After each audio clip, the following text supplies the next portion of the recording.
Madam Chair, it is 9 o'clock and AGP is recording and broadcasting. Great, thank you. Welcome everyone to our May 20 and 2021 Delta Stewardship Council meeting. I am Susan Tatayan, Chair of the Council, and very glad that we are able to meet remotely. Council members, let's move on to the roll call to establish a quorum, starting with Judge Frank Damrell. Damrell here. Councilmember Virginia Madueño. Here. Councilmember Don Natoli. Don Natoli here. Good morning. Good morning. Councilmember Christy Smith. Present. Good morning. Good morning. Councilmember Daniel Zingali. Zingali here. Good morning. Good morning. And Susan Tatayan here. We have a quorum. For some housekeeping, if any member of the public is interested in providing public comment, please send an email blue card to the clerk at engage@deltacouncil.ca.gov as seen on the screen. Be sure to note your name and the agenda item that you wish to comment on. Also, please note if you wish to speak or would like the clerk to read your comment for you. When your name is called, the clerk will unmute you or read your comment if requested. Now on to agenda item 3, public comment. This public comment is for public comments on any topic not on the council's agenda. Is there any public comment? There is not. Great, thank you, Beck. Well, then that takes us to agenda item 4, the public hearing regarding appeals of the certification of consistency for the Lookout Slough Tidal Habitat Restoration and Flood Improvement Project. Good morning. I am Susan Tatayan, Chair of the Delta Stewardship Council, and this is the time and place for the public hearing to receive oral presentations and/or written statements on the appeals of the certification of consistency for Lookout Slough Tidal Habitat Restoration and Flood Improvement Project, which for convenience may be referred to throughout this hearing as the Lookout Slough Project. This hearing was publicly noticed on April 8, 2021. An agenda for the hearing can be found in the meeting notice, which was posted on May 10, 2021. Let the record reflect that it is, actual time is 9:03 a.m. on Thursday, May 20, 2021. The hearing will be conducted entirely remotely via CalSpan and Zoom. There will not be a public in-person access location. Today, we will have a staff presentation followed by opening and closing presentations from the parties in the appeal. We will hear first from the Department of Water Resources, then the Delta Protection Commission. Appellants will then be heard in the following order: Liberty Island Access, Solano County Water Agency, Reclamation Districts 2080 and 2068, Reclamation Districts 2060 and 2068, and the Central Delta Water Agency. We'll take a 45-minute lunch break around noon. The Delta Protection Commission and each appellant will be allowed 30 minutes for oral presentation, of which the Delta Protection Commission has reserved 5 minutes for closing presentation, and each appellant has reserved 10 minutes for closing presentations. The Department of Water Resources will be allowed a total of 120 minutes for oral presentation and has elected to split that time into 10 minutes for opening presentation and 110 minutes for closing presentation. Before we begin, the Council's legal advisor, Vera Beztacek, will remind the Council of our ex parte restriction and answer any questions about its scope. So Vera. Good morning. Good morning. council members, the council's administrative procedures regarding appeals require that I remind the council of the ex parte communication restriction at this meeting. The ex parte communication restriction is a requirement of California's Administrative Procedure Act and the council's appeals procedures. It prohibits any communication, direct or indirect, regarding any issue in the proceeding to the council or council members from an employee or representative of an agency that is the party, or from an interested person outside the agency, without notice and opportunity for all parties to participate in the communication. What that means here is council members and council staff cannot and should not communicate about or discuss without SLOUGH or the council's appeal proceeding with any person outside of the council. The only exception is communications regarding the administrative or procedural status of the proceedings. We have established a special email address to receive those types of communications, and that email address is lookoutsloughcert@deltacouncil.ca.gov. I strongly recommend that if you find yourself anywhere that Lookout SLOUGH and or the council's appeals proceedings become a topic of conversation, please excuse yourself from the meeting immediately by explaining you are under the ex parte communication prohibition and cannot discuss or hear any extra record information about the project. If you receive a request from someone other than a council employee to discuss Lookout SLOUGH, please decline that request and make Executive Officer Jessica Pearson and me aware of that request so that we can handle it appropriately. I am happy to answer any questions about this ex parte prohibition. Council members, any question for Vera? Okay. In that case, thank you very much, Vera. And I want to note that Council Member Maria Moranian is now with us. Good morning, Maria. Good morning. Good morning. So now I'll ask Council staff members Jeff Henderson and Avery Livingood to provide a brief staff report for this item. Following the staff report, we'll provide additional information regarding how the parties and public may address the council on this item. So Jeff and Avery. Okay. Thank you, Chair Tatayan. Just to verify, can you hear me okay? Yes. Okay, thank you. Good morning, everyone. It's a pleasure to be here today to conduct the public hearing regarding the appeal of the certification of consistency for the Lookout SLOUGH tidal habitat restoration and flood improvement project. Next slide, please, Brandon. This initial presentation will be a short presentation providing an overview of a description of this covered action, the council's covered action authority, certifications and appeals, and essentially how those work and how the specifics of this particular process have occurred and unfolded to date. And then we'll provide a bit of an overview of the remaining activities for today and tomorrow as well. Next slide, Brandon. And I'm now going to turn it over to Avery Livingood to provide a description of the covered action that's before you today. Thank you, Jeff. Thank you, council members. Chair, can you hear me? Yes, Avery, sorry, I was on mute. Okay, thank you for confirming. My name is Avery Livingood. I'm an environmental program manager at the council, and I'll be providing a brief description of the covered action based on the information provided in the certification and the project description in the EIR. The lead agency for this covered action is the Department of Water Resources, and on February 22nd, 2021, the department filed a certification of consistency for the Lookout SLOUGH covered action. According to the certification, the department is proposing a multi-benefit project to restore 3,165 acres of tidal wetland habitat and to create over 40,000 acre-feet of transitory flood storage in the Cache Slough complex within Solano County, which is adjacent to the Yolo bypass. The certification states that the tidal wetland restoration is intended to increase food availability and provide spawning and rearing habitat for Delta smelt, as well as to provide habitat for other protected species.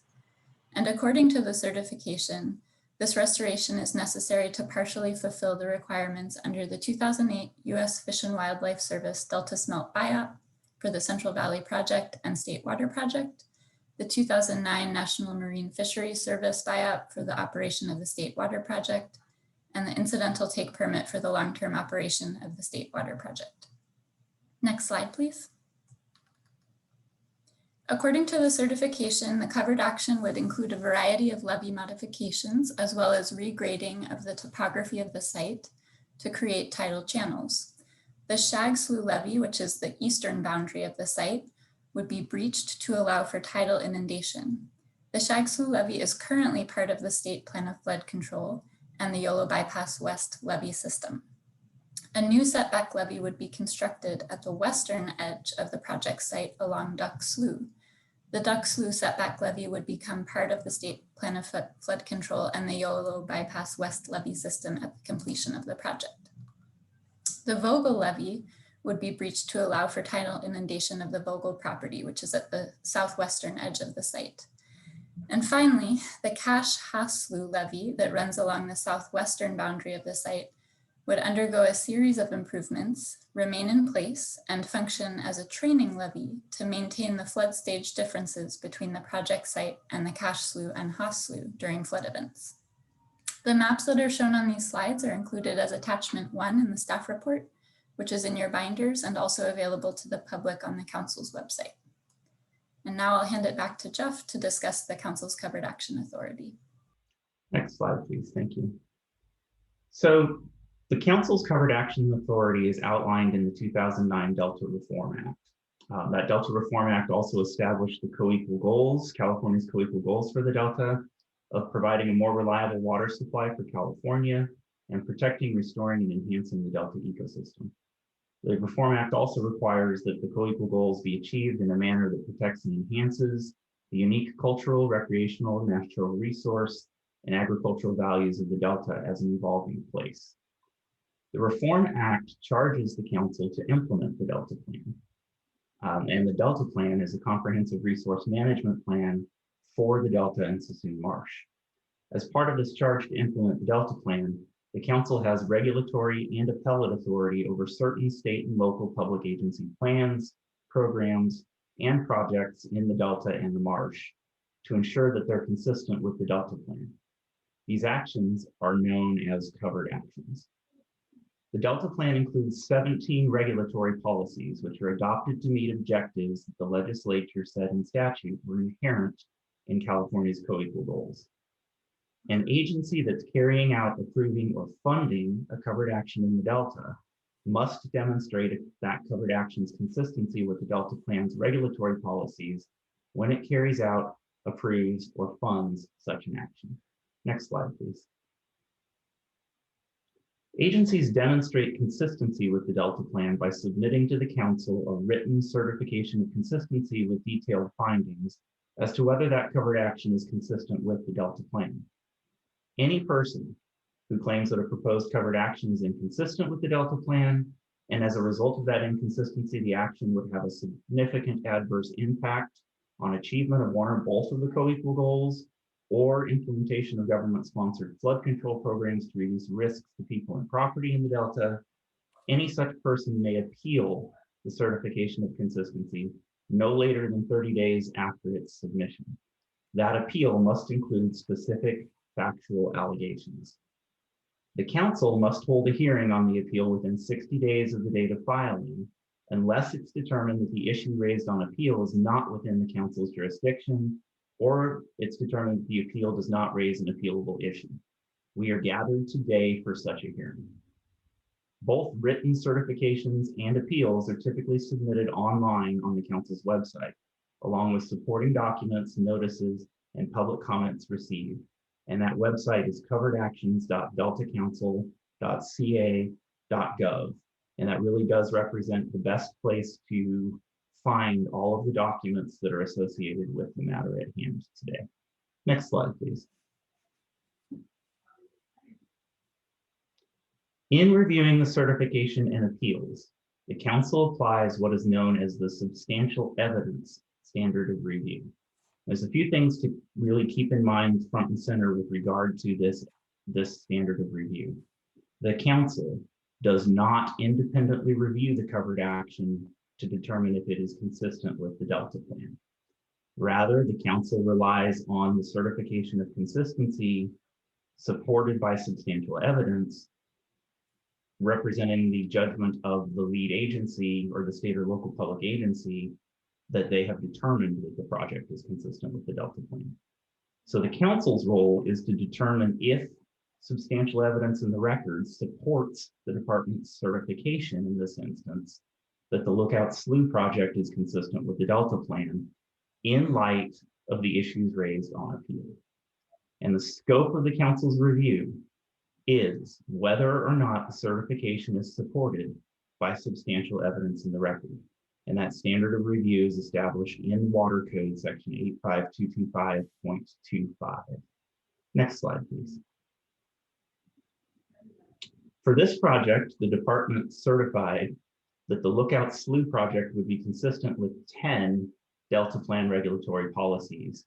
And the department also determined that 7 Delta Plan policies would not apply to the project. And you will hear more from representatives of the department today regarding these findings. Next slide, please.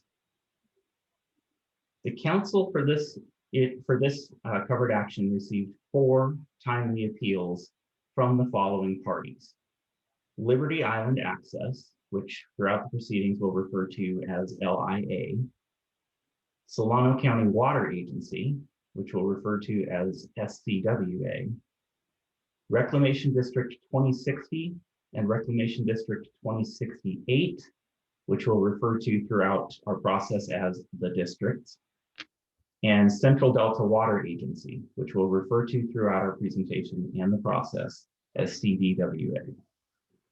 These appeals were deemed filed by the council on March 24th, 2021. You will hear from each of the appellants during today's public hearing regarding the specific aspects of their appeals. Next slide.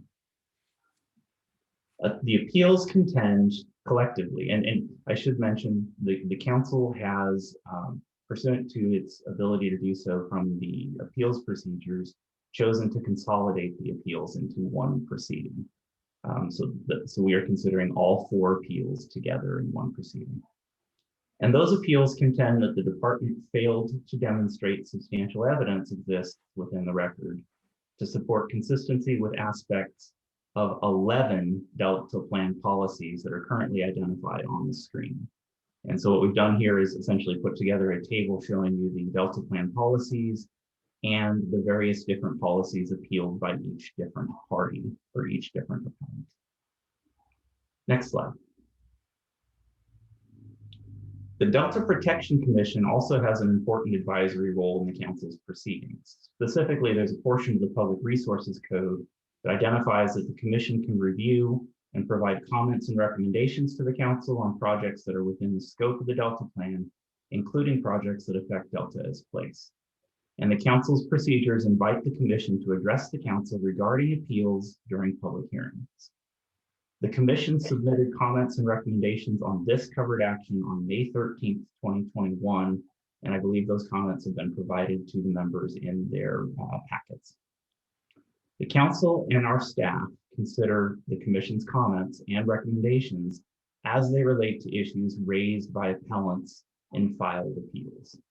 You will also hear from the commission today regarding their recommendations and comments concerning the appeals to Lookout SLOUGH. Next slide, please. So in terms of our timeline, the certification of consistency for this matter was filed on February 22nd, 2021. The appeals were deemed filed, the 4 appeals were deemed filed on March 24th, 2021. The council published a notice of today's hearing on April 8th, 2021. The parties and the Delta Protection Commission have provided written statements for today's hearing that are also available to members and the public. And within 60 days of today's hearing, the council must make a decision pursuant to Water Code 85225.25 with regard to the project. And the council has 2 options. 1, to deny the appeals, in which case the covered action may proceed. Or 2, to remand the matter to the department for reconsideration, under which case the department would need to resubmit portions of the project to the council for certification again prior to implementing the project. Staff will release draft findings for public review prior to the council's consideration of the final determination at a future publicly noticed hearing. And I just want to note for folks looking to plan their dates for the summer, as we noted in the staff report, council staff currently anticipates that the final hearing on the findings would occur on July 15th and 16th, 2021. However, we will duly notice that hearing. Just wanted to provide those dates for folks to be able to plan accordingly. And Chair Tatayan, that concludes our staff presentation. Thank you.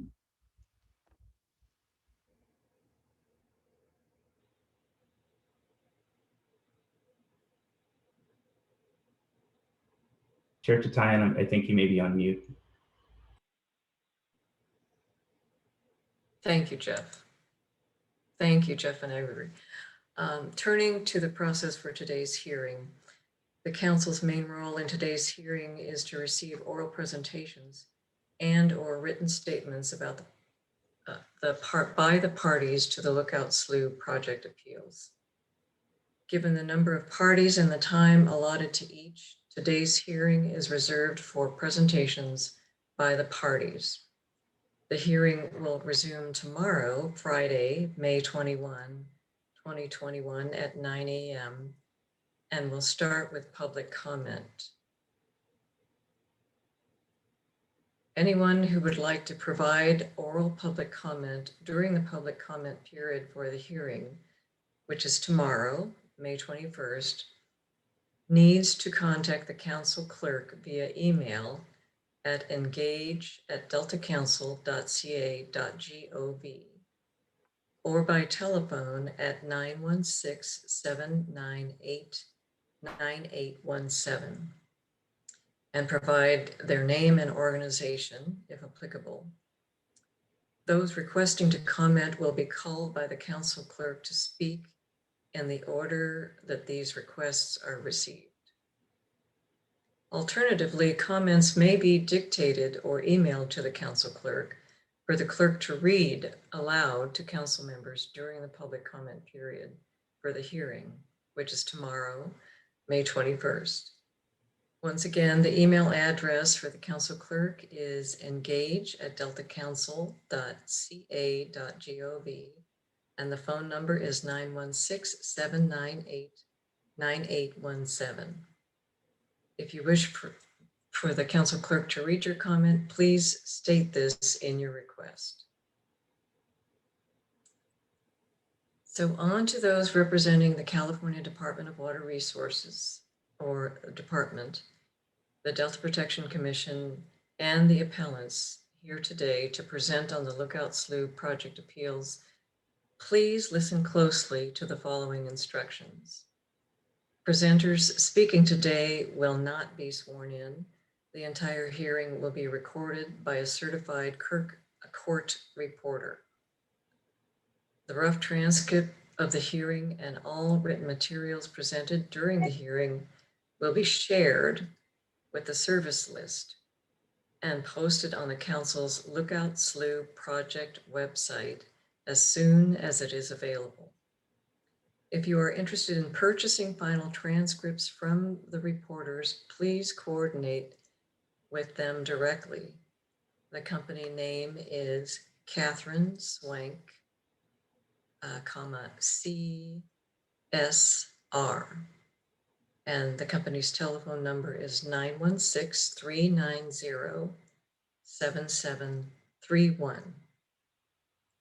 As with all public council meetings, this hearing is being webcast on the internet at www.cal-span.org, and the audio and video recordings will be available for later review. Council members, please hold your questions for each party until the conclusion of that party's presentation. At that point, I will open the opportunity for council member questions before proceeding on to the next party. Before we begin with opening presentations, I understand that council member Don Natoli would like to make a brief statement. Thank you, Madam Chair, and good morning once again to all. I would just like to take a brief opportunity to make an announcement and point out that my seat on this council, as most know, is unique amongst my colleagues and members. I'm seated on the council because I currently serve as chair of the Delta Protection Commission. As a result, have a seat on the council pursuant to the Delta Reform Act. The Delta Protection Commission, as noted in Jeff Henderson's presentation, has an interest in these proceedings. The commission has an advisory role to play pursuant to the Public Resources Code. As a result, the commission has sent communications to this body about the proceedings, and as noted, will present before the council today.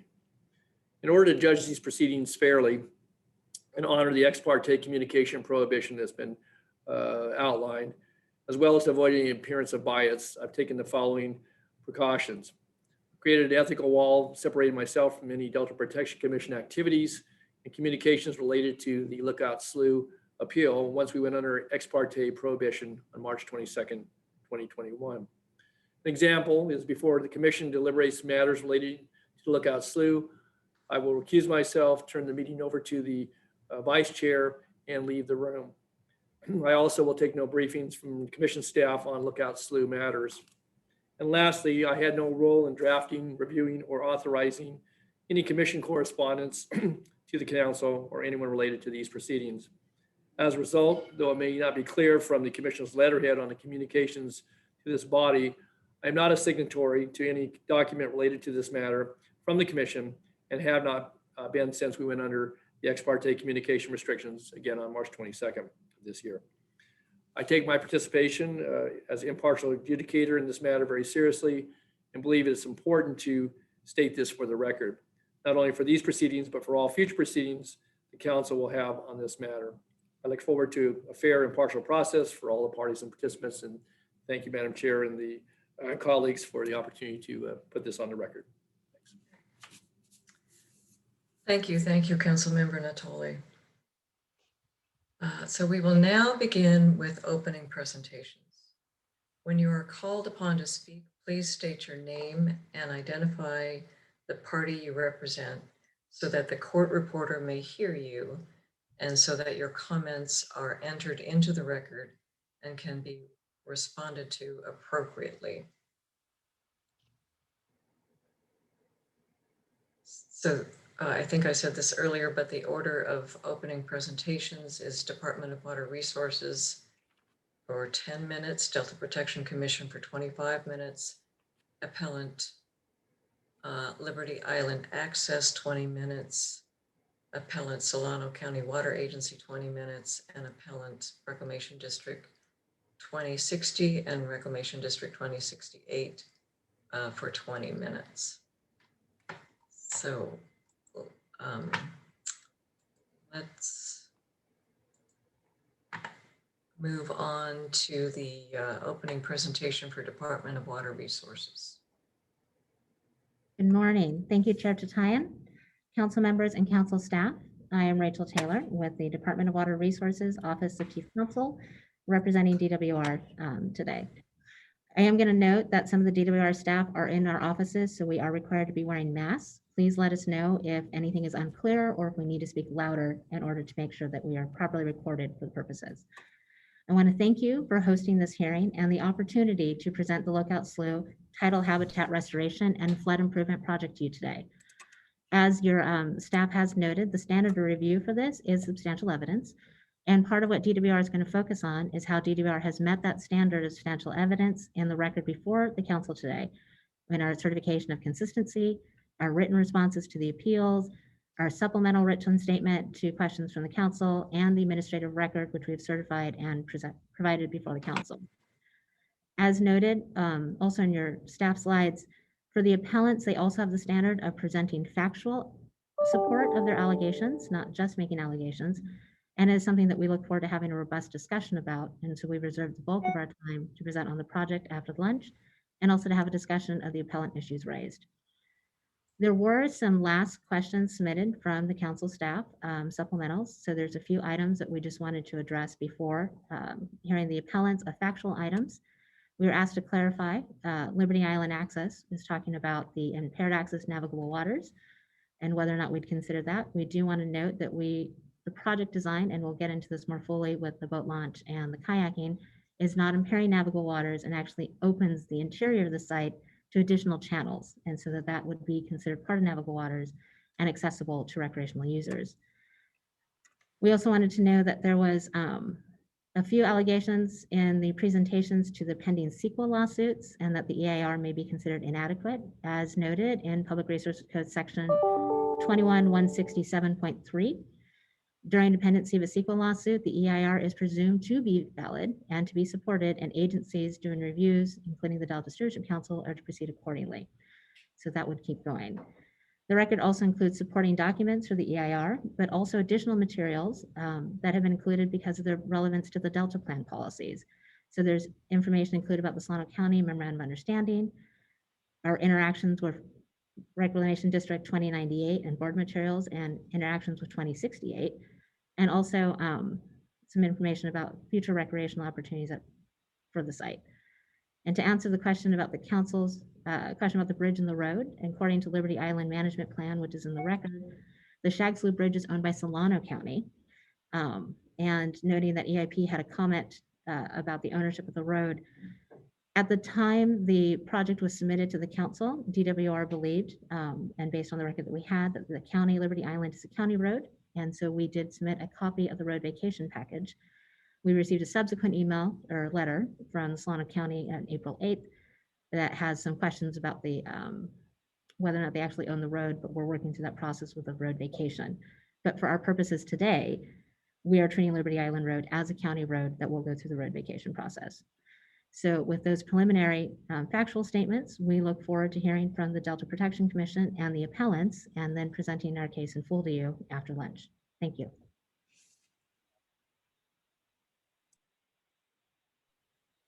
Thank you, Ms. Taylor. So let's move on to the Delta Protection Commission. Are they present, Brandon? Yeah, just 1 second while you move Eric over. Madam Chair, this is Jeff Henderson. I'm just wondering if we were going to take any questions from the department prior to proceeding. Oh, thank you, Jeff. For the department prior to proceeding. Yes, excuse me. Council members, are there any questions for the Department of Water Resources?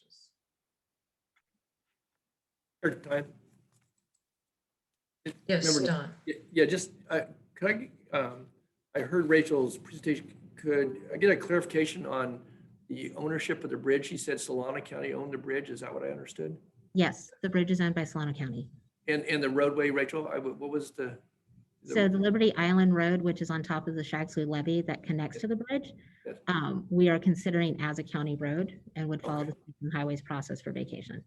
Okay, okay, very good. Thank you. Yep.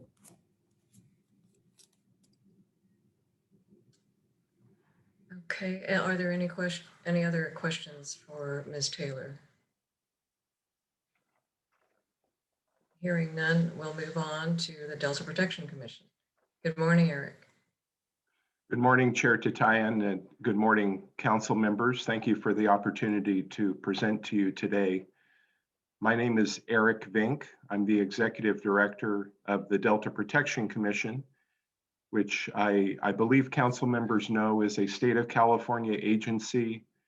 I work for a commission of 15 members, 11 of whom are local agency officials from the Delta region, county supervisors, city council members, and reclamation district trustees.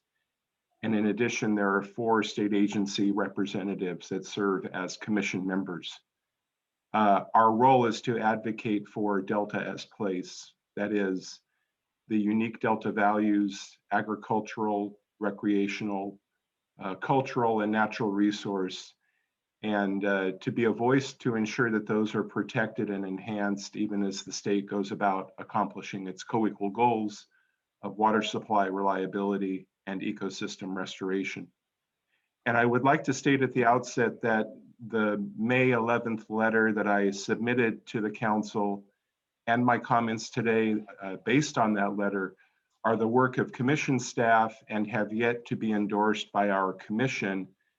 We expect to address that at our meeting this afternoon, so we're just a little bit off on timing, but it is a item on our agenda for the commission's meeting beginning at 4 p.m. this afternoon, and I am seeking the commission's endorsement of the letter at that time. And if based on the action the commission takes, I will report that back to the council staff and the service list.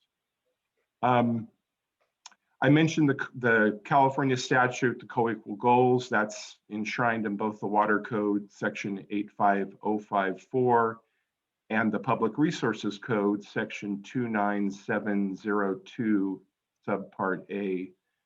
And again, as Jeff Henderson alluded to earlier, the commission plays a unique role in the work of the Delta Stewardship Council, and it highlights the unique role that we occupy in this appeal hearing.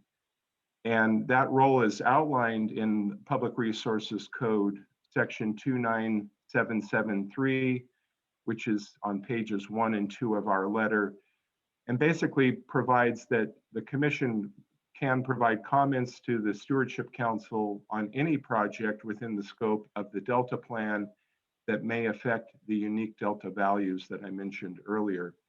And it's this statutory authority that guides the comments I will present today. I'd like to state at the outset that the commission supports restoration of the Delta ecosystem, and Lookout Slough is a worthy habitat restoration project, but as currently designed, it is not consistent with the Delta Plan. Through the comments I'll provide here and the more detailed discussion in our letter, I hope the council members will agree that the project does not meet the requirements of the Delta Plan and should be remanded to DWR to correct the deficiencies.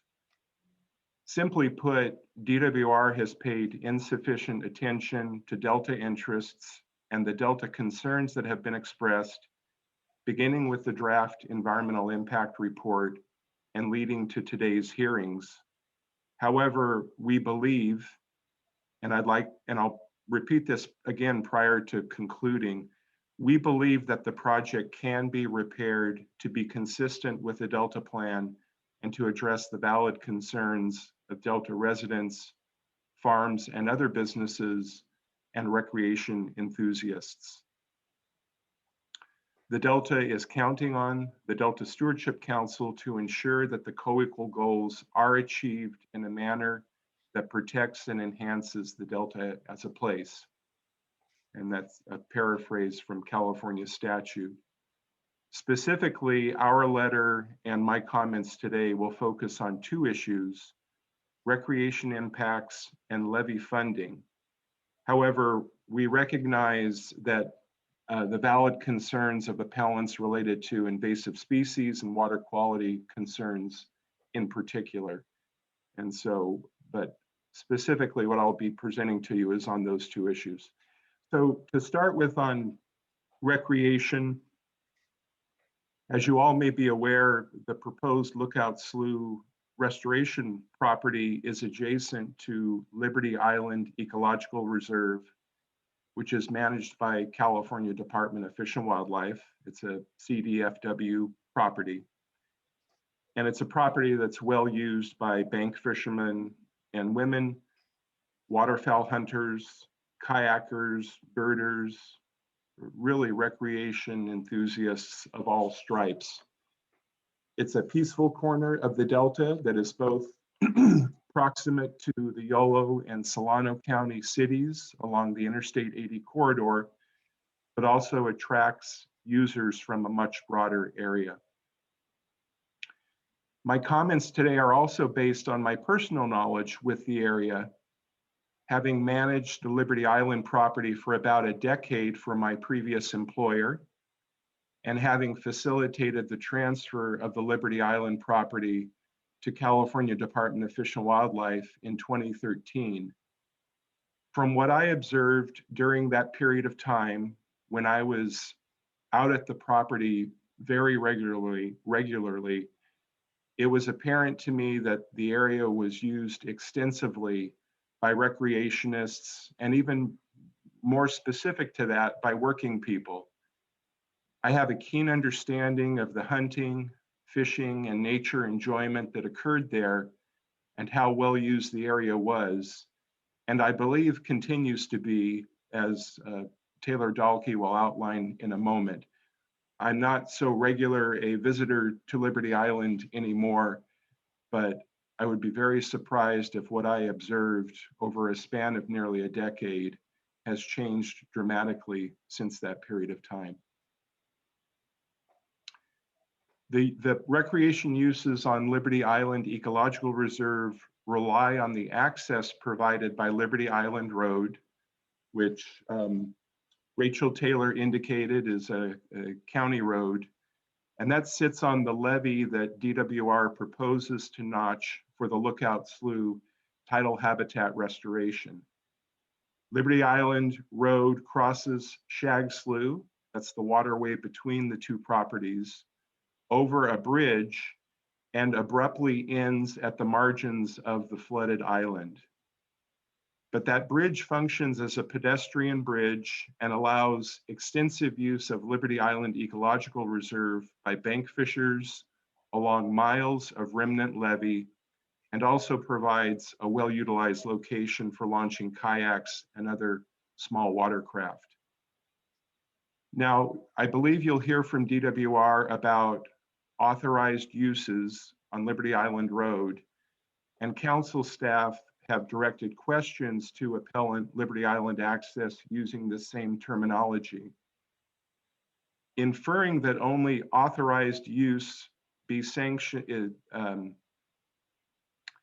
as a sanctioned use incorrectly characterizes the long-standing, and by long-standing, I mean going back to the late 1990s when Liberty Island, as a functioning Delta Island, breached, its levees breached and were never repaired.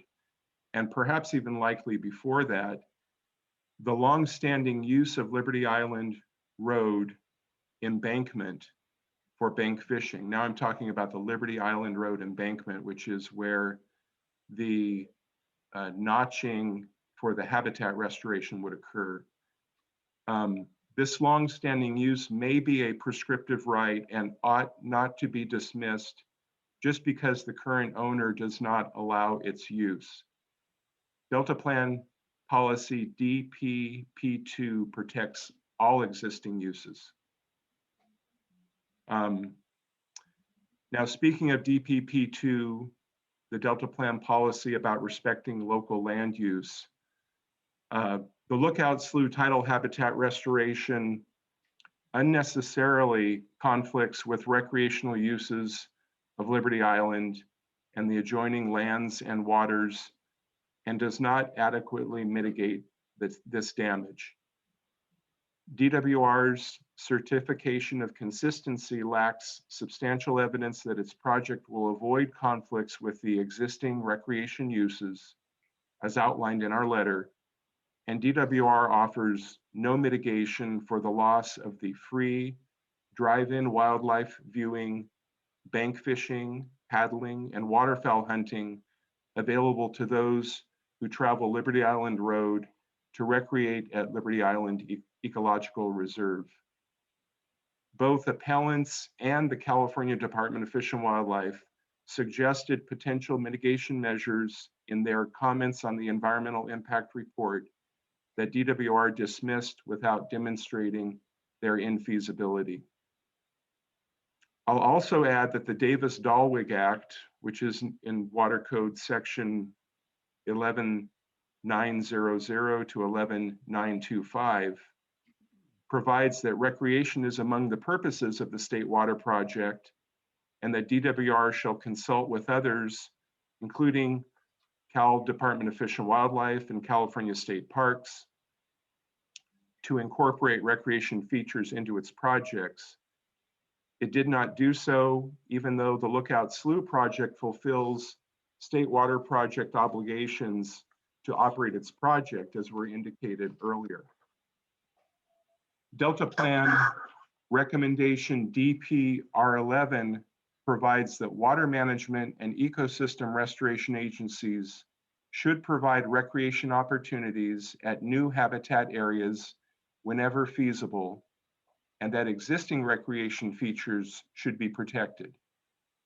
There was the opportunity to do this, and in a manner that would not have affected the purposes of the Lookout Slough Restoration Project, but it was ignored. The opportunity is especially relevant here because Lookout Slough is in an immediate area with over 14 square miles of publicly owned land, including Liberty Island Ecological Reserve, Prospect Island, which is a DWR Eco Restore Habitat Restoration Project site, and California Department of Fish and Wildlife's nearby Lindsay Slough Tidal Habitat Restoration. It's a unique opportunity for an extraordinary recreation destination. Let me move on to best available science. The project fails to apply best available science as required by the Delta Plan. DWR's certification of consistency as it relates to recreation uses is backed by no data and very little information about the use of Liberty Island Road by recreators there. DWR devoted many hours to surveying the plants, wildlife, and fish affected by this project, but apparently not a minute to gathering field data about the people who recreate there. And because it lacked real data, DWR's guesses about recreation use there is based on the population of a rural census tract. That is not best available science. Finally, let me address insufficient mitigation measures. As required by the Delta Plan requires sufficient mitigation measures. The measures employed by DWR are not sufficient. They have not proposed mitigation measures that are consistent with or equally as effective as those of the Delta Plan as required by Delta Plan Policy GP1. Specifically, the Delta Plan's EIR mitigation measure 18-1 requires that if substantial impairment, degradation, or elimination of recreation facilities occurs, then replacement facilities of equal capacity and quality with ongoing funding for maintenance is necessary.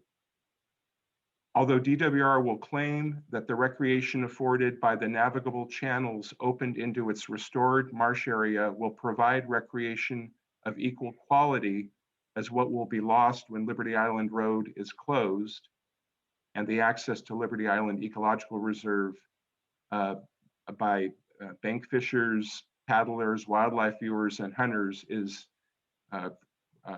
eliminated. Frankly, this is just simply not true. It's not equal quality recreation opportunities, excuse me. In conclusion, and I'm mindful of the time, let me turn now to levy funding.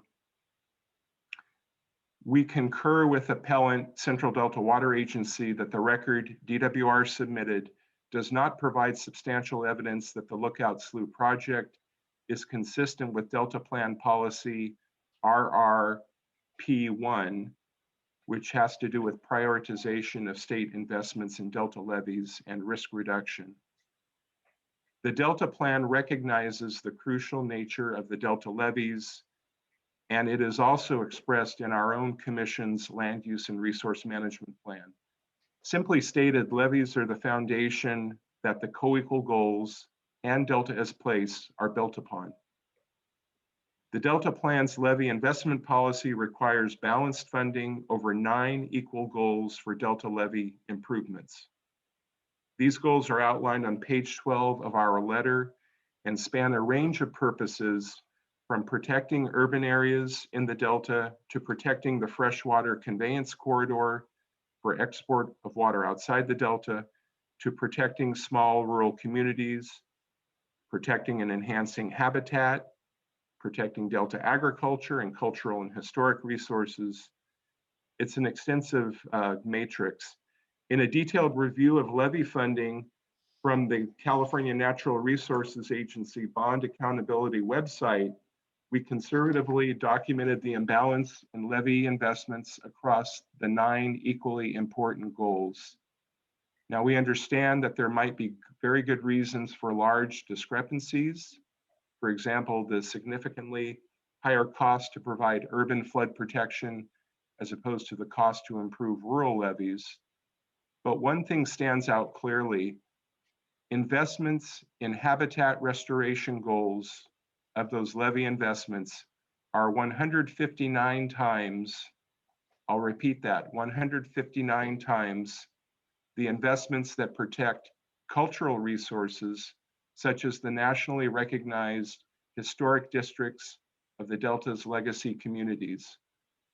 In the case of Lookout SLOUGH, DWR programmed $26 million in Delta levy funding provided by Proposition 1. That's funding for achieving flood protection in the Delta.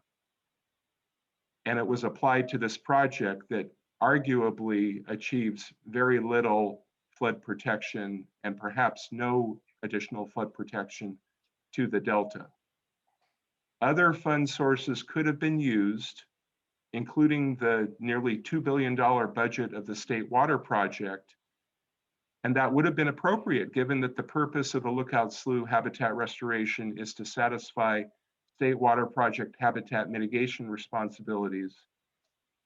In addition, the U.S. Army Corps of Engineers provides significant cost share support for state plan and flood control levies, and that should have been explored as a potential funding source before utilizing very limited funds in Proposition 1 intended to provide flood protection to the greater Delta. Let me just conclude by saying and asking the council to remand to DWR this project until DWR can demonstrate that the Delta's place inconsistencies have been greatly reduced or eliminated. This will allow DWR to meaningfully engage with interested parties, perhaps even including a mediator to help DWR and the appellants find mutually acceptable ways to address the objections without unnecessarily impeding DWR's project. None of these deficiencies are beyond repair. They can be fixed. Sadly, it was just a lack of attention or perhaps an unwillingness to even address them that brings us here today to this hearing. I thank the council members for their attention. If there are any questions at this time, I'd be happy to answer them. Thank you. Thank you, Eric. Council members, any questions for Eric Vink? Daniel? Yeah. Hi, Chair Tatian. Thank you. Eric, thank you for the presentation. Very helpful and informative. I have a couple, if that's okay, Susan. Yes. One is just, you talked about how the project lacks evidence that this project will avoid conflict with existing recreation, if I understood you correctly. Can you just give a little more texture for that? What is that point of yours based on? How do we know that?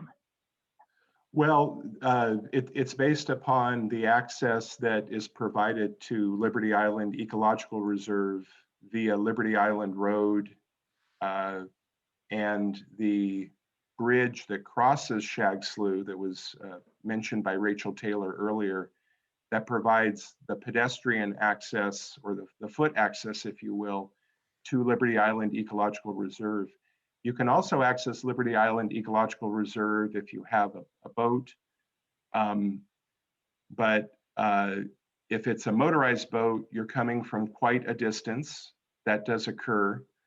But the people who do not have a motorized boat or only have a non-motorized craft, or more importantly, have no craft at all, and are recreating out there as bank fishermen, as people enjoying the beautiful scenery out there, those folks are all walking onto the island from Liberty Island Road over the bridge on Shag Slough. And so without Liberty Island Road, which is the levee top road, that's what will be notched. And the road, as Rachel Taylor indicated earlier, is being proposed to be vacated. That request is currently before Solano County. Without that ability to access, and frankly, without any feature built into the project to even create an opportunity for people in kayaks or non-motorized watercraft to gain access to Shag Slough, there's really no other nearby feasible location for the watercraft, the non-motorized watercraft, and there certainly is nothing at all for the people who are just driving out to the location and then walking onto the island. So for those people, Liberty Island Ecological Reserve will no longer be available as a recreational amenity. And I'll add that this comment was highlighted to DWR in Cal Department of Fish and Wildlife's own comment letter on the Liberty Island Ecological Reserve. I'm sorry, on the Lookout Slough EIR. Thank you. And then just my last question is that your comments about the funding sources and ratios of funding, I appreciated the point, but I wasn't quite clear on how that informs the council's role in this. Well, I think it relates to the ensuring that that Delta Plan Policy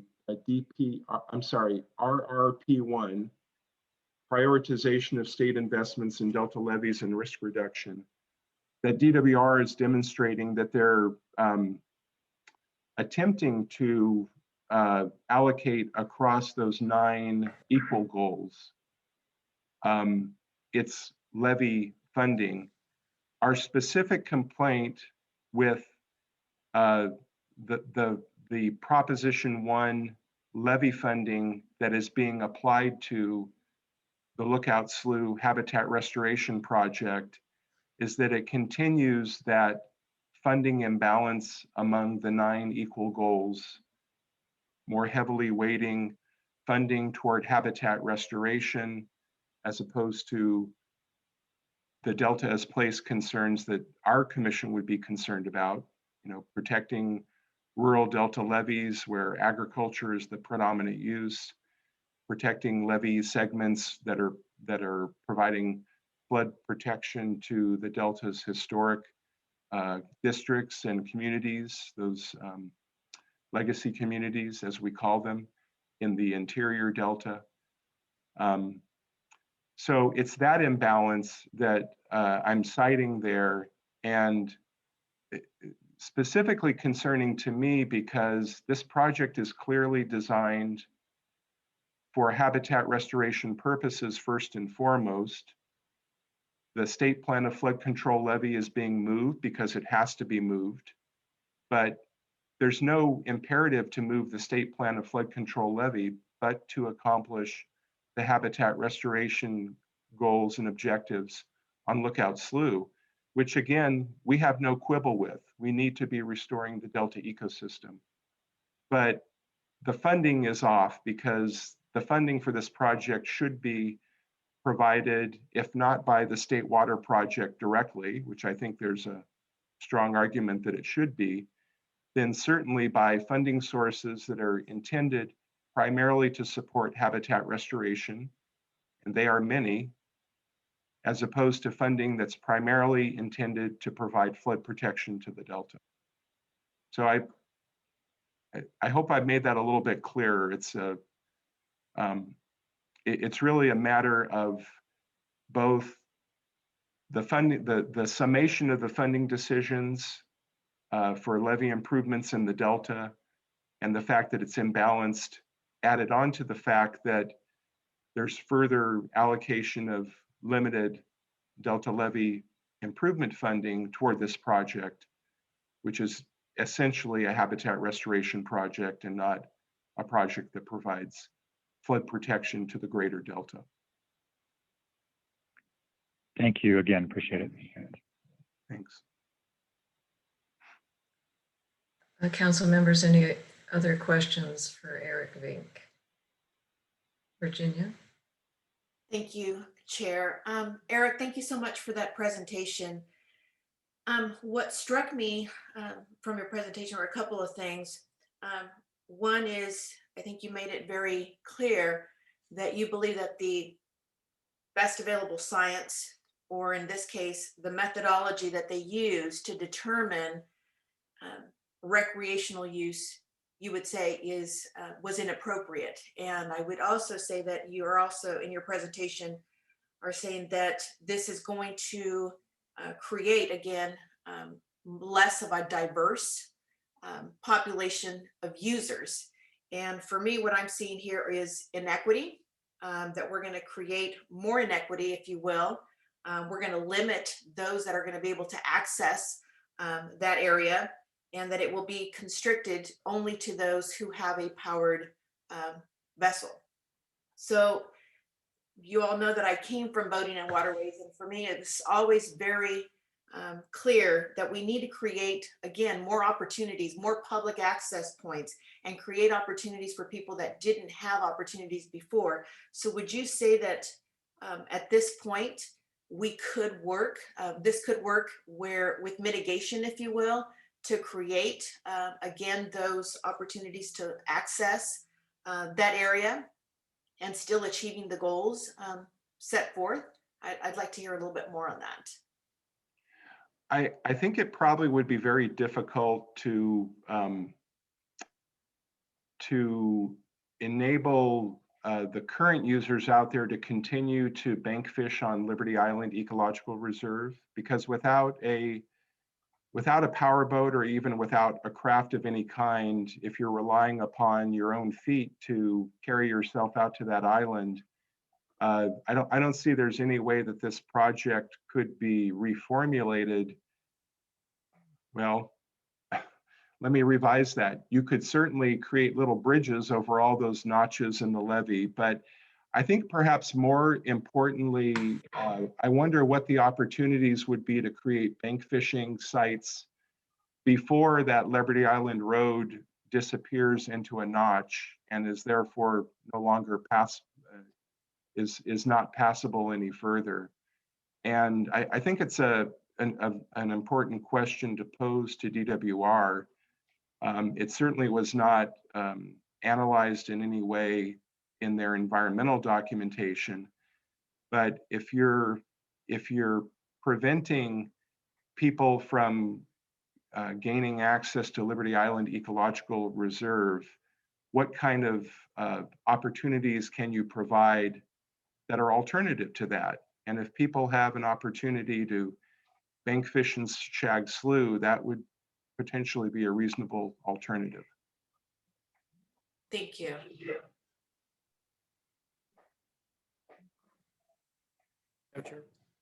Yes, Don. Yeah, just a quick question, and maybe it's not so much for Eric, but maybe somewhere later today in the presentation. So is this, or maybe even for staff, if as proposed, the pedestrian access is eliminated to the Liberty Island Ecological Reserve, is there any other access from any other point along that preserve where people can access, or is this pretty much the sole access as relates to the adjacent ecological reserve? Yeah, it's the sole land-based access. The only other access to Liberty Island Ecological Reserve would be through the adjoining waterways. Okay, so this basically strands that, it's stranded as it relates to any pedestrian, foot, bicycle, or vehicular access, I guess, outside of a watercraft. Yeah, certainly, and I should note, if I wasn't clear earlier, vehicles cannot drive onto Liberty Island. As soon as you're off the bridge embankment on Liberty Island Ecological Reserve, there is not only a gate. Beyond the gate, the road basically disappears into flooded Delta Island. So the access onto Liberty Island Ecological Reserve is really pedestrian-based. The customary use out there going back decades now has been for people walking onto the island to park on the shoulder of Liberty Island Road, which again is the levee that is proposed to be notched for the restoration project. But that would be it in terms of accessing Liberty Island Ecological Reserve unless you're in some kind of watercraft. One other question comes to mind, and again, I don't know this is included in any of the data, but as it relates to emergency access, obviously different ways to have emergency responders in the event of some call for service, whatever that might be. You can come in from the air or from the water, but right now there is the ability to, at least to a certain point, to traverse that with a motor vehicle, land-based vehicle. And but this would eliminate any ability for an emergency responder to come in by vehicle as well, right? That by a land-based vehicle. Yeah, that's correct. Okay. The final environmental impact report does provide for an agency boat ramp for the purposes of California Department of Fish and Wildlife, so they can continue to access their property through watercraft. That boat ramp would be at the northeast corner of the Lookout Slough Habitat Restoration Project. But that would be the sole access that California Department of Fish and Wildlife would have to their, well, that would be the nearest opportunity for California Department of Fish and Wildlife to gain access to its property. They could also launch from another location where boats can get into the water. But the intention is that would, and I shouldn't be speaking for Cal Department of Fish and Wildlife, but what it is apparent to me from the final EIR is that that's the access for the official public agency to continue to gain access to its property. Just one final question then. So you pointed out in some of your comments, so what is the nearest point though for the public to access? You just described the one for agencies and agency personnel, but 10 miles, is that what I understood?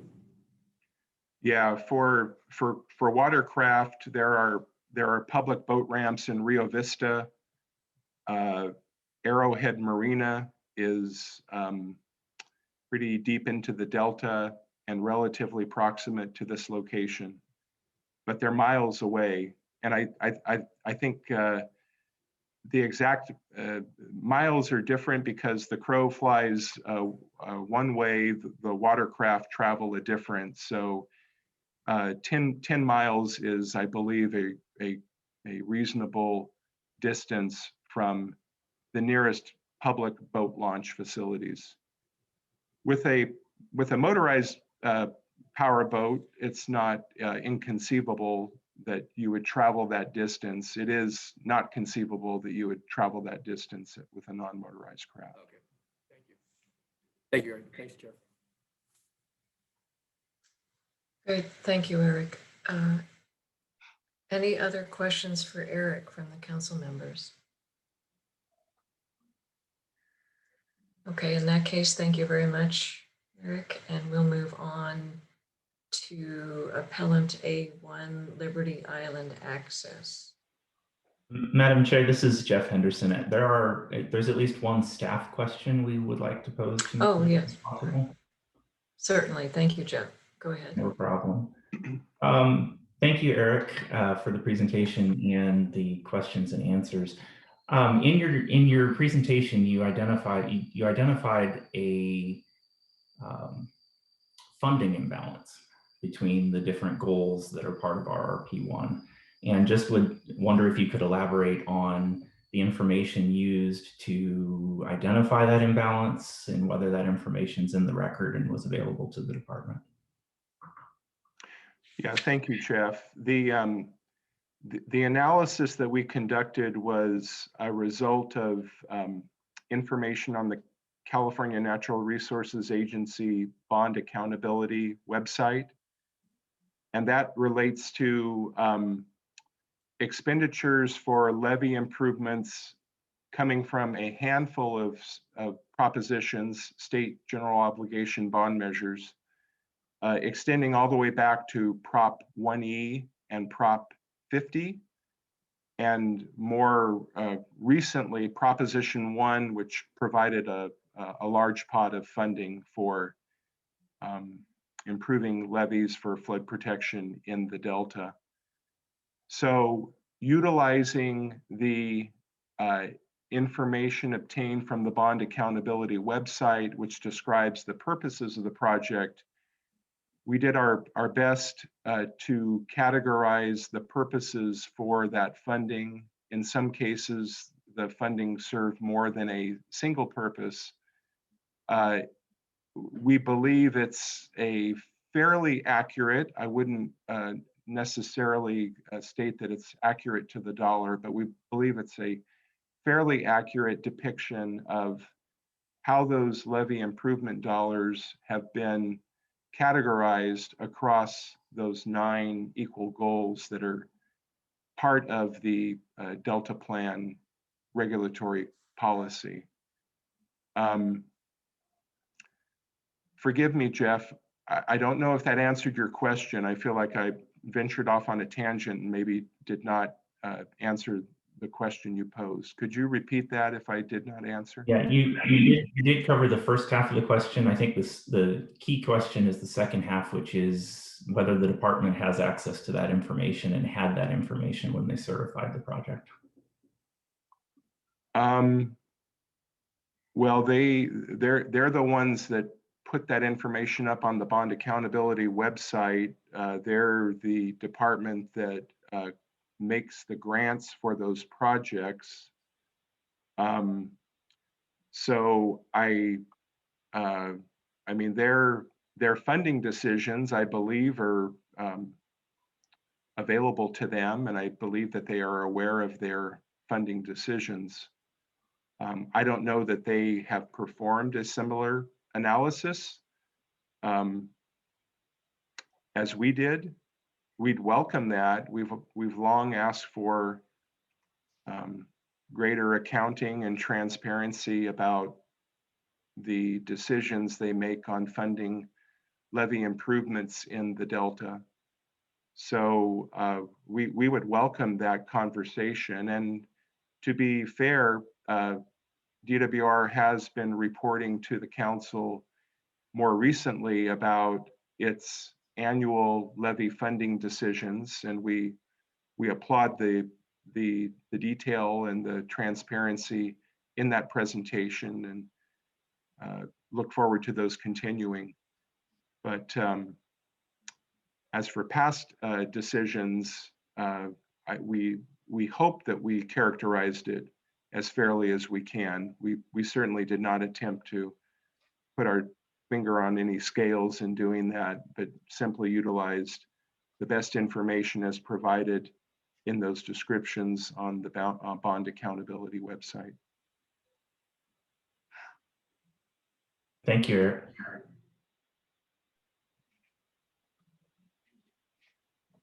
There are no other questions. Thank you very much, Eric. Let's move on to Appellant A1, Liberty Island Access.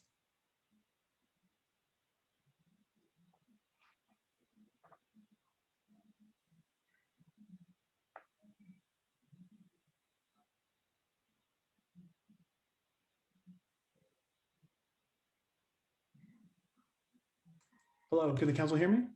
Yes, good morning. Good morning. My name is Taylor Dalkey. I'm with Liberty Island Access. I'm excited to be here. Thank you, council, for the opportunity to speak.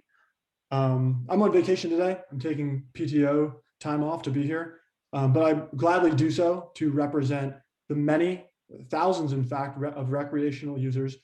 First of all, I can't take time off to speak their mind to the council, but moreover, whose voices have not been adequately represented or considered throughout any of the public review process conducted by DWR for this project.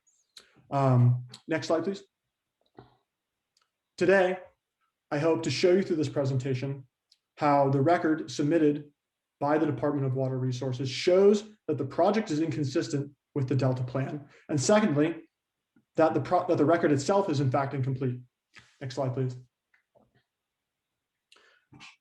Why is this project inconsistent? First of all, DWR does not make use of best available science for the recreational impact analysis. Secondly, the project directly conflicts with long-standing local land use, particularly as it pertains to recreation. DWR makes no effort to mitigate for the recreational impacts that the project incurs. And then lastly, the project frankly just defies the policies, recommendations of the Delta Plan, as well as the descriptive language of the Delta Reform Act of 2009. Next slide, please. Best available science is where I'm going to begin, which is sorely lacking for recreational impacts. Next slide, please.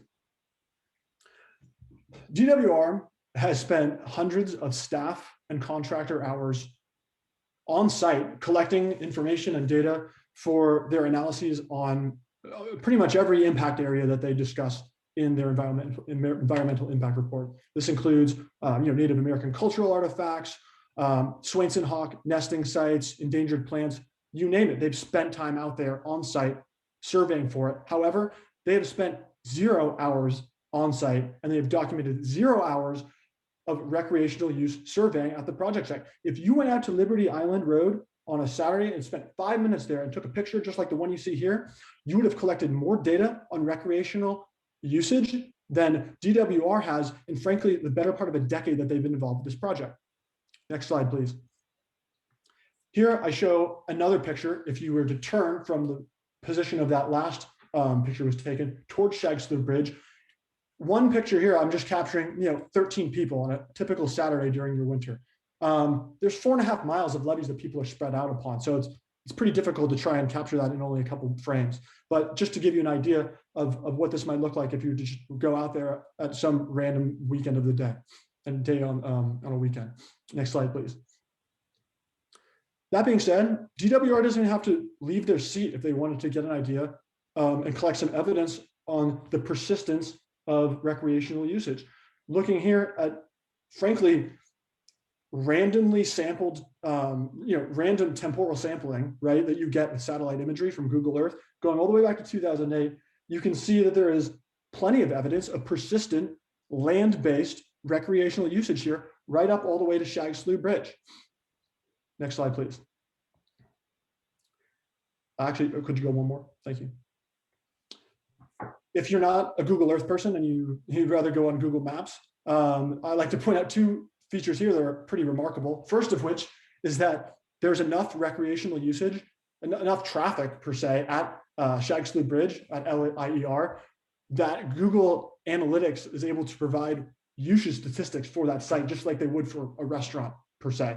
And then the second thing I want to point out here is if you compare LIER against effectively a restaurant, you can see that there's more consistent usage over a 24-hour time period on a Saturday than you get at a 24-hour diner that's at the intersection of two freeways. This place gets a lot of traffic, and you don't even have to go there on site, frankly, to be able to get a good feel for that. Next slide, please. Notwithstanding the fact that DWR has spent 0 hours surveying recreation use, with the data that they do bring in for their analysis, they ignore their own logic, and then they frankly perform a sloppy analysis with that data. Please, next slide. DWR claims that users travel up to 1 hour to go visit recreational sites. One of the surveys that they cite for the California Department of Parks and Recreation states a plurality of adult recreationists in California travel between 21 to 61 minutes to the places they visit most often for recreation. DWR also states another portion, most Californians travel a maximum of an hour to their preferred recreation spots. These are DWR's words, not my own. These are where they cite this. Next slide, please. DWR uses that assumption when they're measuring the dispersion of, in this case, shoreline fishing from the project site with their proposed closure of Liberty Island Road.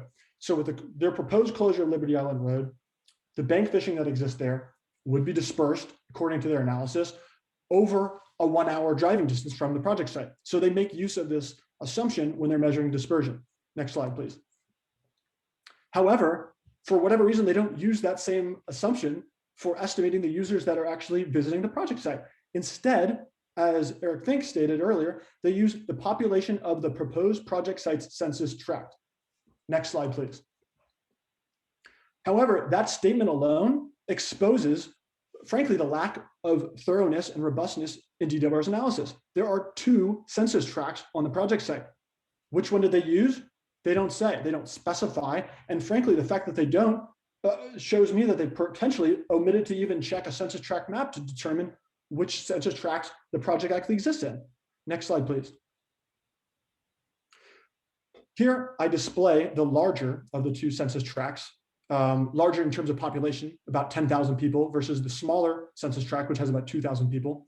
The red star in this slide indicates the position of the Shag Slough Bridge, and the blue circle is a 50-mile radius as the crow flies.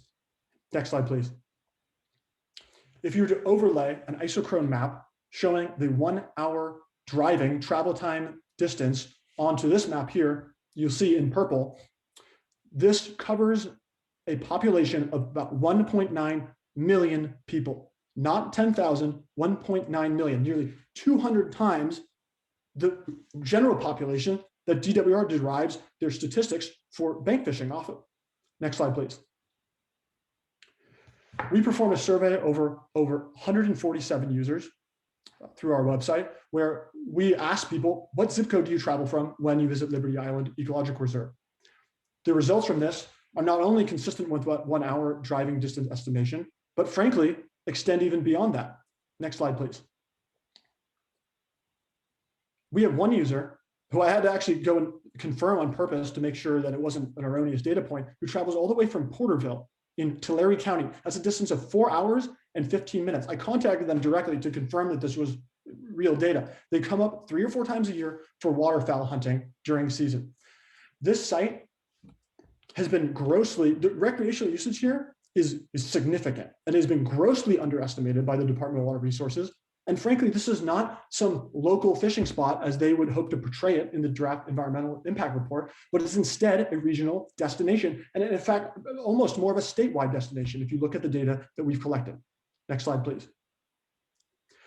The last point I'd like to make on this would be that it's not just a fishing spot. DWR in their recreational impact analysis only analyzes shoreline fishing.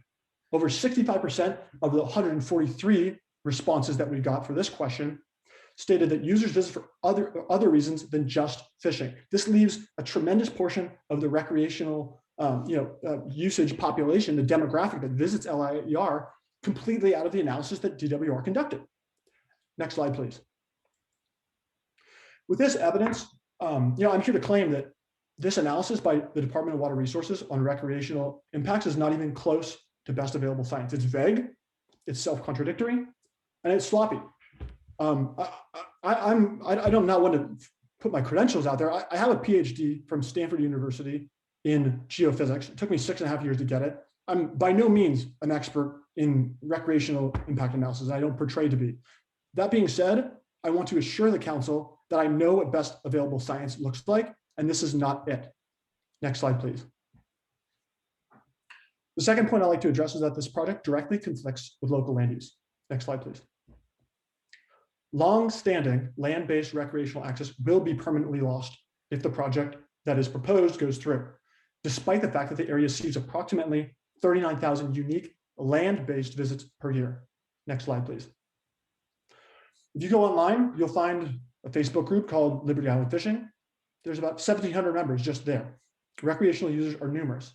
Next slide. They're also very involved and active. Frankly, upon discovering this Facebook group, that was part of the impetus for me to start Liberty Island Access and to begin our campaign for public access advocacy, because when I discovered that there's already a group of people here that care very deeply about this site, and frankly, independently and predating any of LIA or any of our involvement in this, have taken upon themselves to care for the site in terms of trash pickups, et cetera. These are some pictures that I scraped off of their Facebook page. Next slide, please. In terms of local land use, family-based recreation is a longstanding local land use here. More pictures off of their Facebook page of people coming out here with their kids. People come here because it's quite close to populated urban areas, and it's a safe place to bring your family and frankly just enjoy nature, which is not that common in the North Delta region. Next slide, please. Our on-site survey indicates about 39,000 visitors a year. In our original appeal, I believe it's Exhibit C, we described in quite some detail the analysis that we did to come to these numbers, which is effectively 750 visitors a week. We went out there on site, unlike DWR, counted cars, entries, exits, and the numbers of people that we observed inside these vehicles. This is just a sampling of some of the imagery that I took, as evidence of the vehicle entry counts that we took during this survey. There are a lot of people that visit this site, and land-based recreation, as you can see here, is an existing and a substantial local land use. Next slide, please.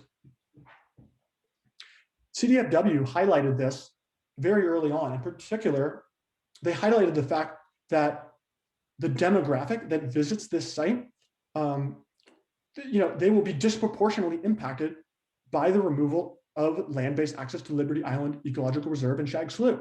These are people who, frankly, they can't afford to buy a $25,000 bass tracker and do the 10.1 miles each way from Arrowhead Marina or Rio Vista Marina to get to this site. They might not have a kayak either. I mean, I live in a condo. I could afford a kayak. I don't have space for one. Not everybody has the ability to make use of watercraft to visit recreation sites in the Delta. This site is, frankly, it's a gem in the sense that it's a place close to populated areas where people can just drive their car to go experience the beauty of the Delta. CDFW highlights this early on. Next slide, please. I'd like to also just point out a few examples of how this project frankly conflicts with Solano County planning. Solano County General Plan specifically calls out Liberty Island and some of their considerations of being involved with creating a recreational site here. Next slide, please. Solano County also states in their comments to the DIER that one of their goals for the general plan is to improve general public access and circulation in eastern Solano County, with which this project directly conflicts. Next slide. All available data show that recreation use is significant, is clearly established, and is longstanding. CDFW informed DWR early in the process, but were largely ignored. This project, lastly, conflicts with local planning objectives and language in the Solano County General Plan. And for these reasons, we want to state the claim that this project directly conflicts with local land use. Next slide, please. I'd also like to talk about how DWR provides no mitigation for recreational impacts that the project incurs. Next slide, please. There are several mitigation measures that clearly specify a burden on the part of DWR to preserve and enhance recreation. I'm going to paraphrase as I read here, but you have the text in front of you. Measure 18.1 provides for the replacement of facilities of equal capacity and quality when the elimination of recreational facilities occurs. Measure 18.2, where impacts are unavoidable, compensate for impacts through mitigation or creation of additional permanent new replacement facilities. Measure 19.1 talks specifically about road access, avoid modifications to local roadways. The Delta Plan specifies a burden on DWR to mitigate for this loss of access. Next slide, please. This being said, despite this clearly stated burden, DWR does not mitigate for recreation loss. Pedestrian access would be eliminated. New park and recreational facilities would not be constructed. These elements, in reference to the newly created infrastructure on the Lookout Slough project site itself, would not be open to the general public. DWR makes no effort here to provide for mitigation to land-based access. Next slide, please. One idea that was brought up by CDFW during the environmental review process and was tossed around, it's unclear whether this is actually going to go through on the part of DWR in terms of execution, has been the idea of a boat ramp, the agency boat ramp being partially available to the public for hand launching of kayaks and whatnot. I would like to just state for the record here, boat ramp is a sorely insufficient mitigation. Only 8% of the US population takes up sports like kayaking, canoeing, stand-up paddleboarding, etc. Next slide, please. Most of the users who come to LIER based on our survey are there and they participate in land-based activities. Only a small proportion come there just to go out in their kayak, just to go fishing, just to go boating, activities like that. Most people here are going to be impacted with the removal of this road, despite the fact that they put in a boat ramp and let people use it or not. Next slide, please. Shoreline fishing, very popular activity. Here's just some images from that from Facebook. Next slide. Hunting and hiking are also very popular. Left-hand side shows one of the levee trails facing south. The right-hand side, hunters coming back from a hunt crossing Shag Slough Bridge. Next slide, please. DWR has the ability to mitigate, but they cherry pick. In terms of the loss of agricultural land, they're providing over 1,000 acres of conservation easements. With Swainson hawk habitat, 1,300 acres of conservation easements. There's a little bit of overlap there in acreage, but still. Giant garter snake, 57-acre offsite conservation easement. Next slide, please. In regards to agricultural improvements, they're basically retrofitting an entire farm to the tune of $1.6 million to mitigate for the loss of agricultural land. They're ready to mitigate. They just cherry pick what they want to mitigate for. Next slide, please. Mitigation is feasible. Feasible does not necessarily mean free, as these previous slides have shown. Next slide. That being said, we've been proactive in coming to DWR with solutions, not just complaints. Next slide, please. One design option that we've proposed here, and has also been proposed by Solano County and others during the environmental review process, has been the use of box culverts, which have a number of design advantages, being that they're inexpensive, structurally robust, they follow standardized designs, and they allow for unimpeded water flow and passage of aquatic light, preserving the existing high-level design of the project that DWR has already created. Next slide, please. Could you go and one more? And then one more, please, sorry. I want to highlight here just this upper hand corner, even with some slight design modifications, there might be even further opportunities for cost reduction by removing a potential overcrossing. Next slide, please. So in summary, on this point, DWR provides no mitigation for impacts and makes no effort to mitigate these losses. They cherry pick, and the mitigation that we have shown is frankly feasible. Next slide, please. DWR submitted an incomplete record. Next slide. Two of our members submitted letters to DWR prior to them filing the COC, which we've been unable to find in the record submitted by DWR. Where are these public comments that were sent to DWR? The last call I was in where DWR, when we spoke with DWR, they explicitly stated to us they were getting so many public comment letters on this that it was becoming a burden on staff's time to respond to them all. That being said, where are these letters that they claim to have been receiving? The only reason they brought that up to me was they thought that LIA was involved with getting people to write these letters, which we were not. And frankly, if we were, I would have been able to procure more than 2 to submit to the council as evidence. This is more evidence of DWR cherry picking information, just like they did with their scientific analysis for recreational impact, to avoid conflicts with their narrative. Next slide, please. The last parts I want to talk about is that the project defies Delta Plan policies and recommendations. Next slide. It's not consistent with the co-equal goals, which shall be achieved in a manner that protects and enhances the unique recreational values of the Delta. Next slide. The Delta Reform Act stipulates that we need to maximize public access to Delta resources. Next slide. The Delta Plan specifically states that water management and ecosystem restoration agencies should provide recreational opportunities at new facilities and habitat areas whenever feasible, and existing recreational facilities should be protected. How can we tell future generations that this project is consistent when this is what the law says? Next slide, please. Next slide, please. There's a choice to be made here. Next slide, please. We have the opportunity to certify consistency on a $118 million project that creates inaccessible wetlands that might as well be on the moon for most of the general public, where we have a net loss on every applicable metric, including the ones such as shoreline access that the Delta Plan directly measures. Next slide, please. Our other option here is to create something that is bigger than the sum of its parts. I like to think of this as Cache Slough Preserve and Recreation Complex. This is why I'm here. I'm not here taking a day off of work and burning PTO hours, my own weekends to prepare this appeal because of that I have some beef with DWR. I'm here because this project is so close to becoming something. Thank you. To becoming something that is what the Delta Plan frankly has envisioned for us, where ecological restoration and public access can go hand in hand. My next slide is my last slide. I have a picture here I took on a last day of waterfowl season when I was out at Liberty Island Ecological Reserve. I'm going to leave this to the council to determine whether this is a sunrise or a sunset. This project can be a sunset on generations of recreational usage in the Liberty Island area. On the other hand, this project could be a sunrise. It could be a new dawn on a future where public access and ecological restoration go hand in hand, just as the Delta Plan has already provided us a vision for. I think only one of these answers, one of these choices will be one that future Californians will be proud of us for. Thank you very much. Thank you, Mr. Dalkey. Council members, any questions for Taylor Dalkey?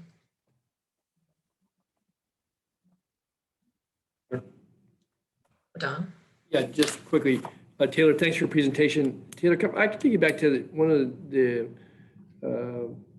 nearly last slides. It was the one where you showed this cache slough preserve and recreation complex. Was that the concept there? Is that a concept that LIA is proposing, or has that been, it's just a thought about in light of supporting the rest of your presentation as what could happen there? Yeah, certainly. This is a concept slide that LIA has proposed, but I would like to just point out it's frankly, I took an overlay map of the project and put it next to Liberty Island Ecological Reserve. There's not much that has to be done here beyond putting in box culverts and opening up a gate in terms of infrastructure. There's a really low barrier to getting to this state. We're not trying to design some recreation theme park. We're frankly saying, let's preserve an existing public right-of-way. Let's open a gate on a new project site. We're effectively building another Liberty Island Ecological Reserve, but in the eyes of the public, instead of having 2 of them, we're going to have 0 at the end of this if this project goes through as proposed, which frankly, I think is a waste of taxpayers' dollars. It's completely inconsistent with the Delta Plan as described. And I don't think that DWR has provided substantial evidence in the record to show that basically creating $118 million of inaccessible wetlands is consistent with what the Delta Plan is envisioned. I don't see substantial evidence for that.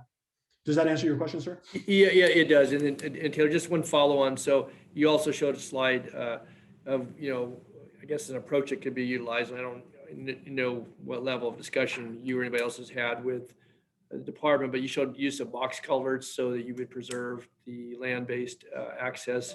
Could you briefly elaborate? Has there been any discussions again that, I have no idea in light of all the other components? I'm not an engineer, but have you had discussion with folks about the feasibility of that? Yeah, we have. It was okay. One of the options that we brought forward to DWR quite early on. I discussed this in quite some detail in the written response that I submitted on the 18th regarding this and how it compares to bridgeways in terms of cost effectiveness. DWR stated to me that they had an objection with a potential increase in predation of delta smelt with the use of box culverts. However, they provided no evidence to me. I've been unable to identify any evidence to that effect. Any evidence related to delta smelt predation is mostly to do with the turbidity, effectively, the murkiness of water. Rather, I have not been able to find any any information at all about how culvert or bridgeway infrastructure might increase the predation or mortality of delta smelt. The only references to delta smelt mortality with respect to infrastructure is regarding entrainment at pumping facilities that DWR operates. So maybe they're conflating in their own, within their communication internally about, what infrastructure is actually harming delta smelt. I would like to point that back to DWR. It's ironic to me that they have an issue with culverts causing delta smelt mortality while there is significant preponderance of evidence showing that their pumping operations in the South Delta have led to the near annihilation of the species in question. Okay, good. Thank you. Does that answer your question, sir? It does. Thanks, Mr. Dalkey. I really appreciate it. Thank you for your presentation. Thank you. Any other questions from the council members? I have a follow-up question as well.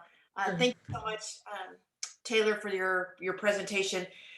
You cite in your presentation that there are 39,000 land-based users that you've quantified. Is that correct? Yes, that's our estimate currently.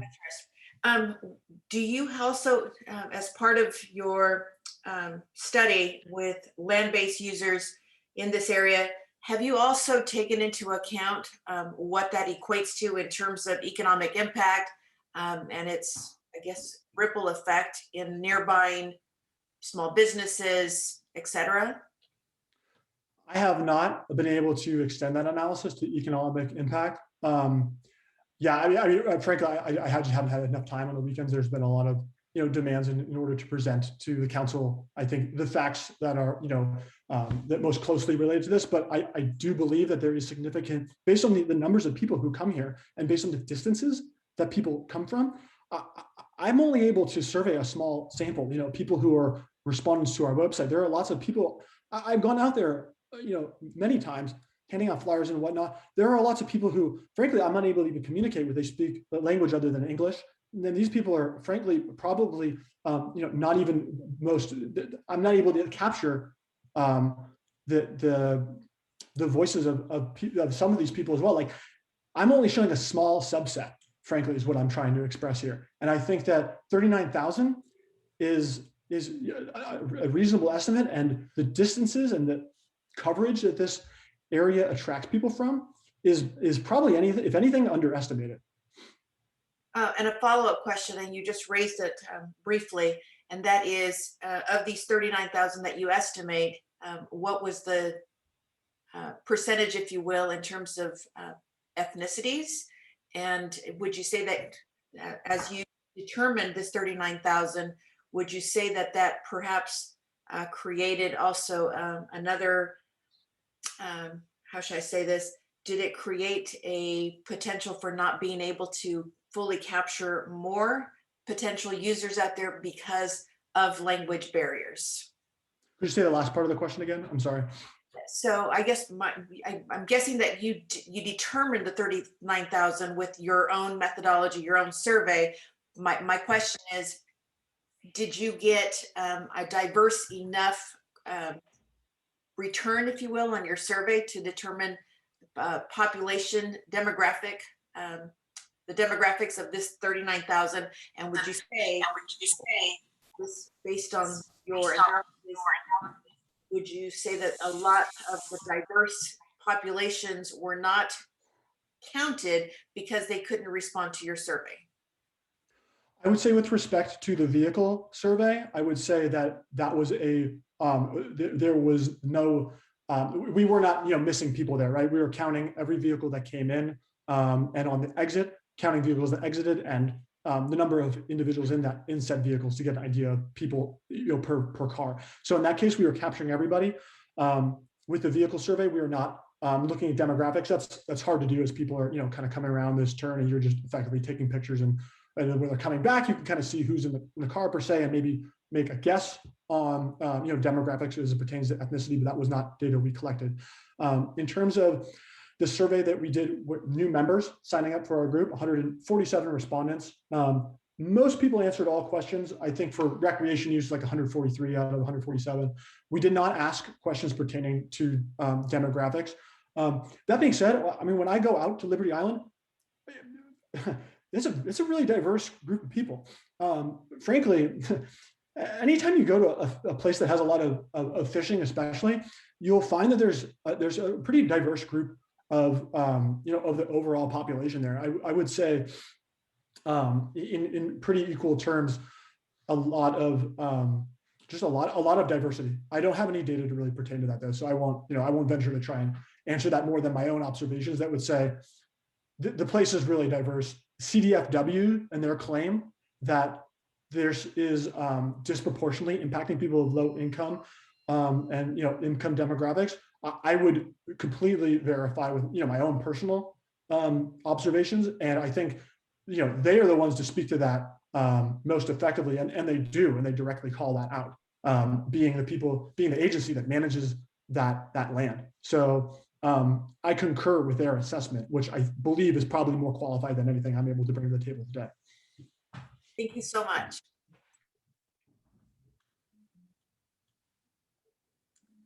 Any other questions for Mr. Dalke?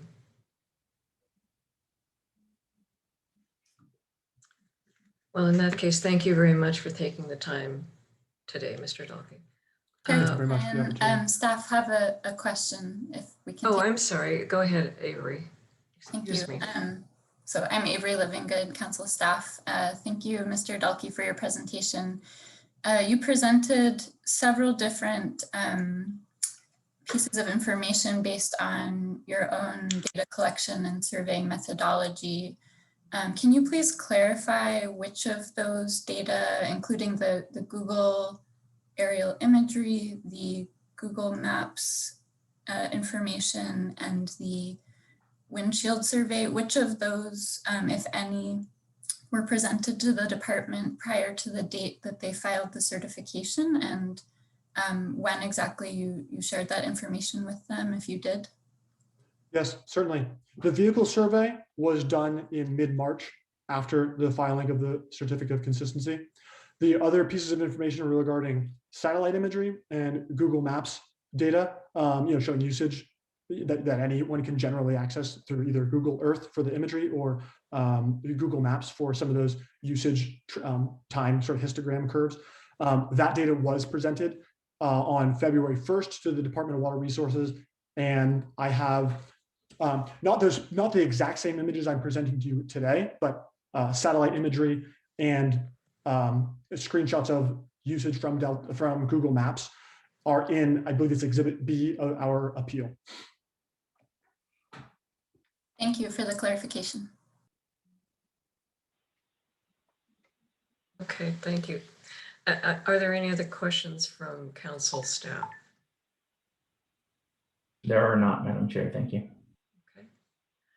Well, in that case, let's take a 5-minute break.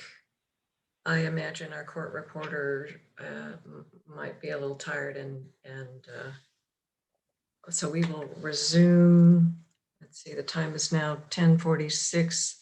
Council members, let's return at 10:51.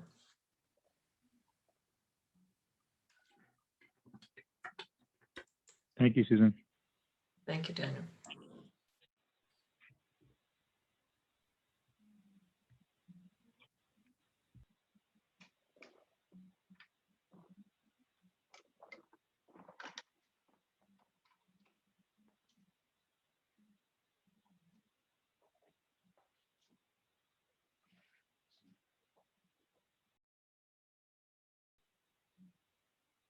Madam Chair, we are recording and broadcasting.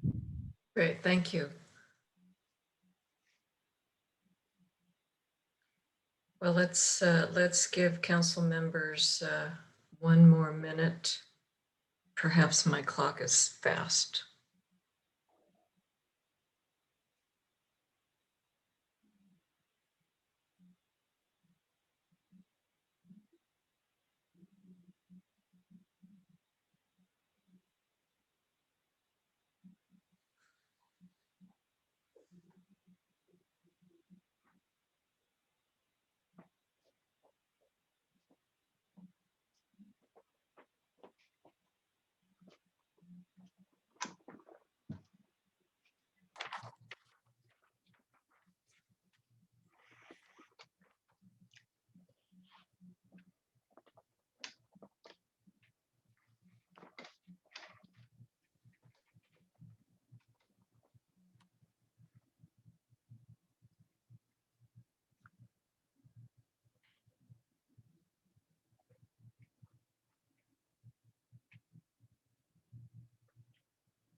Okay, I'd like to give Council Member Morani an opportunity to return. I'm sure she's on her way.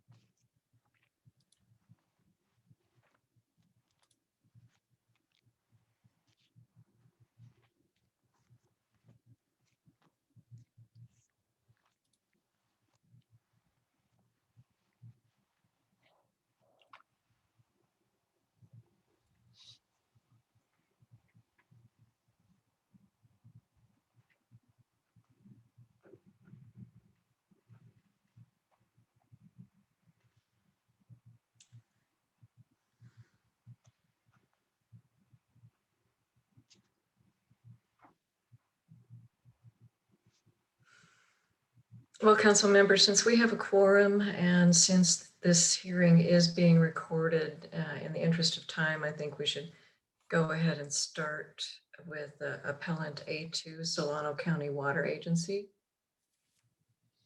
Good morning, Chair and Good council morning. members. Thank you. My name is Jean Zalesi. I'm General Counsel to the Solano County Water Agency.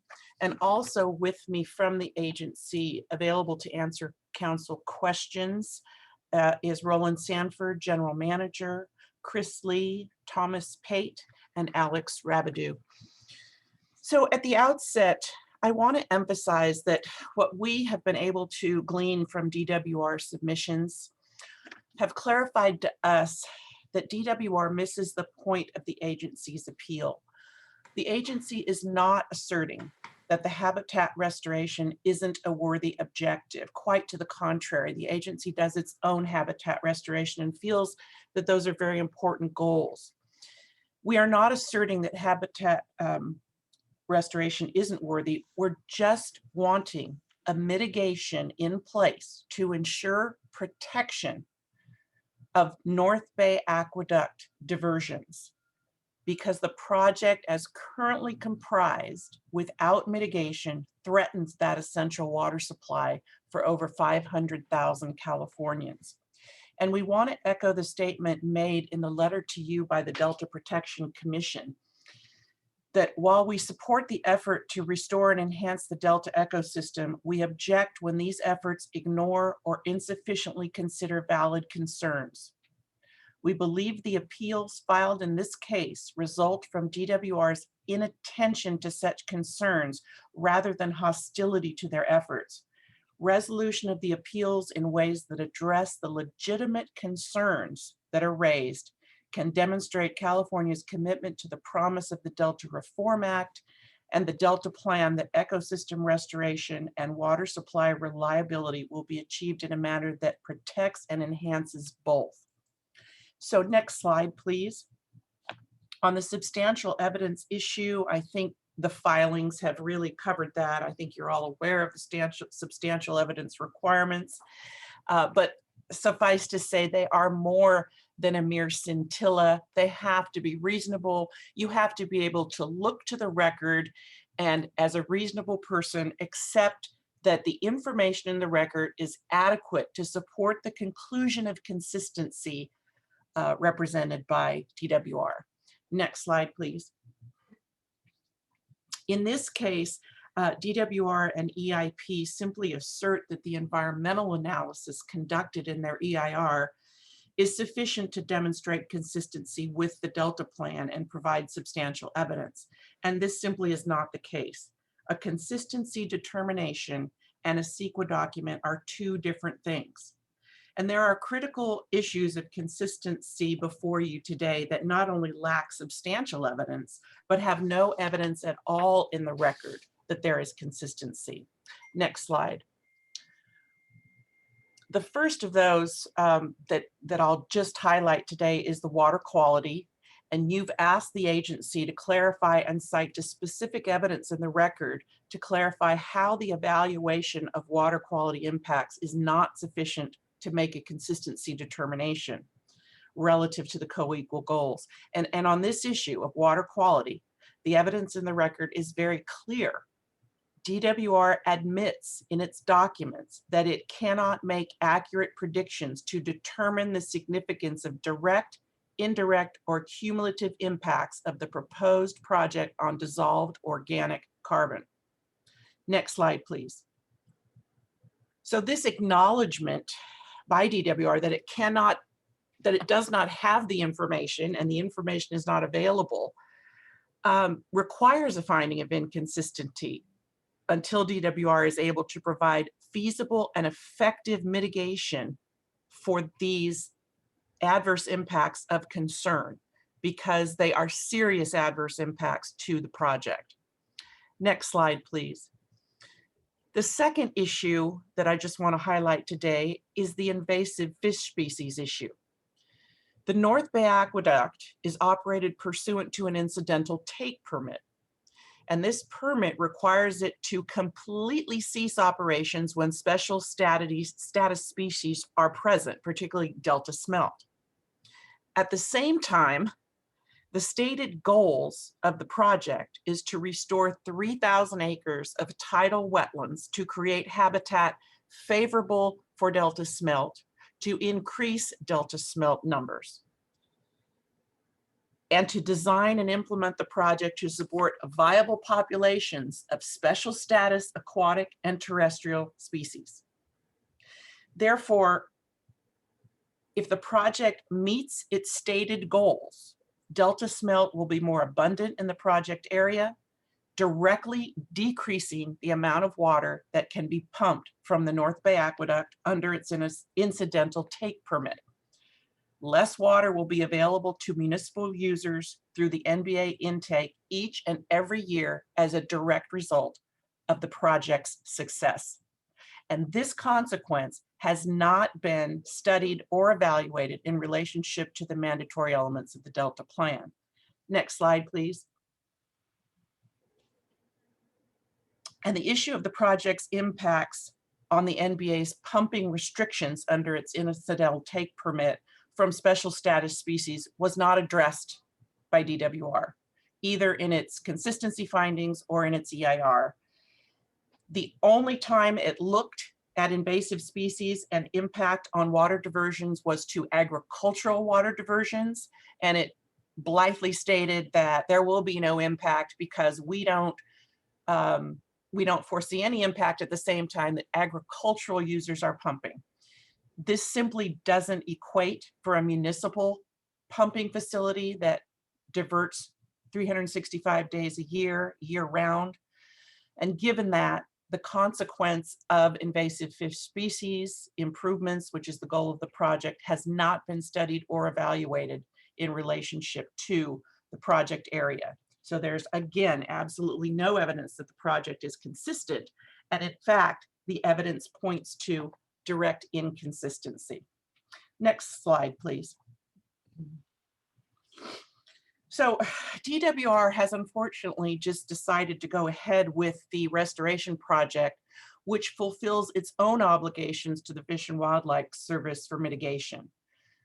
They're hoping, of course, that the restoration work will not adversely impact NBA operations.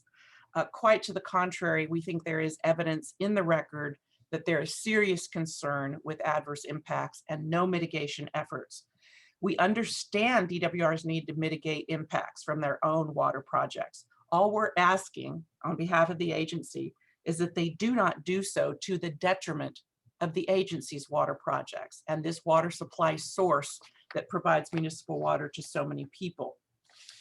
And most importantly, that we have tried to work with DWR and they've failed to offer potential mitigation measures for these two specifically of concern issues. Next slide, please. So in addition to those two issues, we will just provide two of the numerous Delta policies that the project would violate.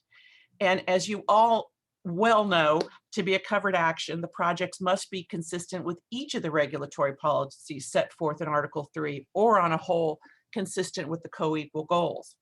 Next slide. So the first policy of many that we'll just highlight two of is violation of policy ERP5. This is similar to the special status species issue. The project will improve habitat for non-native species, which are already a threat to the North Bay Aqueduct, Barker Slough pumping plant, in this case, plant species. The policy requires that projects avoid introduction of and habitat improvements for invasive non-native species. Now, DWR has documented that such invasive species exist at its prior restoration projects in the same area, but it has no plans for mitigation here for those invasive species, which will directly adversely impact the pumping plant because we currently face those issues and believe that this project will make it worse given past performance of other similar projects. Next slide. Also a direct violation of policy DPP2. And this policy requires that restoration projects be cited to avoid or reduce conflicts with the described county general plans. And here we have direct conflict with the Solano County general plan, particularly the agricultural land use designation in that plan. It also, the project directly conflicts with the permitted and consistent uses listed in the Williamson Act. And 3 of the parcels are subject to Williamson Act contracts. There is no finding of consistency there. And in fact, there's a direct conflict with the Williamson Act allowed uses. And therefore, inconsistency is a required determination for policy DPP2. Next slide. So in conclusion, you know, the Delta plan is clear. It has stated co-equal goals of restoring and enhancing the Delta ecosystem, of course, but while at the same time creating a more reliable water supply for California and improving water quality. These goals are not met by the proposed project. In fact, the reliability of water supplies for hundreds of thousands of Californians through the North Bay Aqueduct are being directly threatened. So again, we return to the Delta Protection Commission letter, which highlighted the agency's feelings at this point and recommendations for proceeding. And that is, while we believe the project is inconsistent with the Delta plan, we firmly believe that those inconsistencies can be corrected through a concerted effort by DWR to work with the agency and others who are adversely impacted. We were disappointed that DWR did not adequately address the concerns in environmental review process, but they can do so at any time.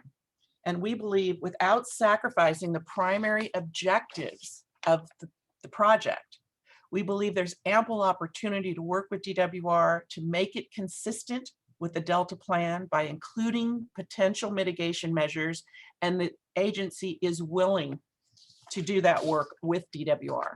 So that's the end of my presentation. I'm happy to offer up Solano staff for questions. Thank you, Mr. Letzi. Council members, any questions?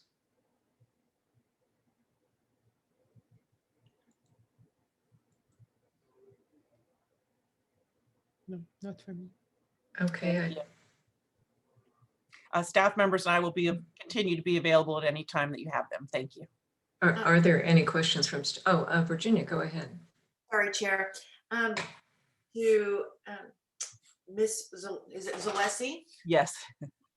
Thank you so much for your comments and your presentation. I just wanted to ask a point of clarification. You said that in DWR's plan, by them increasing habitat and food to the Delta smelt, it will create more populations of Delta smelt, which will ultimately create a decrease in water for not only Solano County, but for the entire region. Is it region? Could you elaborate a little bit more on that, please? The North Bay Aqueduct serves Solano and all of its member units, which involve numerous cities and water districts. In addition, it supplies Napa County with water.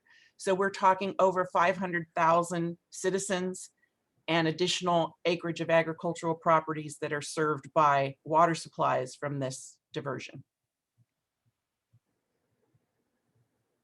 Great, thank you. I just needed that point of clarification. Mm-hmm. Any other questions from council members? Okay. Any questions from council staff? We do not have any questions, Madam Chair. Okay. Thank you. Thank you. Thank you for taking the time, Ms. Letzi. On to Appellant A3, Reclamation District 2060 and Reclamation District 2068.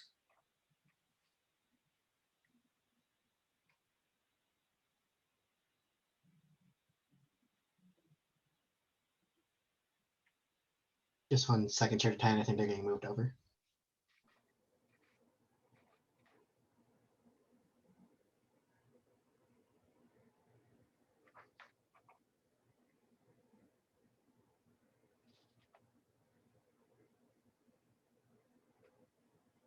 Yes, good morning, Chair and Council. Can you hear me? Yes. Terrific. Thank you for the opportunity to speak today. My name is Catherine Olschlager. I'm with the Downey Brand Law Firm, and I represent Reclamation Districts 2060 and 2068 and their appeal in this action. Next slide, please. I'm going to skip through some of the details of the project because those have been adequately addressed by staff and others. Next slide. I'll talk a little bit first about who my clients are. As the council is aware, reclamation districts are legal entities that are responsible for managing and maintaining levees, freshwater channels, sloughs, canals, pumps, and other infrastructure for flood protection within their districts. Reclamation Districts 2060 and 2068 and the landowners within those districts are extremely concerned about the potential impacts of the Lookout Slough project with regard to water quality, water supply, agriculture, and flood control. And what you'll see on the slide is a graphic indicating the locations of Reclamation Districts 2060 and 2068, Reclamation District 2060 to the southwest of the project site, and 2068 on the northern boundary. Because they're located directly adjacent to the project, they will be fundamentally affected by the way in which this project will change hydrology and the ecosystem generally in the Delta. Next slide, please. The Delta Plan, as others have addressed, it requires a balance of potentially competing priorities, balancing ecosystem restoration with surrounding uses and other priorities in the Delta, including agriculture, flood control, and infrastructure. DWR is pursuing this project to fulfill its mitigation obligations under outstanding biological opinions and take permits, spending scant flood control dollars on a project that will ultimately accomplish nominal flood control benefits at a huge cost. This is not justifiable when there are, as DWR stated in the EIR, 12 billion in levee repairs outstanding throughout the Delta, and by my client's estimation, roughly 75 million worth of outstanding repairs in the local area surrounding this project. The project is not consistent with the Delta Plan because it fails to adequately consider the needs and well-being of local water diverters, farmers, and flood control infrastructure. The key issues from the perspective of my clients are set out on this slide, and I'll address them each briefly. Water quality, potential inundation with protected species, how that will affect their ability to divert water, and flood control, both infrastructure impacts and safety. And I'll say that our written submittal was pretty detailed in terms of the specific inconsistencies that we see with the Delta Plan. So this presentation will take a step back and talk about these issues from sort of a macro perspective to better understand why my clients are concerned and therefore are involved in this proceeding. Next slide. I'll skip over some of this because I think others have adequately addressed it. It is DWR's burden to produce substantial evidence to demonstrate that this project is consistent with the Delta Plan, each and every policy. Next slide. And as Ms. Zalesi addressed, much of what DWR cites to in terms of consistency with the Delta Plan is the contents of the EIR. We have ultimately filed a CEQA lawsuit. We take the view that DWR has not complied with CEQA. However, even if the EIR were legally adequate, that would not mean that this project is consistent with the Delta Plan. They're separate legal inquiries. Next slide, please. To talk about the co-equal goals, which have, again, the council's well aware of what they are and how they require prioritization. Consistency with these goals must be achieved in a manner that protects and enhances natural resources, also balances agricultural values, and that is really fundamental to our presentation today. The Delta Plan requires the agency to demonstrate consistency with each and every goal. If that consistency is not demonstrated, and next slide, please. There is a path to showing overall consistency with the Delta Plan, where full consistency with all policies may not be feasible. A project can be viewed as wholly consistent if just demonstrably consistent with the co-equal goals. Our written submittal discusses, and others have hit on, many of the regulatory policies with which this project simply is not consistent. Therefore, the project was required to show full consistency on the whole with the co-equal goals. Here, the project cannot be demonstrated to be consistent with co-equal goals, primarily because of issues related to water quality and protected species. Next slide, please.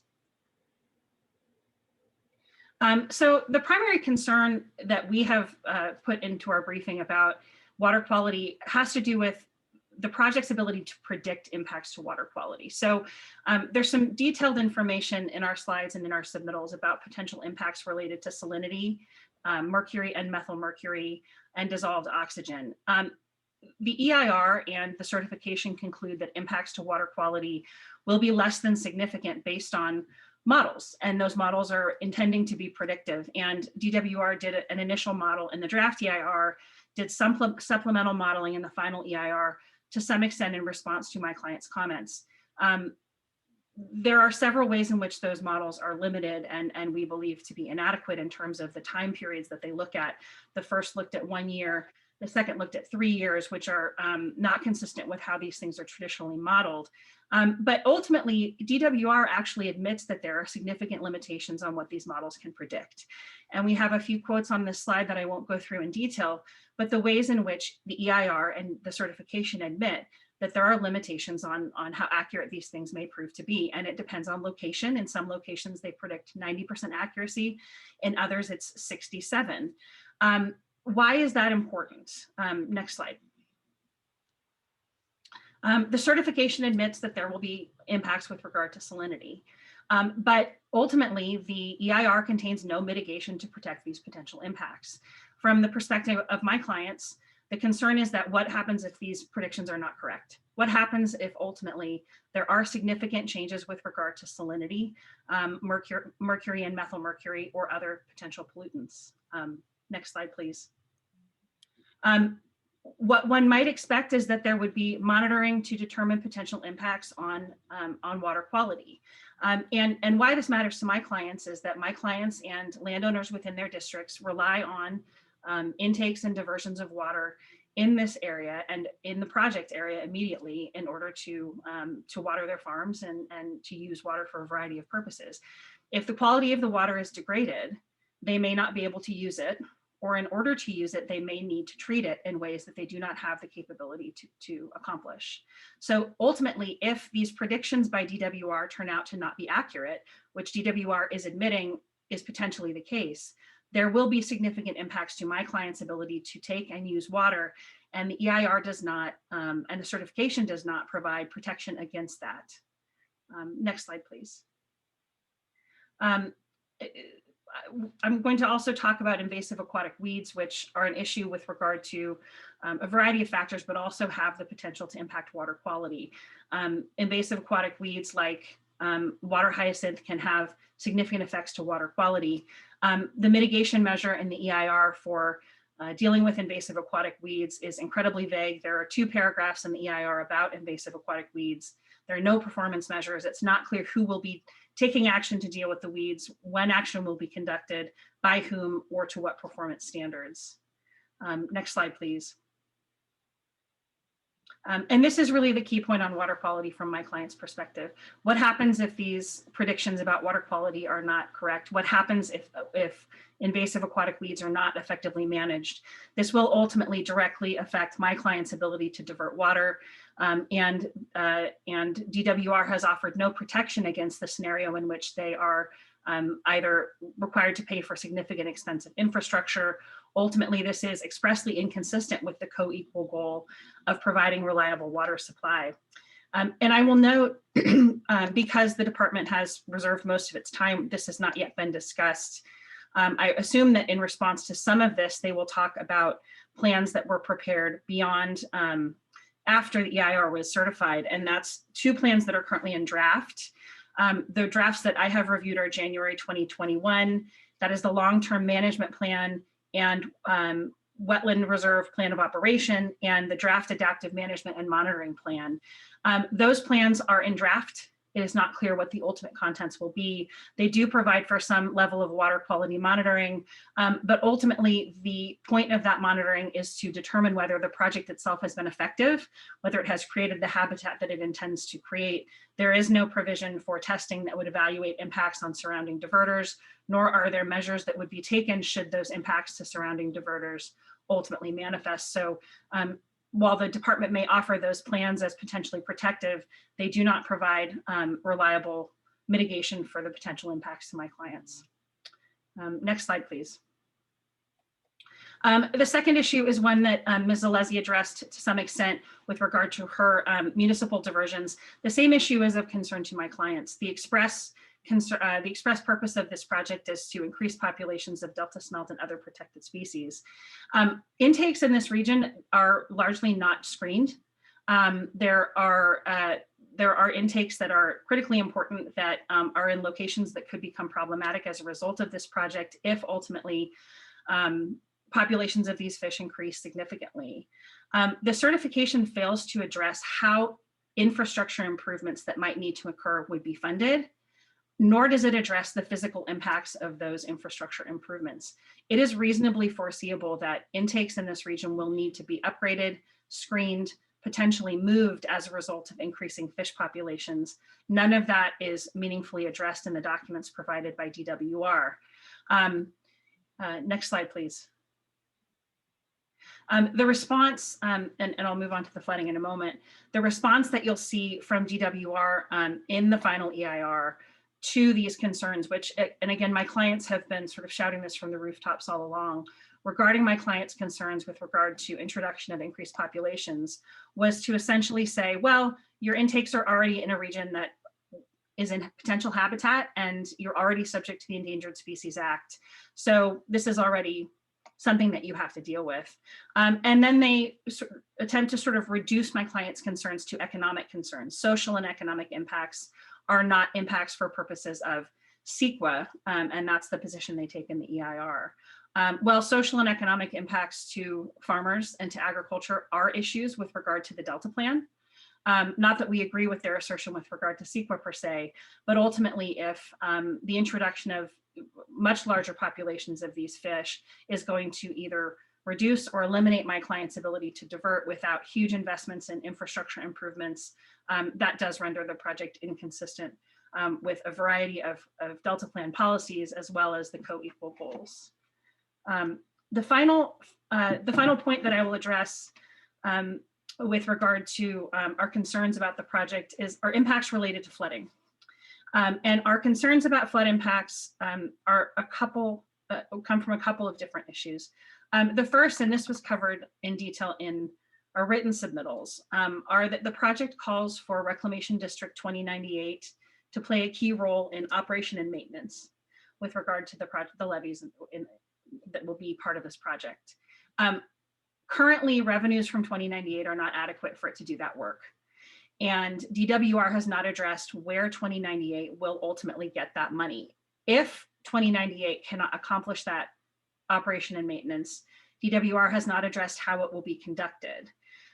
This is a significant concern because if those levees are not adequately maintained, that will put my client's infrastructure and levees directly at risk.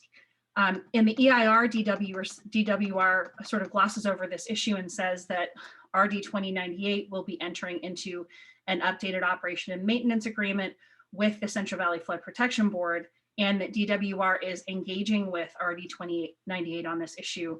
That doesn't really answer the question to the satisfaction of my clients with regard to such a potentially disastrous issue if this maintenance ultimately does not occur.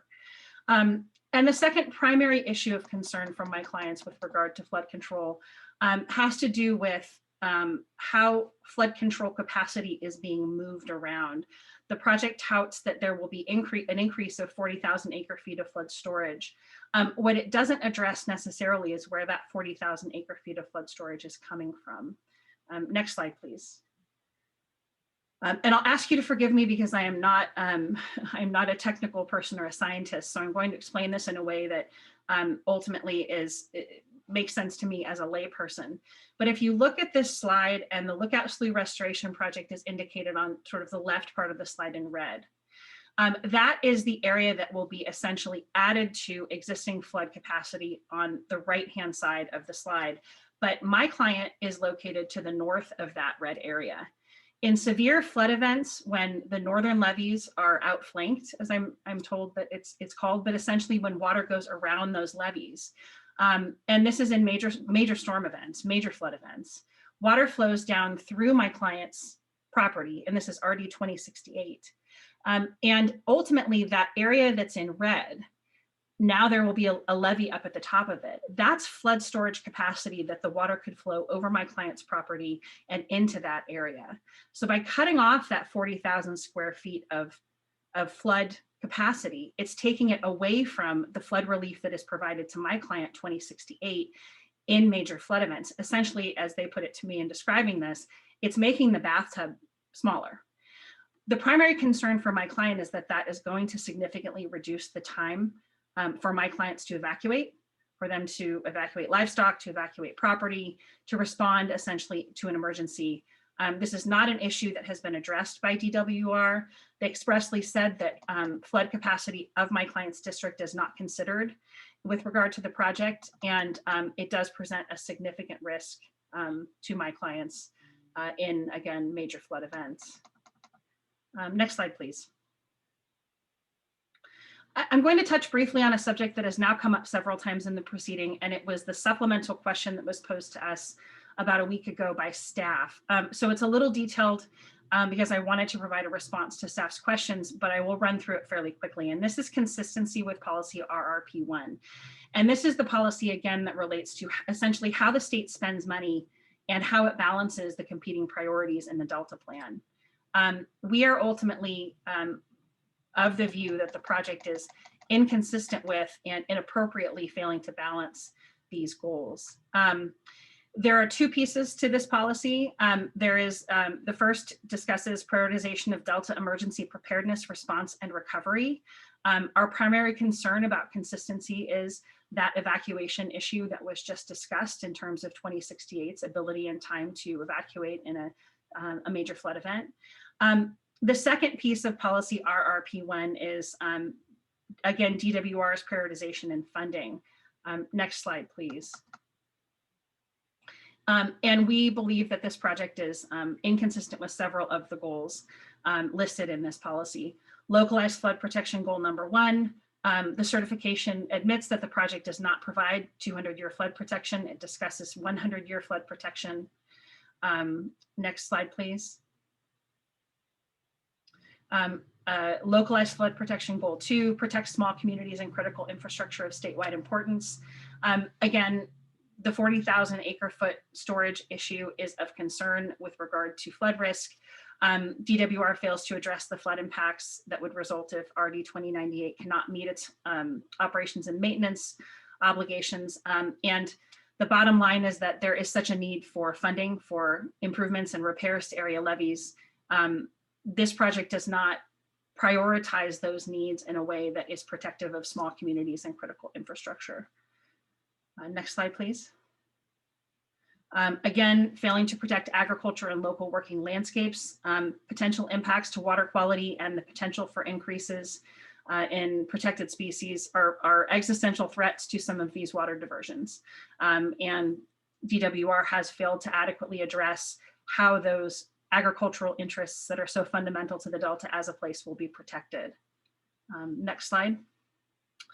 Goal number 1, protect water quality and water supply conveyance, especially levees that protect aqueducts and the primary channels that carry fresh water. Again, we are significantly concerned about potential impacts to water quality and the ability of local diverters to use their intakes without significant upgrades and expenditures. Next slide, please. And this slide just captures a few of the additional issues that are covered in our papers, which we're happy to talk about. Best available science, concerns about adaptive management, inconsistencies with local land uses. With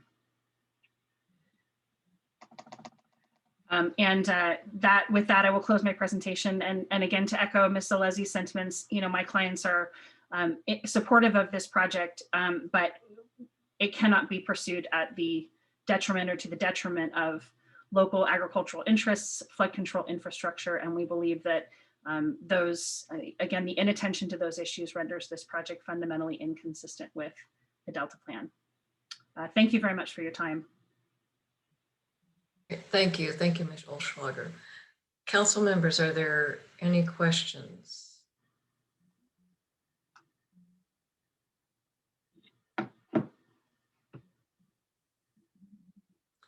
So Ms. Olschlager, I do have a question.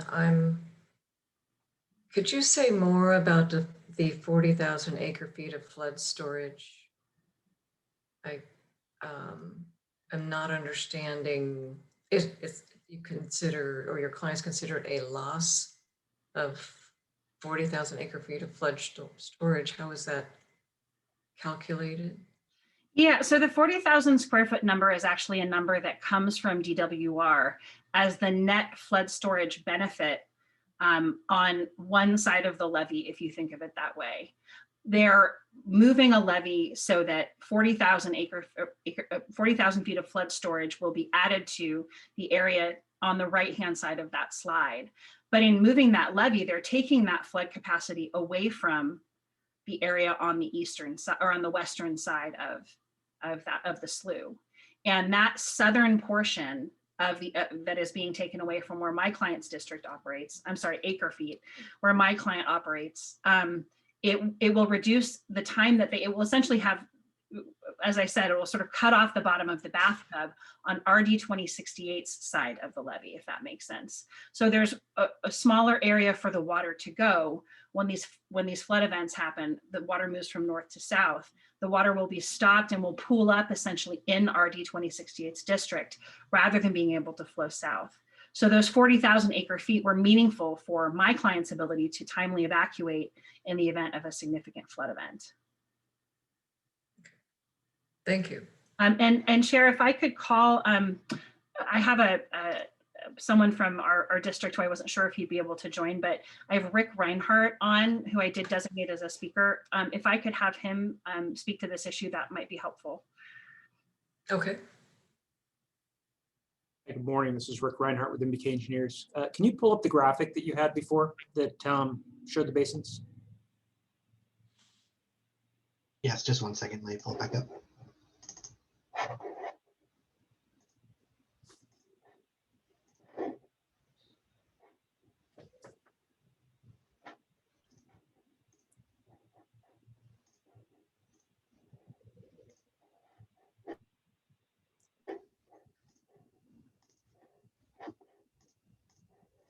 Can you point me to the slide real quick, please? You can go back to the slide that showed 2098. Perfect. That one right there. So you can see the 2098 basin and the 48,000 acre feet that they're talking about is if you breach the Yola bypass west levee and open this up to tidal marsh, it's going to be 40,000 acre feet of habitat floodplain storage created.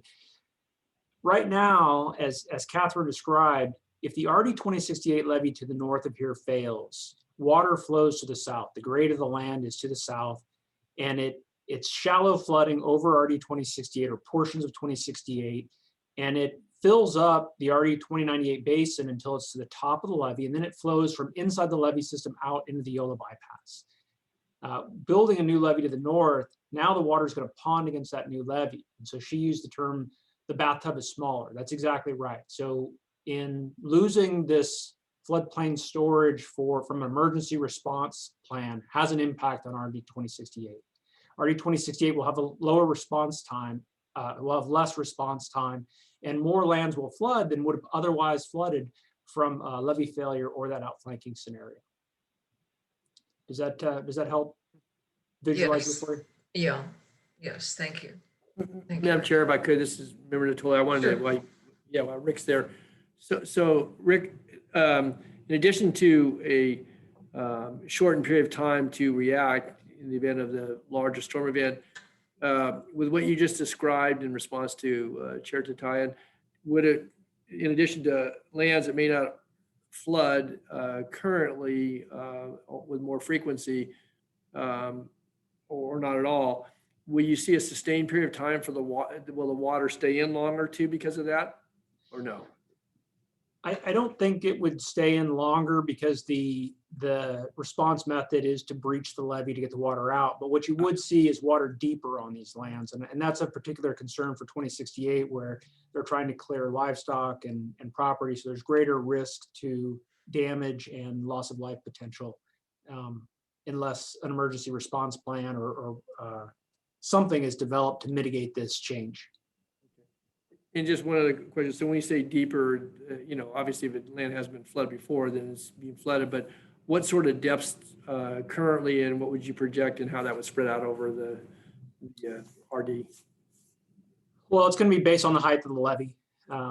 So I'm going off memory here, but I think that existing levee in 2098 is 15 to 20 feet high.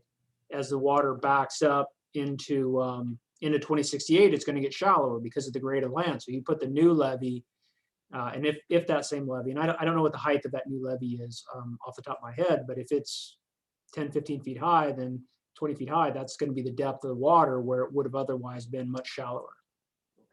All right. Thank you, Rick. Thanks, Madam Chair.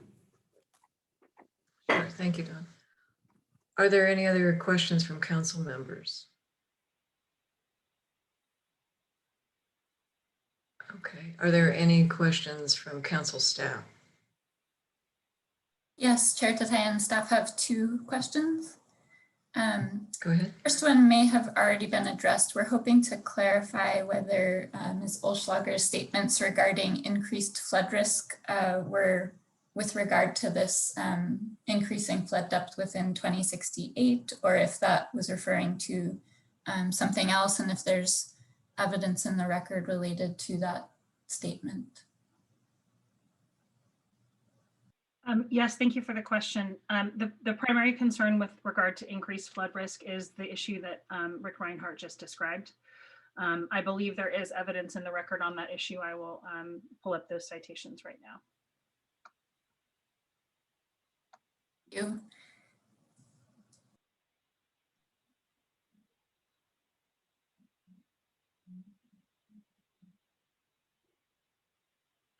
And while I do that, I'll offer up. I also have, I wasn't sure who would be able to join, but I do have representatives from Reclamation Districts 2060 and 2068 on the line, in addition to Rick Reinhardt. So if at any point they'd like to weigh in, they should feel free. And Avery, would it be possible for me to provide those citations to you separately rather than waiting to pull them up right now? Yes, you can provide those in the second half of the hearing, the closing presentations, if you'd like. Sure. So our second question is with regard to the issue you brought up about the prevalence of protected fish species near intakes. Staff are curious if there is evidence in the record regarding the increased prevalence of fish species that would be attributable to this specific project, and any information regarding economic impacts. Yes, well, I think I would look to the primary purposes of the project in terms of the goals of the project being to increase fish species throughout the project area. And I also, again, can pull specific citations for you between now and closing presentation and provide those.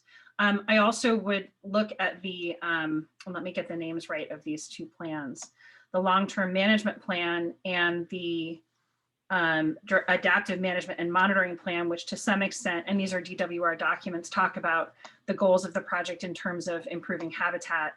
And we have, again, repeatedly raised concerns about these potential costs in comments on the EIR and throughout the process, and the potential for these increased costs with regard to infrastructure. So there certainly is evidence in the record that we were raising this as a concern. So I believe that the record does support that ultimately these increases in protected species are predictable and are reasonably foreseeable, and that ultimately I think it's sort of undisputed that fish screens and other potential infrastructure are costly and are going, could potentially result in significant effects to these districts if they are required. Thank you for that clarification. Those are all of our questions. Thank you, Chair. Okay, thank you, Avery. Well, if there are no other questions for Mr. Olschlager, thank you. Thank you very much. On to Appellant A4, Central Delta Water Agency. 1 second.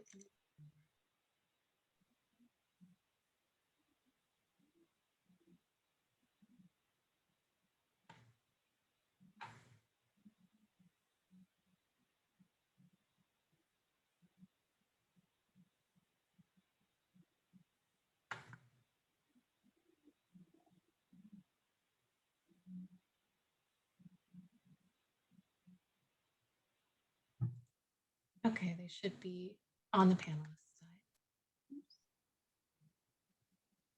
Good morning, Chair Tatian, members of the council. Good morning. Can you all hear me? Yes. Okay. My name is Osha Meserve, and I, along with Mr. Dante Nomalini, will be presenting on behalf of Central Delta Water Agency. And I think what we'll do to make things a little more streamlined is I'll cover the couple of topics that I had prepared, and then I'll hand it off to Mr. Nomalini.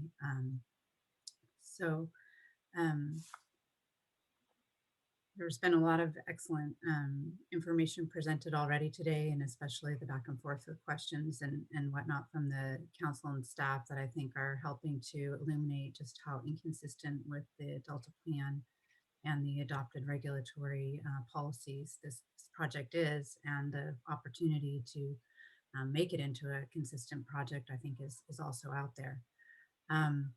If we could go, Brandon, to slide 4, I'll touch on, I think the substantial evidence issue has been covered well. I'll just touch on the best available science concern raised in our appeal first. This is a keystone part of the Delta Council's overall charge to ensure best available science, and it's adopted in this particular policy, has the 6 criteria. In a lot of the DWR's responses, there are references back to things that were done in the EIR, and I think it's been raised with respect to the issue of the overall consistency with the plan, that even compliance with CEQA wouldn't be the same as compliance with the plan and the council's policies. And the same thing goes for, I think, the best available science, and it's important to independently review the issue of best available science. If we could go to the next slide, a couple of the issues that we have pointed out in our appeal, we looked at the modeling, and we also looked at the issue of the concern with salinity of soils as examples of how best available science was not followed with respect to this project. And this is just one of the many figures from the Appendix X of the final EIR, but the concern here is that the DWR's own documents are saying that the model is replicating EC variants only at some locations. And so that doesn't provide a basis for any kind of reliable conclusion about what we could expect from salinity. We were more focused on salinity, but there's obviously other concerns with water quality as well. From an agricultural perspective of water users in the Central Delta, we see that the modeling is being called predictive, and yet it really doesn't track the variance that is seen in real life conditions. And the other concern with that is that there's a lot, that only a couple of years were modeled, and we can see going into this year, which is looking very terrible drought conditions, maybe similar to 1977, none of the critically dry years were modeled. So we have a model that's not tracking real conditions very well in certain locations. And then we have the additional problem of the modeling not even trying to look at a year like we might have this year. And unfortunately, this is not the kind of project that can be turned on and off. Once it would be built, that water would be flowing more in a westerly direction away from the main stem of the Sacramento River. And that's the big concern that we have with whether the best available science supports the conclusions that are being made with respect to salinity and other water quality impacts. And if we could just look at the next slide, the other concern is that there are other restoration projects that weren't considered, in particular Little Egbert Tract, which is that big green shape at the lower end there, which is very near to this project, but wasn't considered in the cumulative impacts or the model at all. And so there's a concern that that wouldn't be captured as well. So this is a great, example of where independent science is so important and such an important part of the council's work, and through Delta Independent Science Board and your other scientists, just how much we need that to happen here in the Delta, and we look for the council to help make it happen. And then if we could go please to slide 10, the next issue I'll cover briefly is the issue of the flow objectives. And the concern here is, like I was mentioning, that this pulls water to the west because of the changes in the elevations. And so that really does, even according to the, we believe, faulty modeling that was done for this project, increase salinity in the central delta, maybe up to 3% in a year like 2009, which again wasn't a critically dry year. So we think in a year like this year, especially where you have TUCPs and already violations of water quality standards, like reflected in the April 30th letter from the executive director of the water board that we submitted, which we believe is subject to judicial notice. It's very similar to other letters that have gone out in the past, and the pattern of there being certain years where the water quality standards can't be met.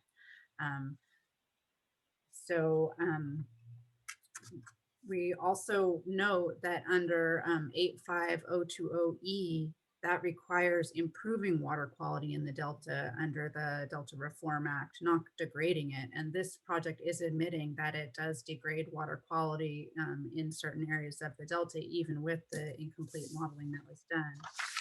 And then last, we don't need to go to a slide, but I will touch on the issue of the Delta, the protection of the Delta as a place. Under 85054, we're supposed to, here at the council, be in protecting, restoring, and enhancing the unique values of the Delta. And certainly here with this project, we don't have a respect for local land uses, which include the use of this water for agricultural purposes, is where we're coming from Central Delta Water Agency's perspective. But also you heard a lot about the recreational uses, which are part of the Delta as a place values, and I think of a great concern. So with that, I'll turn over the rest of the presentation to Mr. Nomalini. Thank you. Well, thank you, Madam Chairman, members of the commission. I am the manager and counsel for the Central Delta Water Agency. The Central Delta Water Agency has as its principal purposes the protection and water supply and quality in the channels of the Central Delta Water Agency, which is in western San Joaquin County, and also to assist reclamation districts and landowners in flood protection matters.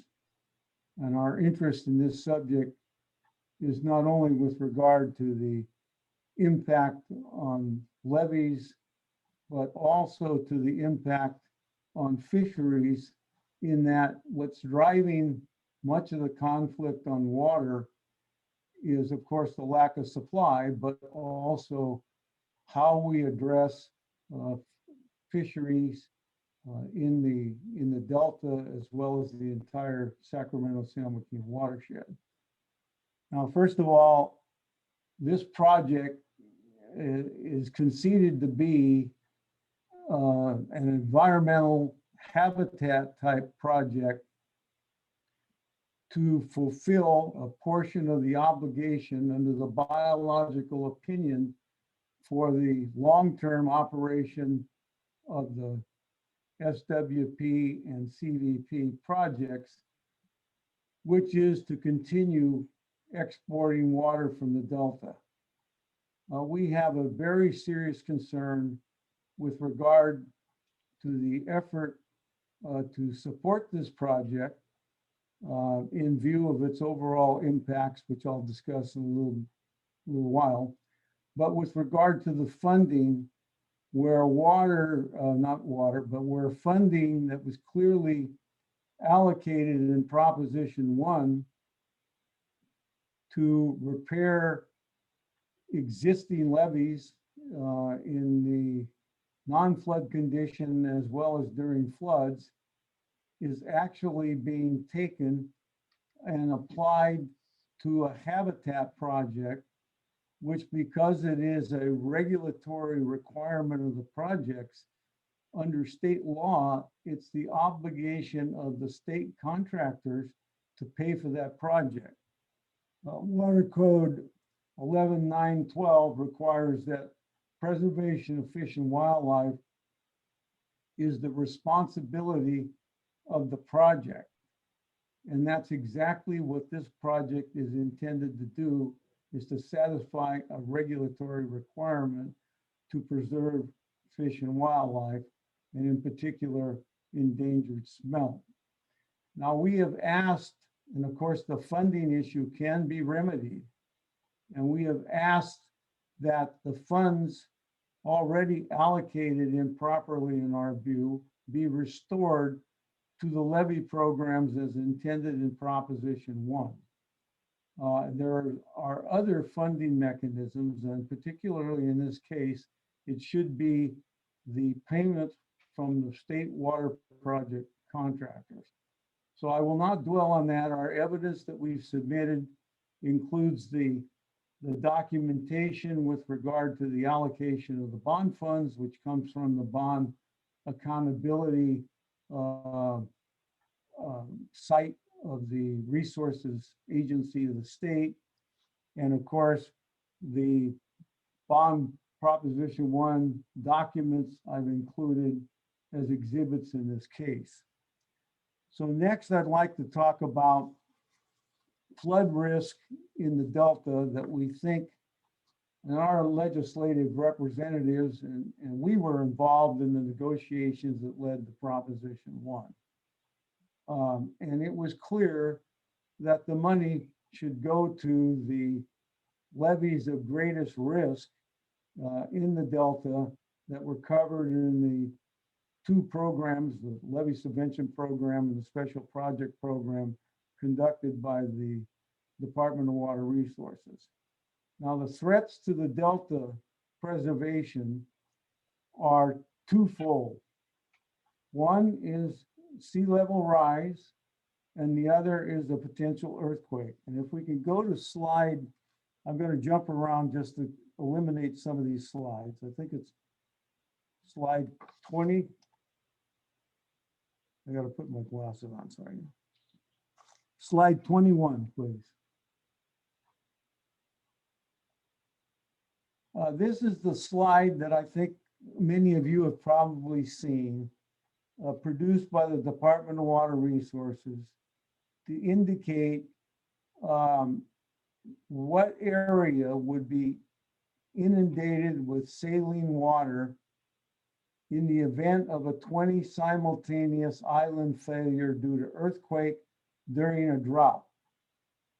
Now, this scenario is driving a lot of the politics on water, but it has some validity with regard to how we might recover if this event occurred. The urban areas in the South have professed that they are capable of sustaining operations without water from the Delta for about 3 years. However, the planning is not to wait 3 years to get this water, this saline water, out of the Delta in the event this event occurred.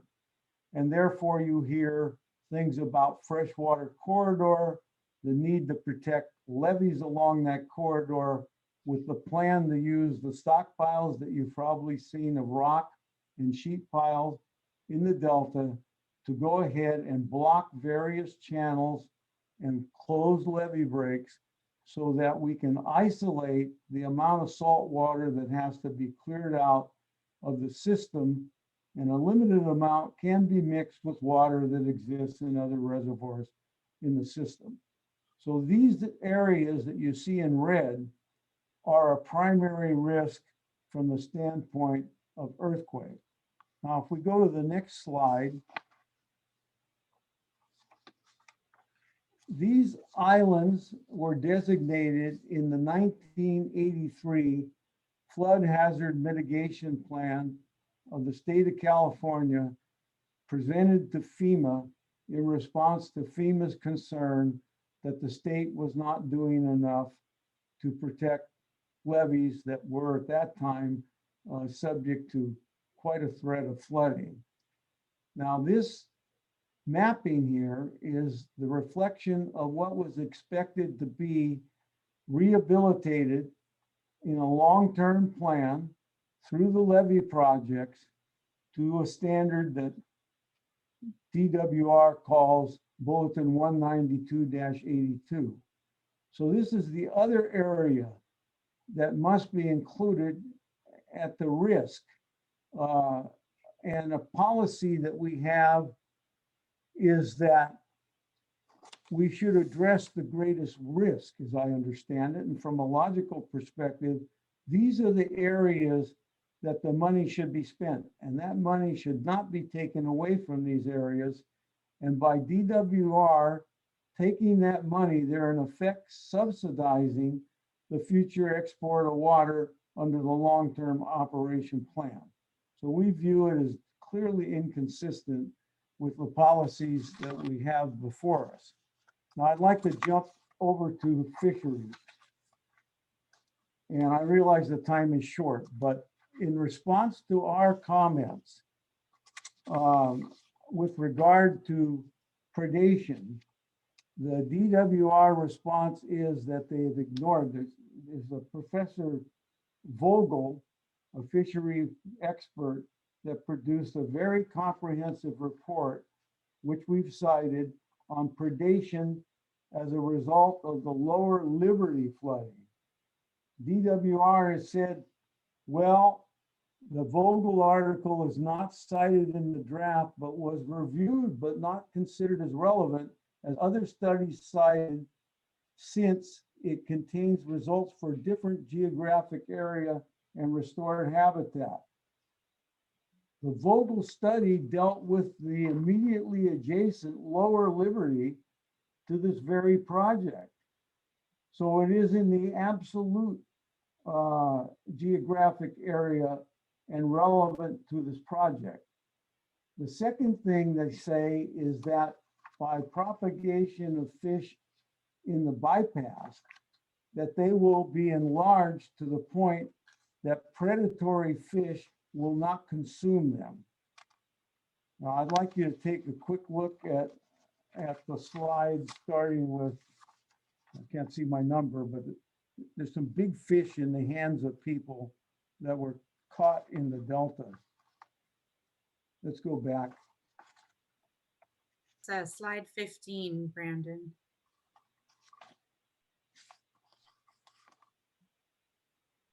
Okay, here we are. These are fish, striped bass in the center, black bass to the right, Sacramento pike minnow, which is a native fish, to the left. Just look at the size of those mouths of the predators and evaluate the comment that the Delta smelt and other small fish are going to exceed in size the mouth gate of the predators. Let's go to the next slide. I'll go to the next one. We got them out of order. All right, here we go. These are striped bass consuming smelt, and the smelt are about 3.5 inches long. And small salmon are about in the same range, maybe a little larger. Let's go to the next slide. This is a Sacramento pike minnow, and it had consumed 34 juvenile salmon, and that pike minnow is only 21 inches long. That's a native species. But these other predators are quite capable of the same thing. The problem with this project is that it's creating tidal wetlands and open water that will become saturated with increased population of predators. These predators are going to feed on the smelt that we desire to increase in quantity. A good part of this problem is that the area of this project is not really floodplain. Floodplain is that area that gets inundated for short periods of time during a flood event or a high water event. So the predators don't have the opportunity to develop their own population in the already flooded and constantly flooded tidal zones and flooded areas. This project is working in the wrong direction and should be moved farther upstream. My last point to end my presentation is that the money for Delta levees was for improvement and repair of levees, not building a new levee setback, which changes the bypass, increases the flow on the flow area on the east, and as stated by other witnesses and other people, and aggravates the floodplain on the west side of the levee. So with that, I'll end, and thank you very much. I'd be happy to answer questions. Council members, any questions for Ms. Meserve or Mr. Nomalini? Very quick question. Yeah, Madam Chair. Dante, what was the time frame for the Vogel study? It was after the Lower Liberty flooded, and it was done at different times. And part of the problem there that's in that study is when you create a bigger floodplain, you increase the tidal prism in the Lower Liberty area and otherwise, and that as salmon come down the Sacramento River, because the tidal flow into that area is so great that it drags them in there. So that part of the study was done quite after Lower Liberty was inundated and quite after it became part of the Department of Fish and Wildlife area. So roughly what year was that? Does the 80s, 70s? No, 90s? that's after that. It's probably in the 90s, but the report is cited in here. I just don't have the date right in front of me. Okay, good. Thank you. That's all my question. Thanks, Dante. Any other questions from the council?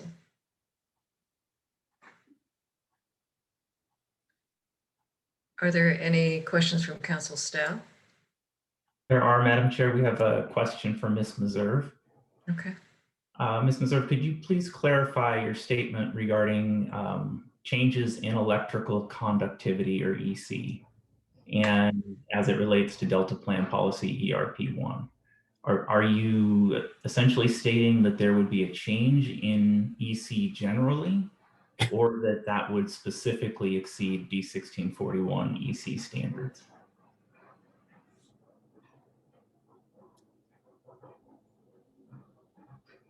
I think I think part of what we were saying with the best available science aspect of it is that we don't believe that the model is best available science. So that creates one layer of question. With respect to the model's output, based on the limited number of years and the failure to look at a year like this year, for instance, the model output is saying it doesn't violate D1641, which is a running 14-day average. I think the concern, there is a concern and maybe a split in opinion about whether D1641 is adequately protective of Delta agriculture and other beneficial uses in the Delta. and also whether it addresses issues like buildup in soil salinity from irrigation with saline, maybe small increases in salinity over a long period of time that Delta agriculture is not able to address through leaching, which is a typical means of doing that in other geographic areas that have that kind of drainage. So I think, with respect to to the extent your question is about, the violation of D1641, I think we don't think there's enough information to determine one way or the other whether D1641 would in fact be violated. And then in addition, we're concerned that D1641 is not protective enough. And I might look to other policies such as best available science and protection of Delta as a place to kind of shore up and give the council maybe additional, interest and authority over protection of those maybe additional, an additional layer on top of the running 14-day average. Does that help at all? It does, and I just have a quick follow-up question. How specifically do you believe that the model that was used for salinity modeling does not represent best available science?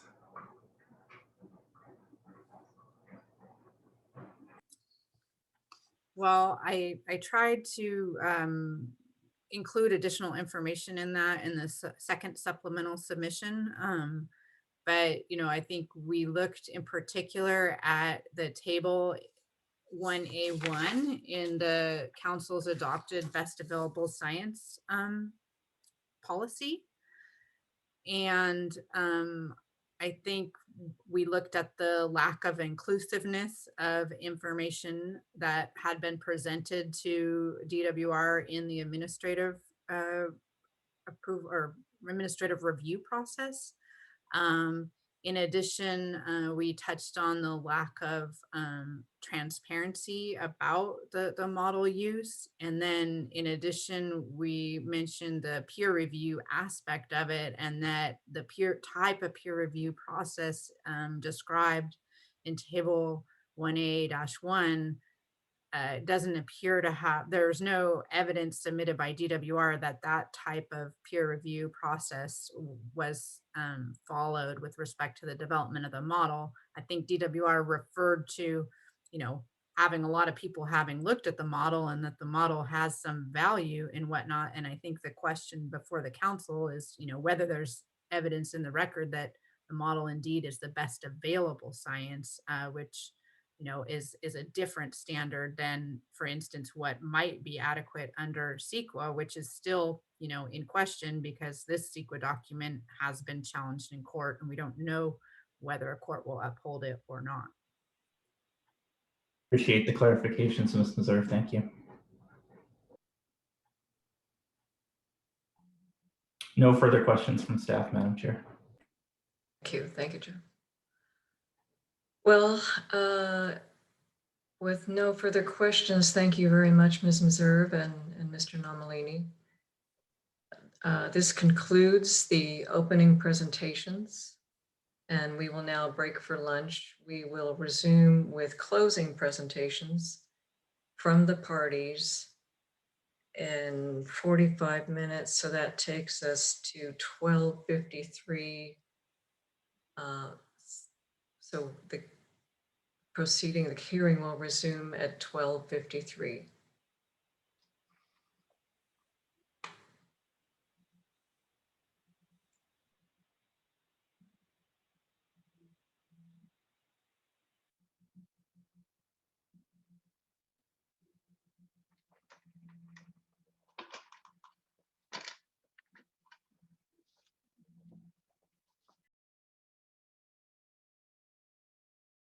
Madam Chair, we are broadcasting and recording. Great, thank you. Let's see here. I think we have Christy and Dawn and the judge. Let's wait one more minute for Maria and Virginia. And is Brandon, is Daniel on? I'm here. Hi, Maria. Yes, Councilmember Zingali should be on now. Okay. I'm here, Susan. Hi, Daniel. Hello. Let's see. I think, well, we'll wait. Oh, there's Virginia. Okay, well, everyone is back. So now, let me make one correction to this morning. I was notified that the final hearing transcript will be available on the Lookout SLOUGH website. The rough copy of the hearing transcript will have to be requested from the court reporter.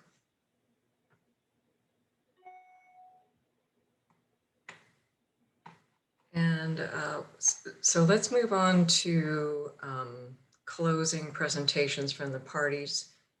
Parties will present in the same order as the opening presentations, beginning with the department, which has reserved 110 minutes for closing presentations. The Delta Protection Commission has reserved 5 minutes for closing presentation. Liberty Island Access has reserved 10 minutes for closing presentations. Solano County Water Agency has reserved 10 minutes for closing, and Reclamation Districts 2060 and 2068 have reserved 10 minutes for closing presentations. And finally, the Central Delta Water Agency has reserved 10 minutes for closing presentations. So council members, please hold your questions for all of the parties until all of the closing presentations have been received. At that point, I will open up the opportunity for council member questions to all parties. And we are now ready for closing presentations, starting with Department of Water Resources. Good afternoon. Thank you, Chair Tatayan and council members and council staff. And we've got our slides up. So as we begin, the DWR would like to take a moment to talk about some of the procedural requirements as part of this appeal process. So as noted in the staff slides and for Section 6 administrative procedures, the appellants are required to make and provide detailed statements of facts on which their appeals are based. Their allegations require basis and evidence. Under Section 9 of the procedures, the council can provide the appellants a reasonable period to provide further information necessary to clarify, amplify, correct, or otherwise supplement the information submitted to the appeal. There are no provisions for adding new allegations in response to written statements or including new allegations in the presentations. One thing we'd like to know is that additional time was granted, including today's oral presentations. However, several of the morning presentations range widely over the topics such as diversity, economic impacts, and recreational use, whether D1641 is appropriate protective or the adequacy. Excuse me, sorry to interrupt. This is the court reporter. Ms. Taylor, you're speaking a little fast, and with the mask, it's a little mumbly. So I want to make sure the record is clear during your presentation. Could you take your mask off or slow down, or preferably both? Just one moment.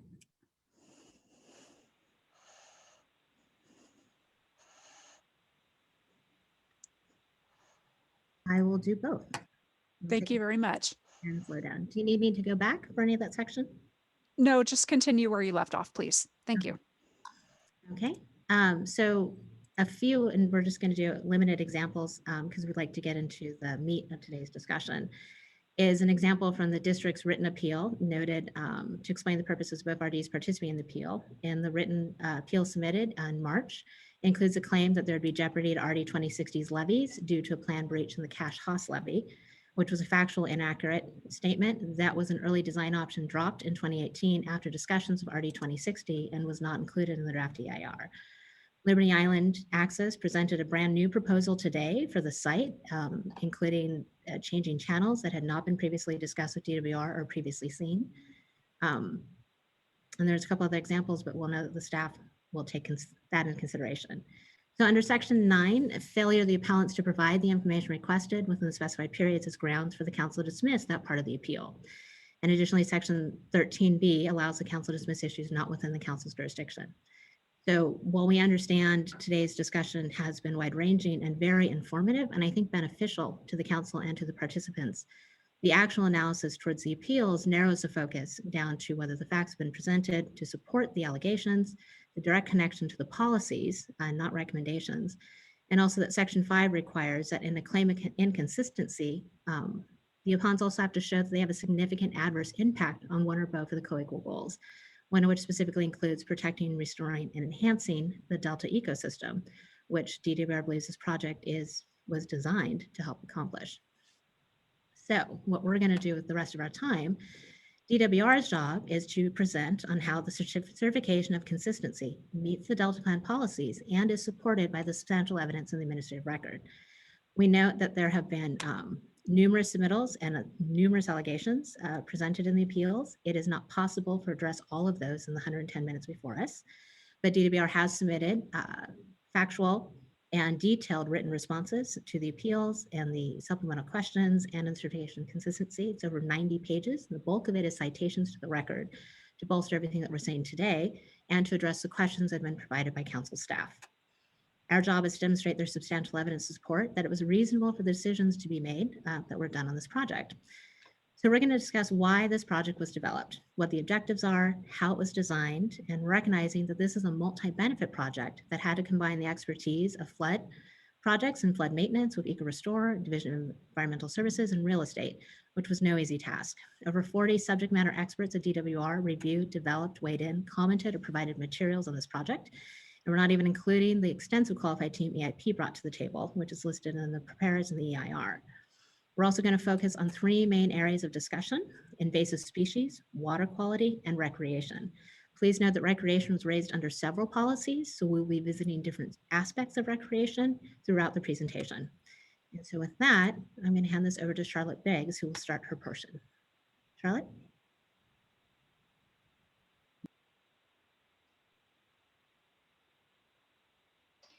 Good afternoon, Chair Tatayan and council members. My name is Charlotte Biggs. I'm a program manager with the Department of Water Resources and one of the leads on the project. Thank you for taking the time to hold this hearing today and allowing us to talk about our project. My colleagues and I are going to run through an overview of the project first, focusing on the drivers and goals for this project, the design features, and our approach for developing the project over the past several years. And then Rachel will dive into the consistency determination and the policies. So you can go to the next slide, please. The Lookout SLOUGH project is many years in the making, based in 2 aspects of DWR's mission and core programs: operating the State Water Project and providing flood protection. The State Water Project is operated to protect fish and wildlife and balances the critical need for delivering water supply with environmental protection. DWR is obligated by federal and state mandates to establish habitat in specific areas of the Delta, Yolo Bypass, and Sassoon Marsh to benefit native species recovery. The State Water Project is operating under 2 biological opinions or mandates from the U.S. Fish and Wildlife Service and the National Marine Fisheries Service, as well as an incidental take permit from the California Department of Fish and Wildlife. The Lookout SLOUGH project will provide over 3,000 acres of habitat, which is required to fulfill or help fulfill these federal and state mandates. These regulatory agencies have been involved in the implementation of this project to ensure that the design and location meet the requirements of these mandates. So for flood protection, DWR has a core responsibility to provide flood risk reduction, planning, implementation, emergency response, and recovery. Current and future statewide mandate or management plans, including the Central Valley Flood Protection Plan, the California Water Action Plan, California's flood future recommendations, as well as the Delta Plan, are used to inform sustainable solutions for water management challenges facing California. Investment in levee improvements is guided by the Central Valley Flood Protection Plan, California's strategic blueprint to improve flood risk management in the Central Valley. The first plan was adopted in 2012, and it is updated every 5 years. The 2017 update of the Central Valley Flood Protection Plan included recommendations for bolstering resiliency within the lower Yolo bypass, specifically through a setback levy in association with ecosystem and multi-benefit improvements. So the Lookout Slough project really embodies this planning recommendation. DWR's 2016 basin-wide feasibility study evaluated flood risk reduction alternatives to expand the Yolo bypass, and it included a levee setback option specifically within the site of the Lookout Slough project site. The 2017 Central Valley Flood Protection Plan update made it clear that expanding flood conveyance in the Yolo bypass is a critical element to achieving overall system-wide flood risk reduction, which my colleague Kyle will expand on later in our presentation, just in a few minutes. So we can go to the next slide.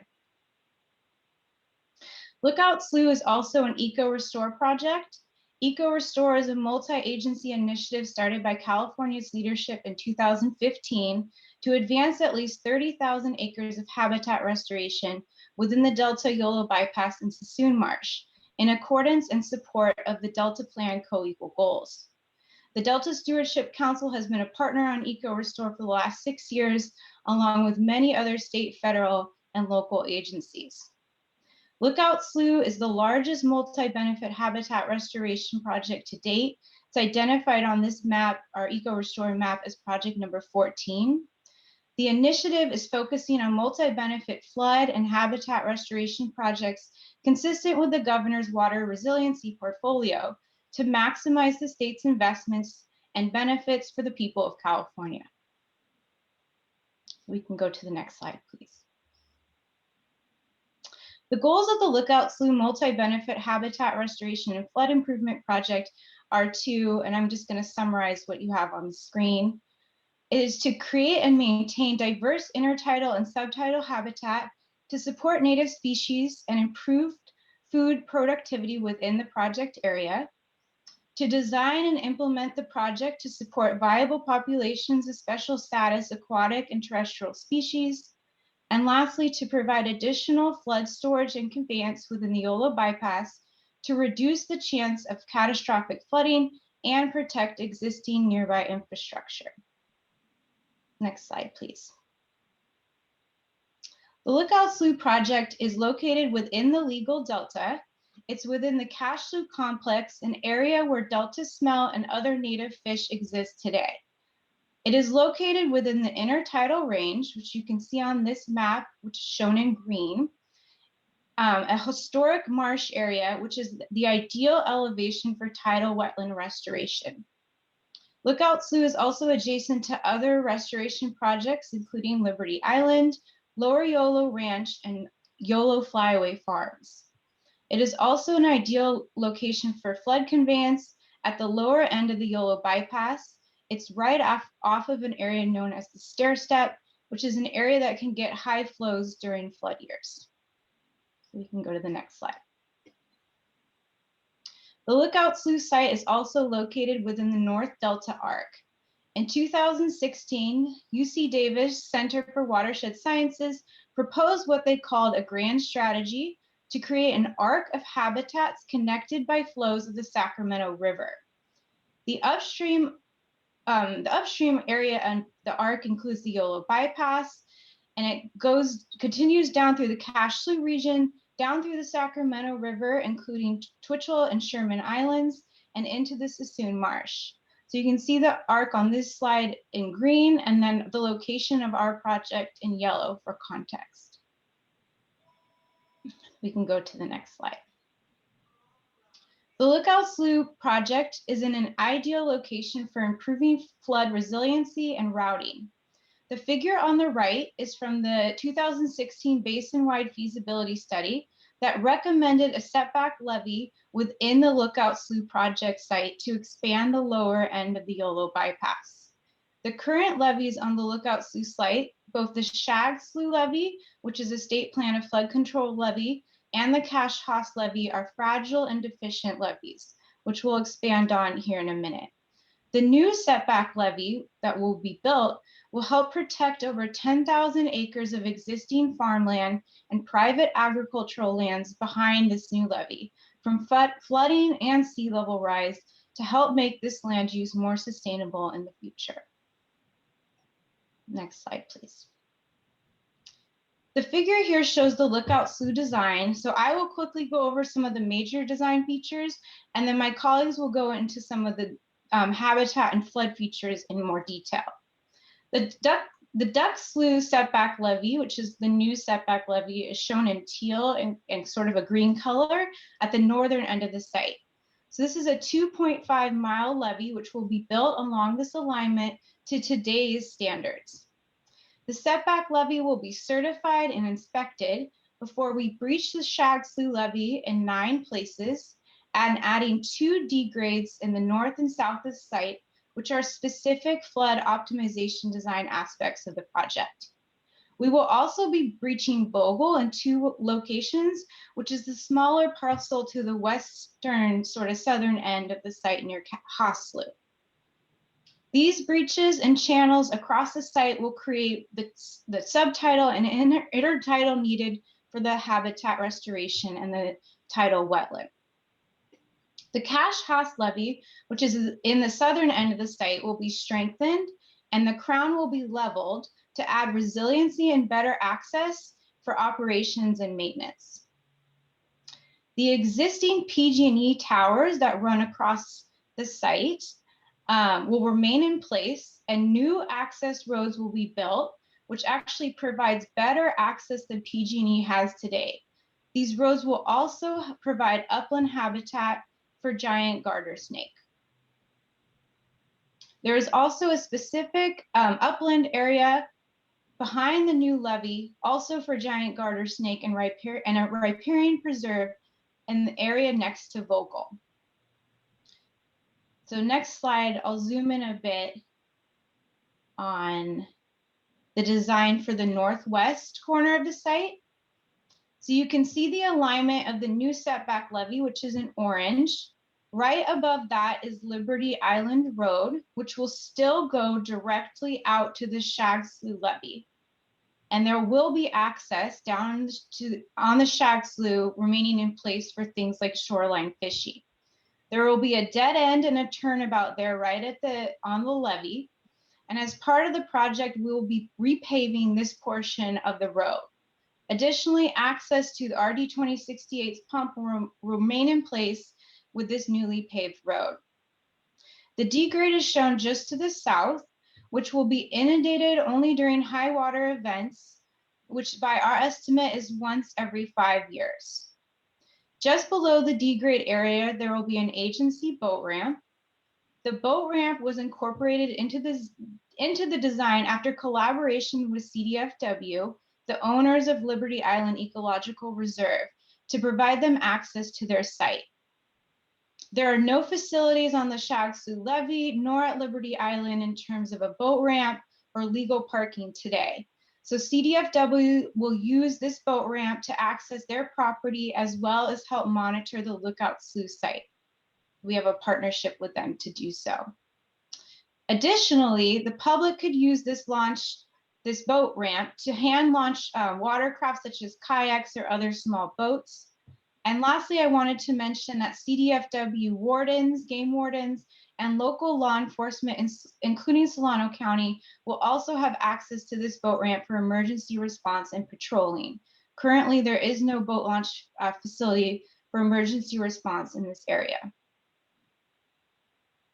So next slide, please. As we developed the design for the Lookout Slough project, we took existing conditions into careful consideration. I just mentioned how we considered the PG&E transmission towers to provide better maintenance access than what exists today, and how we will repave portion of Liberty Island Road leading out to the Shag Slough levee, which can also be used for emergency services and access. The project site today is made up of 3 parcels known as Bowlesby, Vogel, and Liberty Farm. So Liberty Farms is the southernmost parcel, which was a managed wetland and a private duck club, which was under a wetland reserve program easement. So it was already a managed wetland. The Volgo area, which is a smaller parcel to the southwest, was once a duck club, but over the last 7 years or so has been fallow land. The Bowlesby property, which is the most northern parcel, was used for grazing, and there was a long-term lease by a ranching operation. So as we developed the project to be a good neighbor and to accommodate this change to the grazing portion of the site, DWR and our partner EIP worked with that ranching operation. We were able to relocate them with a new lease on an adjacent property directly to the north of our site, updating fencing, irrigation, and barn facilities for them. This was above and beyond what's required for us to do under CEQA or other requirements, but it is consistent with the Delta plan. It was important to us to work with this long-term tenant who have really become a partner with us on this effort. Additionally, I wanted to mention that for offsite agricultural easements that were needed for mitigation, as well as giant garter snake and Swainson's hawk easements for mitigation, we were able to work with willing landowners adjacent to the project site so that all of our agricultural easements are in the immediate area of the project site, protecting agricultural use and existing ag operations as close to the project as possible. I think most of that is also within the RD that our site is within, which is RD 2098. Next slide, please. An aspect of the design includes expanding recreational opportunities in the area. The 9 large breaches along the Shag Slough and Vogel will open up the site, creating a new navigable waterways, which will be open to the public.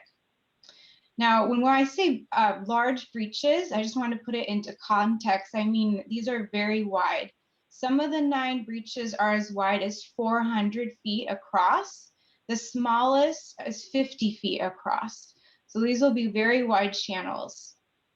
In respect to recreation and public access, the Lookout Slough project is creating over 20 miles of new channels and public waterways, which will increase the opportunity for boating, fishing, bird watching, waterfowl hunting, and sightseeing within the project site, which today is privately owned land. So it's a big change.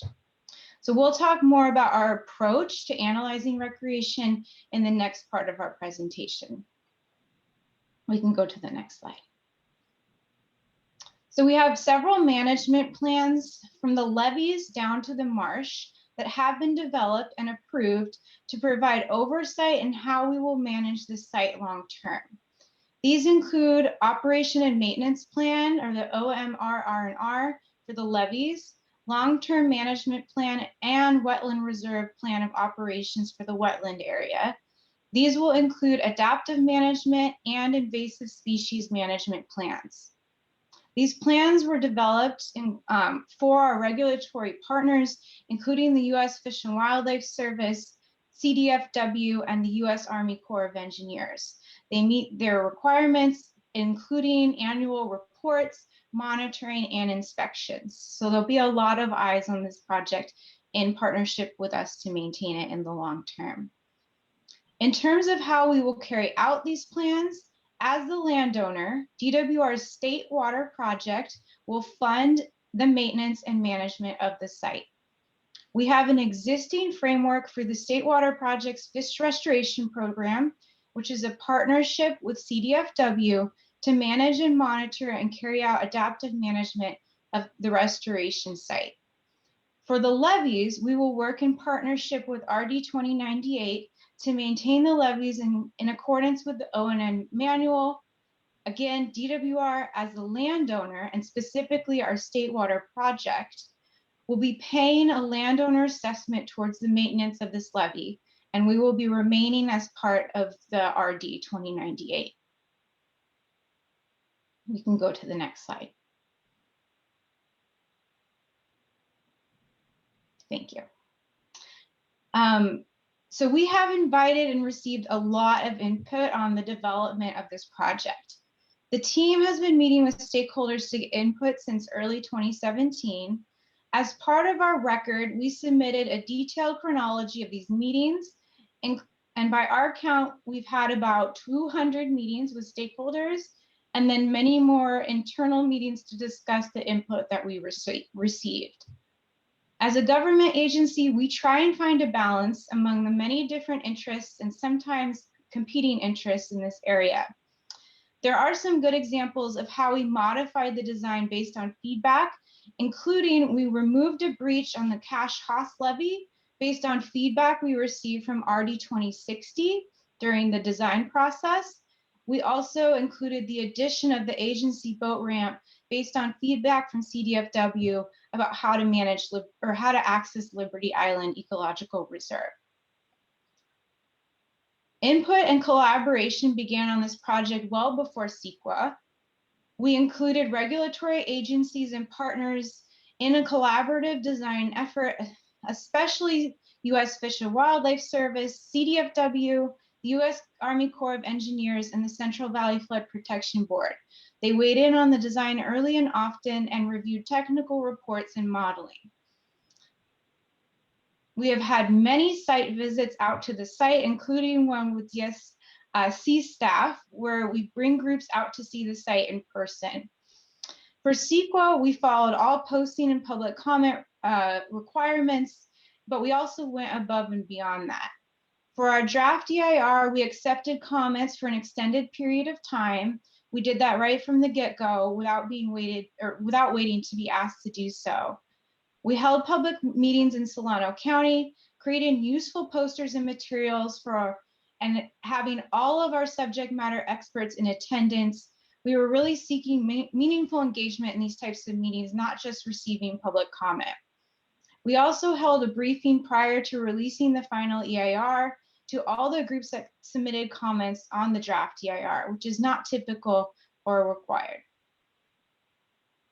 So I wanted to now introduce my colleague, Heather Green, who will continue with our overview, focusing on the restoration design components.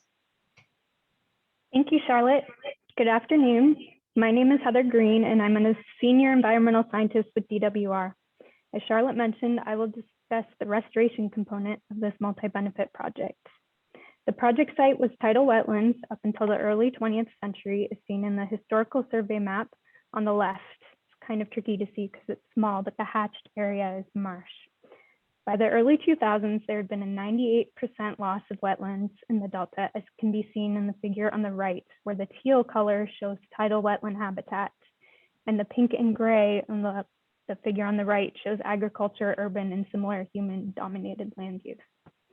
Loss of tidal wetland habitat is a key factor in the decline of many native species in the Delta. Thus, there is an urgent need for restoration of this important habitat, as is proposed by the project. The project would reestablish historic tidal influence through restoration of important subtidal, intertidal, and floodplain habitats in a tidal channel network. Next slide, please.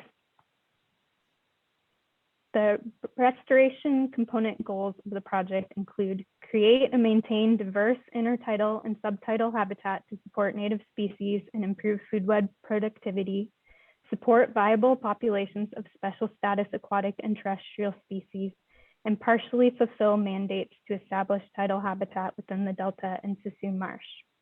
Next slide, please. While Charlotte has already given a preliminary overview of the project design, I will focus in on design features specific to the restoration goals of the project and how the project team arrived at the current project design using the best available science. The Lookout SLOUGH project design was informed by peer-reviewed science and has evolved with input from various experts through over 20 design iterations.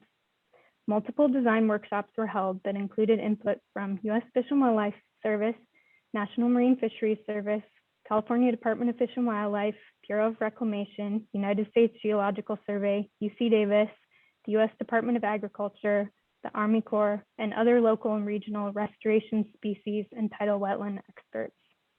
Initially, restoration of just the Bowlesby and Vogel properties was planned. However, this was expanded to include the Liberty Farms parcel to get sufficient tidal connectivity from SLOUGH and to provide more restoration and flood benefits. Early design iterations were reviewed by the fish agencies and other restoration experts, and when concerns were raised about the adequacy of tidal flushing, the design was completely reworked. The channel design was refined using bank-full software to ensure self-scouring, sinuous channels that conveyed tides to the far west of the project site. The design follows restoration guidance for Delta smelt and tidal wetland models for smelt and salmon, and is consistent with the NIMS recovery plan for Central Valley salmonids. The restoration design has been approved by U.S. Fish and Wildlife Service, NIMS, and CDFW as meeting requirements for the habitat credits. With the project's mandates and goals in mind, the input from regulatory and technical experts throughout the lengthy design process helped the project team tailor design features of the project to promote habitat conditions for native species while dissuading the development of conditions that favor the establishment of non-native fish and vegetation. Some of these design features include wide levee breaches with slow tidal velocities. This reduces fish predation and aquatic veg buildup around the breaches and allows maximum tidal inflow into the site. The design avoids culverts, which could encourage or facilitate predation on native fish species and may be clogged by vegetation. Designs including culverts are also inconsistent with the project's flood goals, as will be covered in more detail later in the presentation.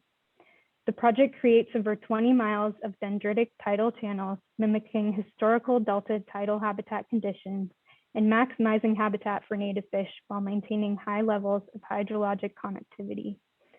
The project is designed with full tidal exchange throughout the entire site, which can be seen if you click the animation on the left, preventing stagnant backwaters and invasive vegetation buildup towards the back of the site. You can see water moving all the way to the back of the site with the tides. The variability in tidal channel widths and depths allow for a diversity of habitat for fish spawning and rearing. And reconnecting and establishing over 3,000 acres of heterogeneous subtidal, intertidal, wetland, and floodplain habitats will result in varied water residence times and increased nutrient availability to benefit food web productivity. These design features and more are discussed in greater detail in multiple basis of design reports, which are included in the record. Another goal of the restoration component of the project is to support viable populations of special status species. An example of how the project was designed to meet this goal are habitat elements specifically designed for giant garter snake, or GGS. These design features include raised GGS peninsulas, which can be seen in pale yellow on the design figure, for summer basking habitat and winter refugia, upland GGS refugia behind the New Duxley levee, and GGS foraging ponds, which are the blue hatched ponds on the figure. The foraging ponds were designed with input from USGS and CDFW, specifically with the goal of creating future research replicates. The design features, habitat heterogeneity, and sheer size of the Lookout Slough project make it an ideal site for future studies to further the science of tidal habitat restoration and related scientific fields in the estuary. Throughout the project development process, the project team has heard from many scientists throughout the region who are eager to plan their future studies at the site. Next slide, please. As highlighted on the previous slide, the project's extensive design process led to optimal features to benefit the habitat of special status fish species like Delta smelt, while also providing features for terrestrial species like giant garter snake. In addition to Delta smelt, this project will also benefit habitat for many other special status fish species, including Chinook salmon, split-tailed, green sturgeon, longfin smelt, and steelhead, as well as many other native fish and wildlife species. Next slide, please. Food web support and improving primary and secondary productivity in the Delta has been identified as a critical part of the effort to recover Delta smelt. Connecting channels to emergent marshes where water can have an extended residence time to generate more primary productivity forms an important base for food production. Invertebrates pictured on the slide are examples of important parts of the food web for native fishes that we would expect to increase with the creation of approximately 3,000 acres of tidal wetland habitat. With tidal exchange, food produced in the tidal wetlands will be exported off-site, so benefits to native fish species extend beyond just the project site. I've provided a brief overview of the design features to support the restoration goals of the project. More information and citations used to inform the project's design can be found in various reports included in the project's record. Now I'll turn the presentation over to my colleague, Kyle Bickler, who will discuss the flood benefit of the project. Thank you, Heather. Good afternoon, Chair Tatian, council members and staff. My name is Kyle Bickler. I'm with the Department of Water Resources, Division of Flood Management. I'm a senior geotechnical engineer. I've been the contract manager for the flood benefits portion of the Lookout Slough project for the last 4 years. I'll present 4 slides to summarize the flood risk reduction goals for the project. The flood risk reduction goals for the Lookout Slough project are to ensure consistency with the Central Valley Flood Protection Plan and the other state and federal planning documents, flood planning documents. The Lookout Slough Tidal Habitat Restoration and Flood Improvement Project is a multi-benefit project in the legal delta. The flood benefits portion of the project are funded by DWR's system-wide flood risk reduction program.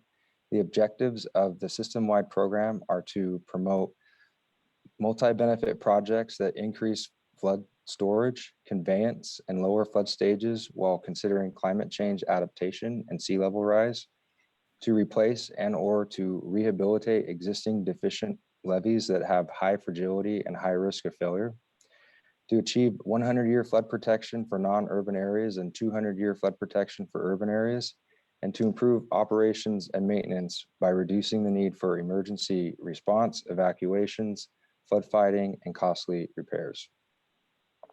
Next slide, please. For this slide, I'll summarize the system-wide improvement program for the Yolo bypass. So why focus on the Yolo bypass? The Yolo bypass is the backbone of the flood system. 80% of floodwaters flow down the Yolo bypass. It's recognized that improving the Yolo bypass is one of the greatest opportunities to reduce flood risk in the Central Valley.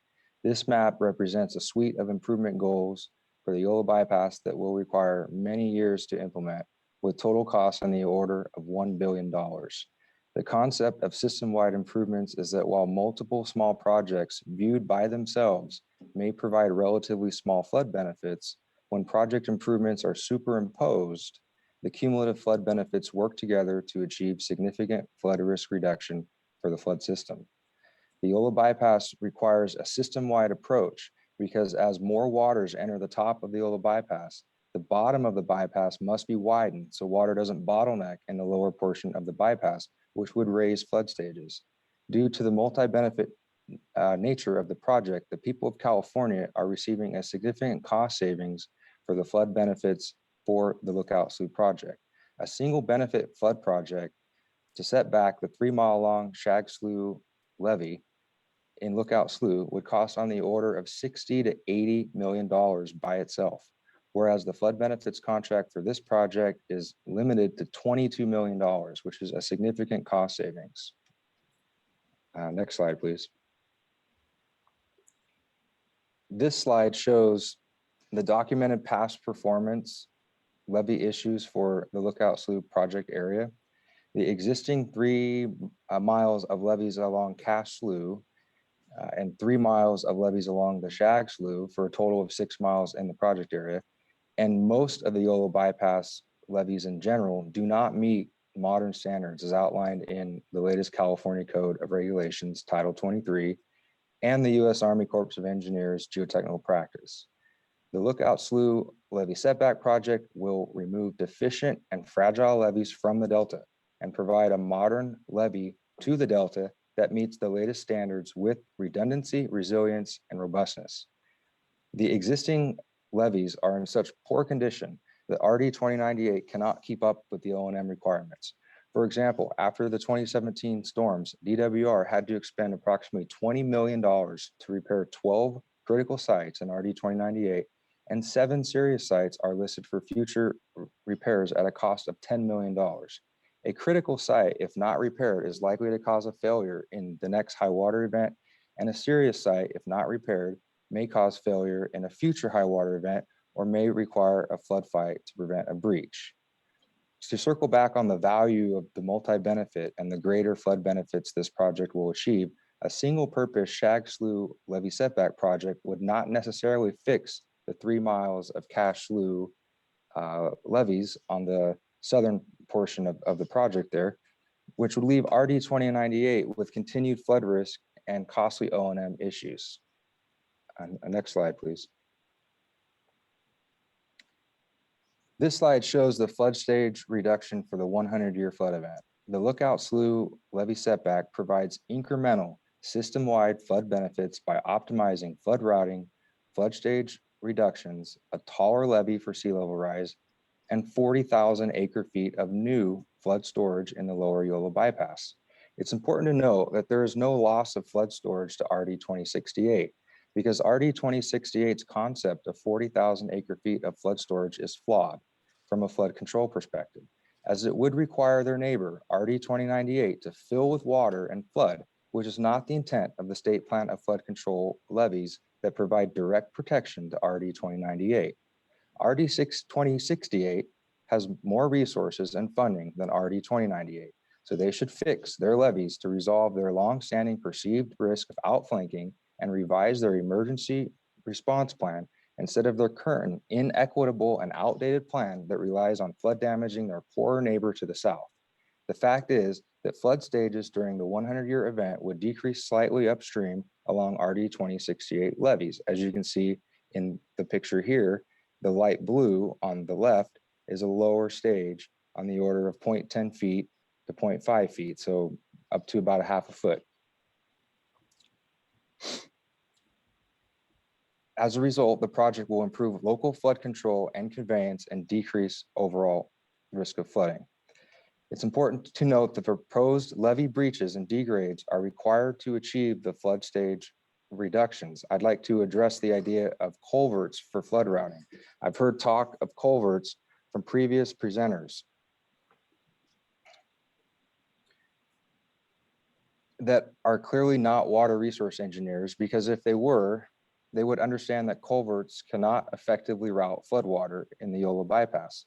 Culverts would be further ineffective due to clogging with flood debris and would require significant O&M into perpetuity. Culverts are simply not effective at moving the volume of floodwater that needs to be moved through the Yola bypass.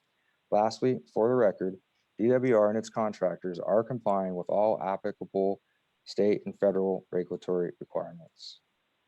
Thank you for your time. If there are no questions on the flood benefits, Rachel will continue with the remaining slides.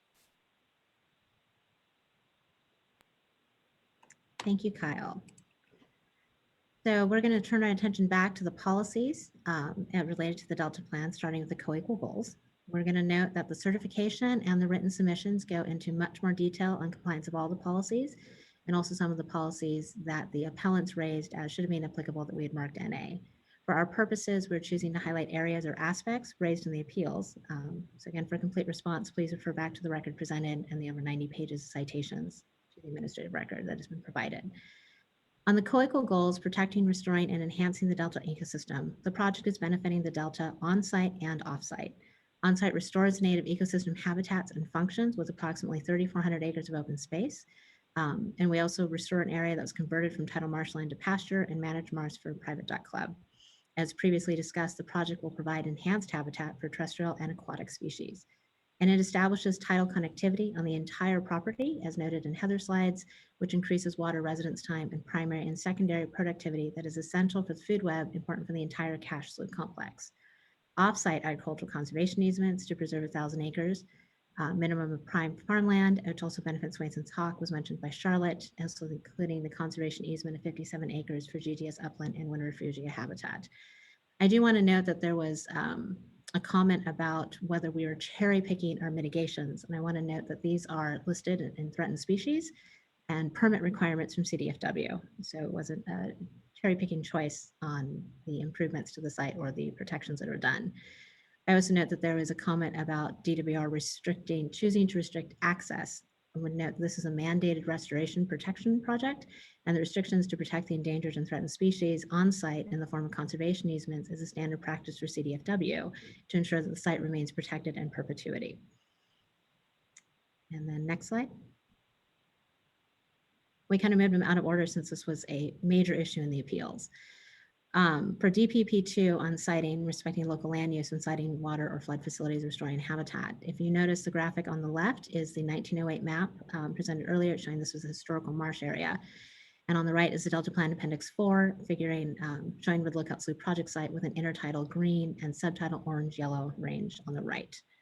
We notice in the Delta Protections Commission letter, and this is on the topic of recreation, which we'll come back to multiple times, that there was a discussion about whether or not the use of the term authorized and recreation in this site should be used in the analysis. And we agree, there are other recreational uses that aren't necessarily listed in a recreational site. I don't believe the CDFW site lists as foraging or hiking on theirs. But for the issues on this project, and a key factor in what was considered in developing recreational mitigation in the form of the boat ramp and other options, was that there's a distinction between legal and illegal behavior, and that this area is clearly posted with signs that says no fishing from the bridge, no parking, and no trespassing, as these are state flood control levies, which was a key factor in looking at the analysis for recreation, which will be discussed further. You also raised the Davis-Dahlweg Act that requires consultation with CDFW. As noted earlier, we spent over 2 years working with CDFW in its dual roles as accrediting agency and as the owner of the Liberty Island Ecological Reserve to reach a resolution for the boat ramp in order for them to maintain access to the site. And also note that fishing from the Slough levee after the project will still actually be able to occur, especially in the degraded areas, because then also the Slough levee at that point will no longer be part of the state plan of flood control, which lists some of the restrictions on it. So my colleagues have discussed the culverts, and I think that's been at this point adequately discussed. I would note that the degraded areas are 1,500 feet long. They reach down to, I think, the 6-foot water surface elevation. So for comparison, those areas would be underwater in the 2017 winter storms or the 2019 winter storms. So the gate that is up at the top there is to prevent people from driving down into those flooded areas as a public safety issue. And to restrict it because that is not going to be a maintained road, and we don't want people going down there, especially in winter storms or flood fight events, as the area is designed specifically to be for flood conveyance. And I think we mentioned earlier that the proposal from Liberty Island Access that was presented today had not been subject to discussion with DWR. And same thing with the opening the gate. Again, it's a public safety issue and also subject to conservation easement restrictions from CDFW.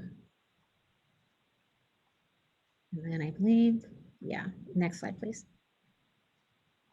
So this graphic is from the 2013 journal article showing the areas of relative densities of delta smelt using CDFW survey data. The area around the project site is depicted as being an area of high density of delta smelt.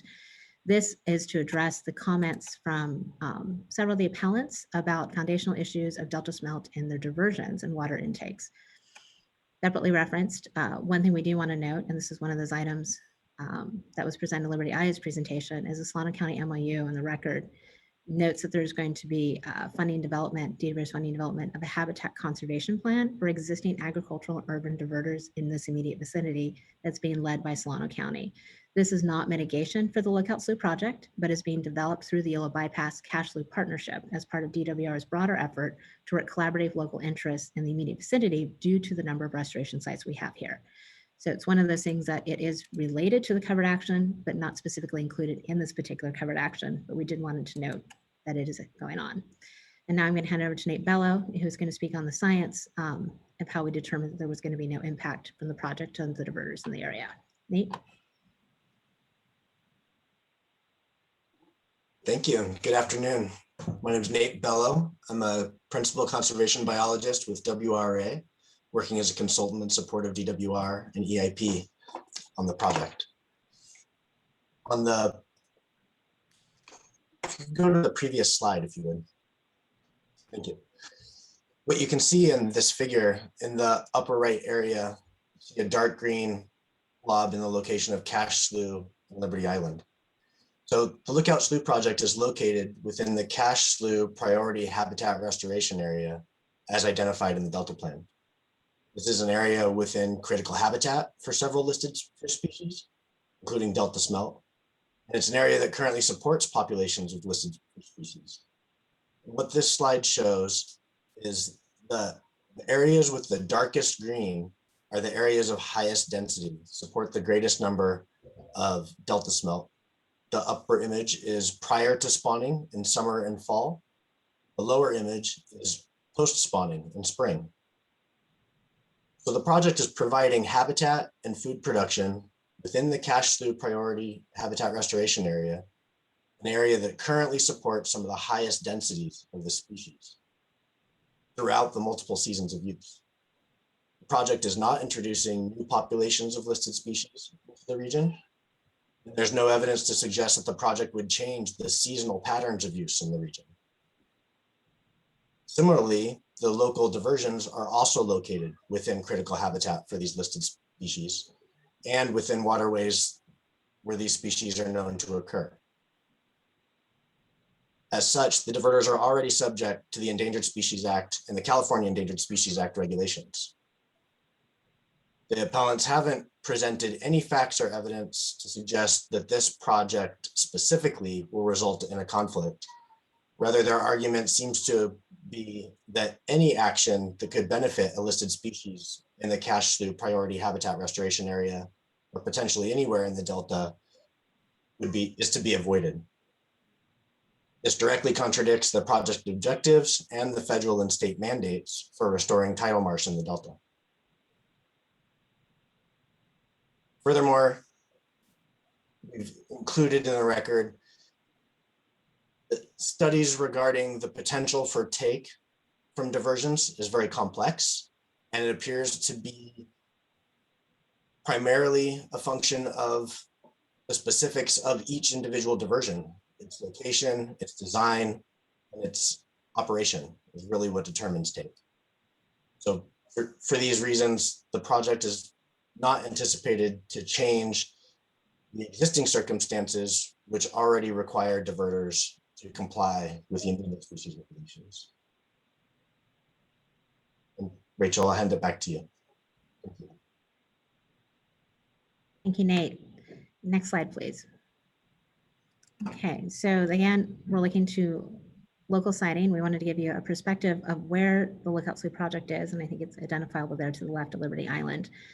The existing land use on the site is grazed pasture land, managed wetland marsh under WRP easement, and fallow lands. The adjacent lands are a mix of pasture land, tidal marsh, intermittent marshland, and open water. In terms of recreational facilities in the area, noted in the Solano County Memorandum of Understanding and the CDFW response to the final EIR, DWR is working with both entities to determine how recreational facilities can be maintained in the area after the completion of the Lookout Slough project.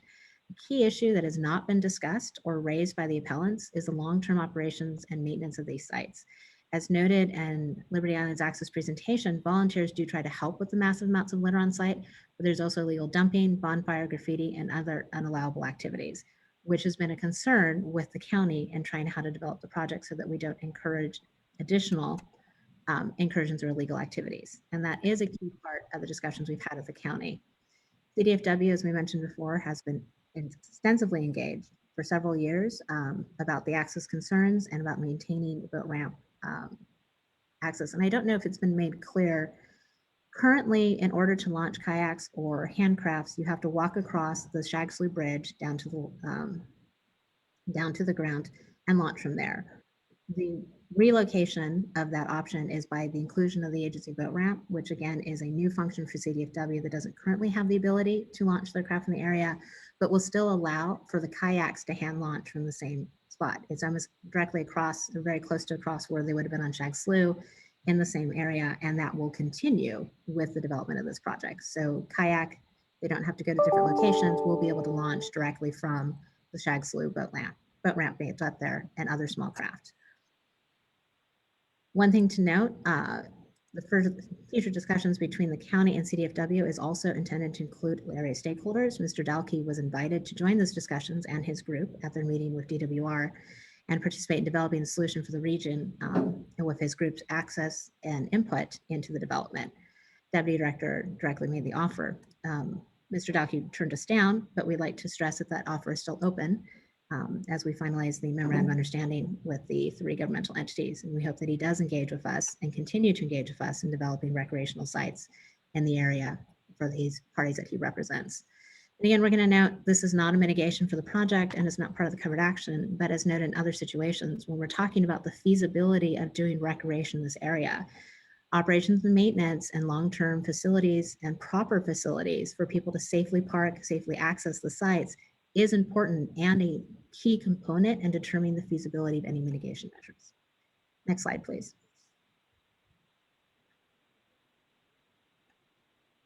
So this is a picture of the site as it currently is. If you're noticing the PG&E transmission towers in the background, that's a major transmission artery for the state of California's grid. And also in the forefront is the Shane's ranching cattle operation. This is from a little bit earlier. The ranching operation has been relocated. So this goes towards one of the key points of the co-equal goals is maintaining agricultural operations. The ranching operation was a multi-generational farming activity. And one of the biggest questions or requests we got from the County Board of Supervisors was to make sure that this project would not lose any agricultural jobs and not lose any cattle, as ranching is a key component of Solano County's sense of place and identity. And we were able to successfully do that. By relocating the ranching operation to the adjacent property directly to the north, we were able to keep all of the jobs and the cattle in the area and be able to maintain their current grazing patterns, as the Shanes do not own any land, they only lease. And it kept it in the same area and was able to provide upgraded facilities and better flow on those properties, and also put some of those properties to a more beneficial use because they weren't being used for that point. So that would be one of the key things we did for agriculture in the area. Next slide, please. Slide, please. So this one's fairly straightforward. Restoring habitat appropriate elevations is known as the intertidal green, sea level rise accommodation in yellow. The covered action, we said that we were consistent with this policy. Both Appendix 3 and 4 from the Delta Plan were used in determining the initial suitability of the site and influence the design. The proposed project would reestablish historic tidal influence through restoration of subtidal, intertidal, and floodplain habitats and tidal channel network. The elevation and tidal inundation were key considerations in selecting the project site. And also note that this is also key to the crediting to make sure that we had appropriate elevations for the special species and the project objectives for the project. Next slide, please.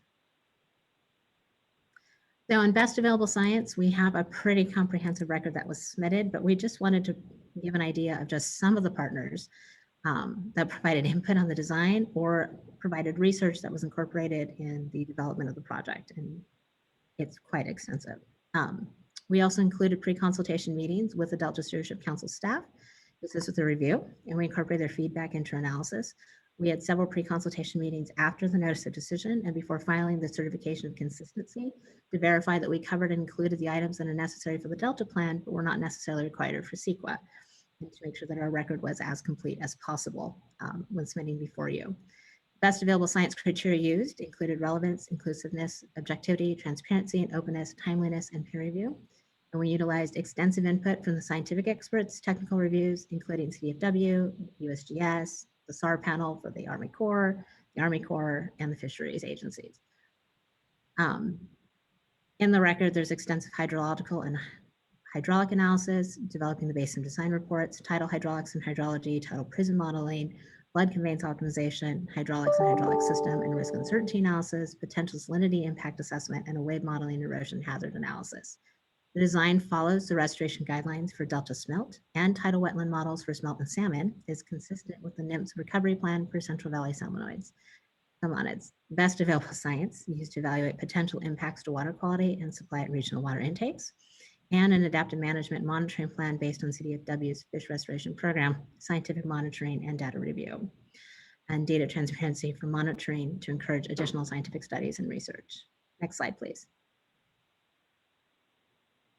So this is where we'd like to discuss. One of the key issues and topics is the water quality modeling that was done on the project. And I'm going to actually hand this over to Matt Brennan to present. Matt? Thank you, Rachel.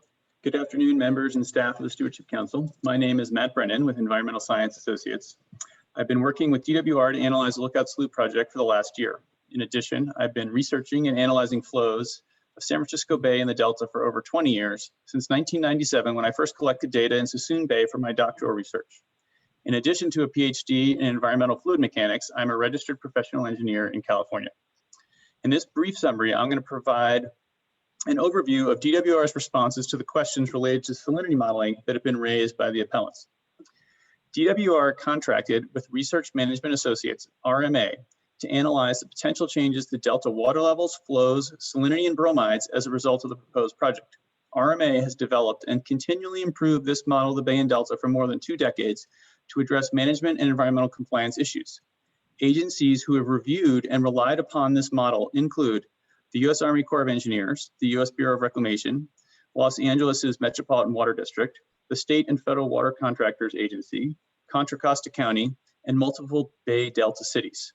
In fact, last year, RMA completed a significant project for the Delta Stewardship Council using this model to examine the regional effects of newly flooded islands, much like the Lookout SLOUGH project we're discussing today.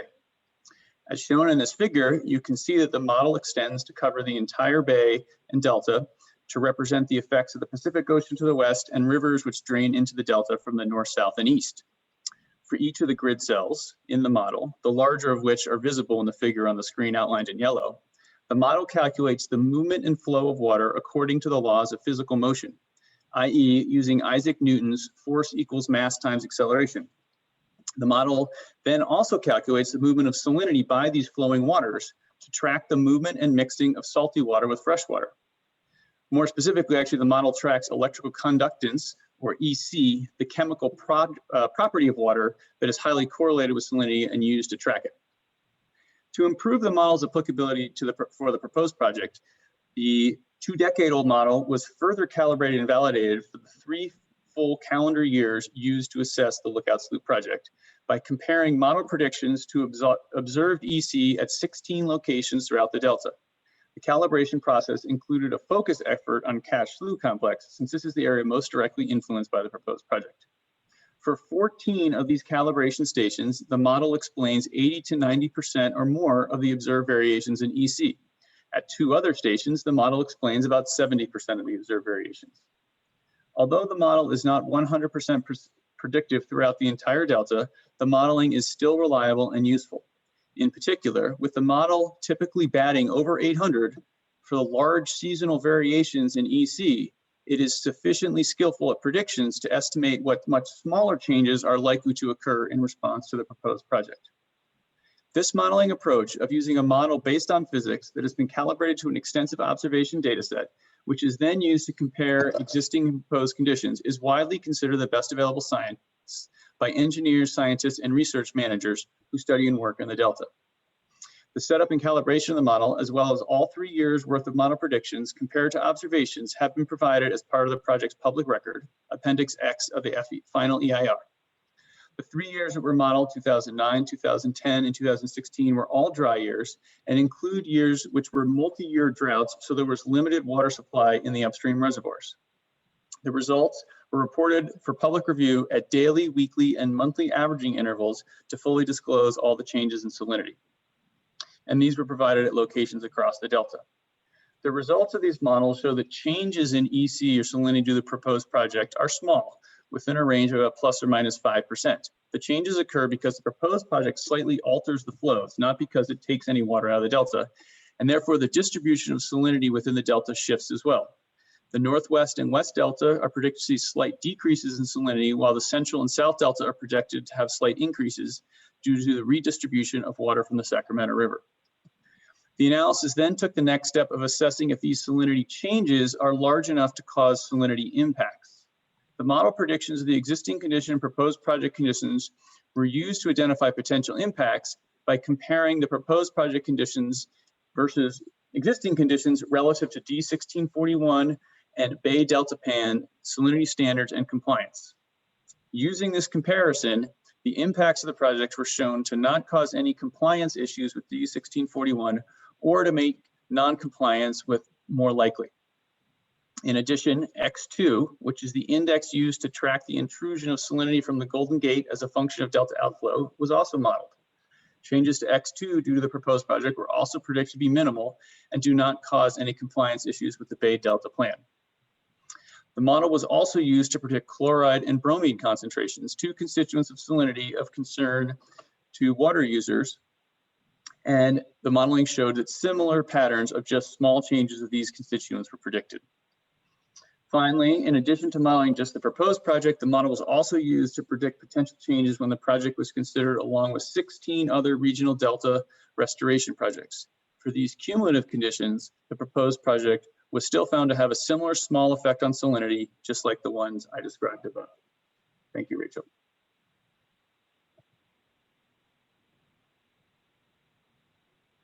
Thank you, Matt. Okay, next slide, please. Invasive species. So this one, we got several questions as to why we marked that as not applicable. And frankly, it has to do with the wording of the policy of how it states. Policy says, asking if we have a reasonable probability of introducing or improving habitat conditions for non-native invasive species. And as noted in the Delta Plan, the development of native ecosystems are not beneficial to non-native invasive species. However, it does not change the fact that this is an existing problem in the Delta and that no site can be expected to naturally maintain protection without some assistance in monitoring, which goes back to the purpose of the project. This site is required to be monitored and managed in accordance with federal and state oversight to ensure it continues as intended with the project objectives. Even though we did not trigger the Delta Plan requirement for an invasive species plan, we are still required to develop and maintain measures equally as protective. And I think someone noted earlier that some of the plans are still marked as draft. That is normal until the crediting agencies have approved the final credits or recorded the conservation easements. That does not mean that those various plans have not had full input and comment from the regulatory agencies. And I'm going to hand this over to Heather Green, who's going to talk a little bit more specifically about how we plan to manage invasive species on the site. Thank you, Rachel. As mentioned in my earlier presentation, the project was designed using peer-reviewed research and input from technical experts with specific features to favor native species while discouraging the establishment and colonization of invasive non-native species. Some of these design features include wide reaches, full tidal exchange, hydrologic connectivity, and habitat heterogeneity. Furthermore, in the construction phase of the project, invasive vegetation already present on site will be managed as described in the project description. Post-project, invasive vegetation will be monitored and managed as described in the project's long-term management plan and adaptive management and monitoring plan, and is also described in the project's permits from CDFW and the U.S. Fish and Wildlife Service. All of these are in the record. The project was designed and the adaptive management and monitoring plan was written with input and approvals from regulatory agencies such as the U.S. Fish and Wildlife Service, CDFW, and NMFS. The project will continue to have oversight by these agencies as they are giving us habitat credits that are dependent on the proper functioning of the restoration site post-construction, which would include the management of invasive vegetation. Due to the regulatory constraints and logistical challenges of using herbicide and other invasive vegetation treatment methods in aquatic habitats, DWR's Fish Restoration Program has partnered with the Department of Parks Division of Boating and Waterways to monitor and manage invasive aquatic vegetation in the tidal channels of the project site. Herbicide treatments by the Division of Boating and Waterways have already begun in Shag Slough along the project site with some promising initial results that are included in the record. The management of invasive vegetation is a challenge for any restoration project. Invasive vegetation is already present throughout the Delta, as has been noted. However, this project will not promote the establishment of invasive species. In addition to the project-specific measures the project team will take to monitor and manage invasive vegetation at Lookout Slough in compliance with the project's regulatory mandates, DWR will continue to stay actively involved in the multi-agency effort to study the best methods of monitoring and managing invasive aquatic vegetation in the Delta. Next slide, please. GP1, adaptive management. The Lookout Slough project is consistent with this policy. The project's adaptive management and monitoring plan is consistent with the Delta Plan Appendix 1B Adaptive Management Framework.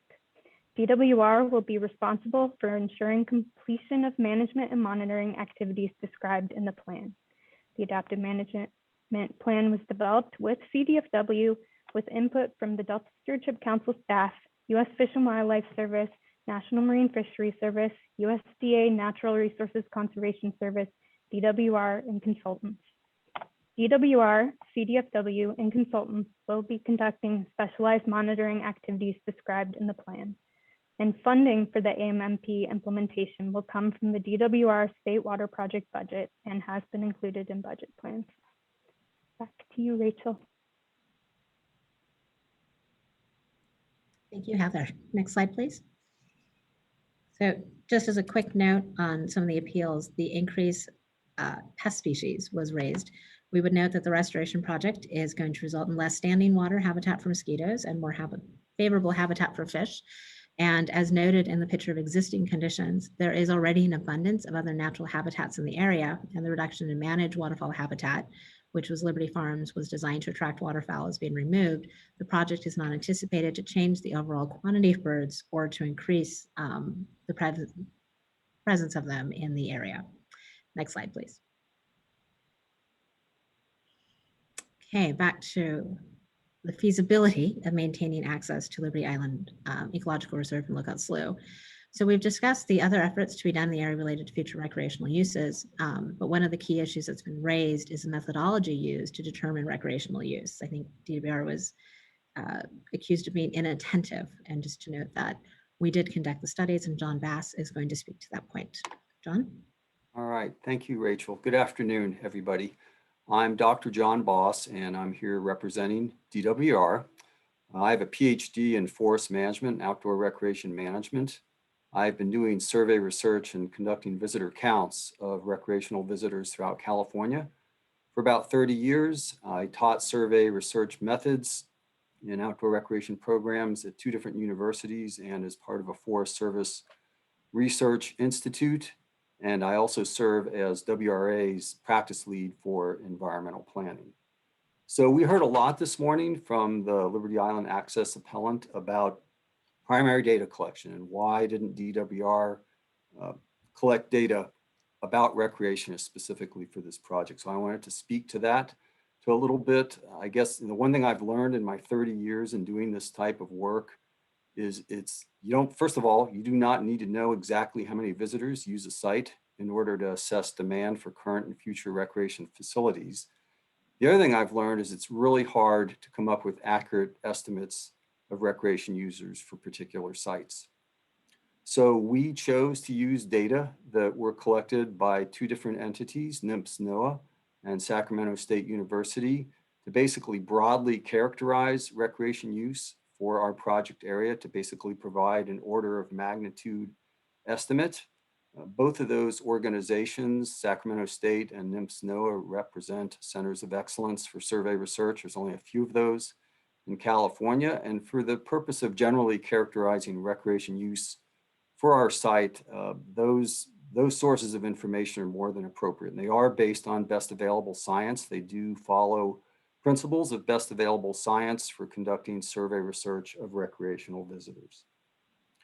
We heard a lot this morning about using location-based data from the Google Places API, and that represents an emerging technology. It's an interesting technology, but at this point in time, it is by no means best available science for estimating recreation use.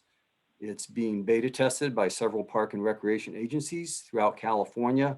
There is some cautious optimism around its use for estimating recreation levels of visitation. But there are a number of issues that the appellant for Liberty Island Access did not go over this morning. And the biggest issue is applying this kind of location-based data. It needs to be put within the context of a probability sampling framework. So our appellant noted that he collected data for 1 day, a single day, and then extrapolated it for a period of a week, and then took that week and extrapolated it for a period of a year. That would be fine if recreation use didn't vary from day to day or week to week or season to season, when in fact it does. Things like weather, whether there's unusually hot weather or unusually cold weather or unusually rainy weather, can influence the level of recreation use at a place like Shag Slough Bridge. Whether it's opening day for a particular hunting season or fishing season can affect use.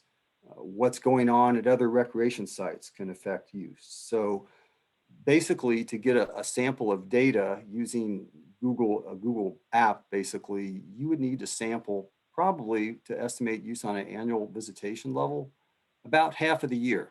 You would have to estimate, you would have to have sample data from about 150 days worth of use. That didn't happen in this situation, so that, from my perspective, is problematic.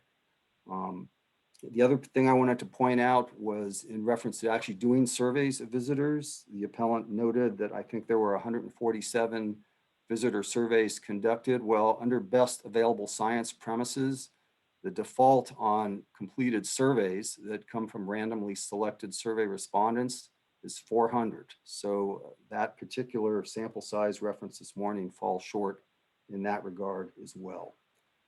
So in conclusion, I just want to mention that there really isn't any precedent for collecting the exact number of recreation users to do support analysis for CEQA or NEPA compliance.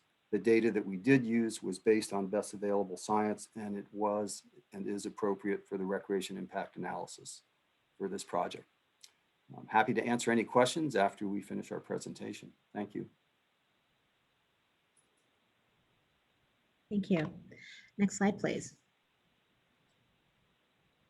So this is something to note, again, back to feasible mitigation measures for recreation. And again, the key point being feasible for the area. This is looking from the project site across SLOUGH to Liberty Island.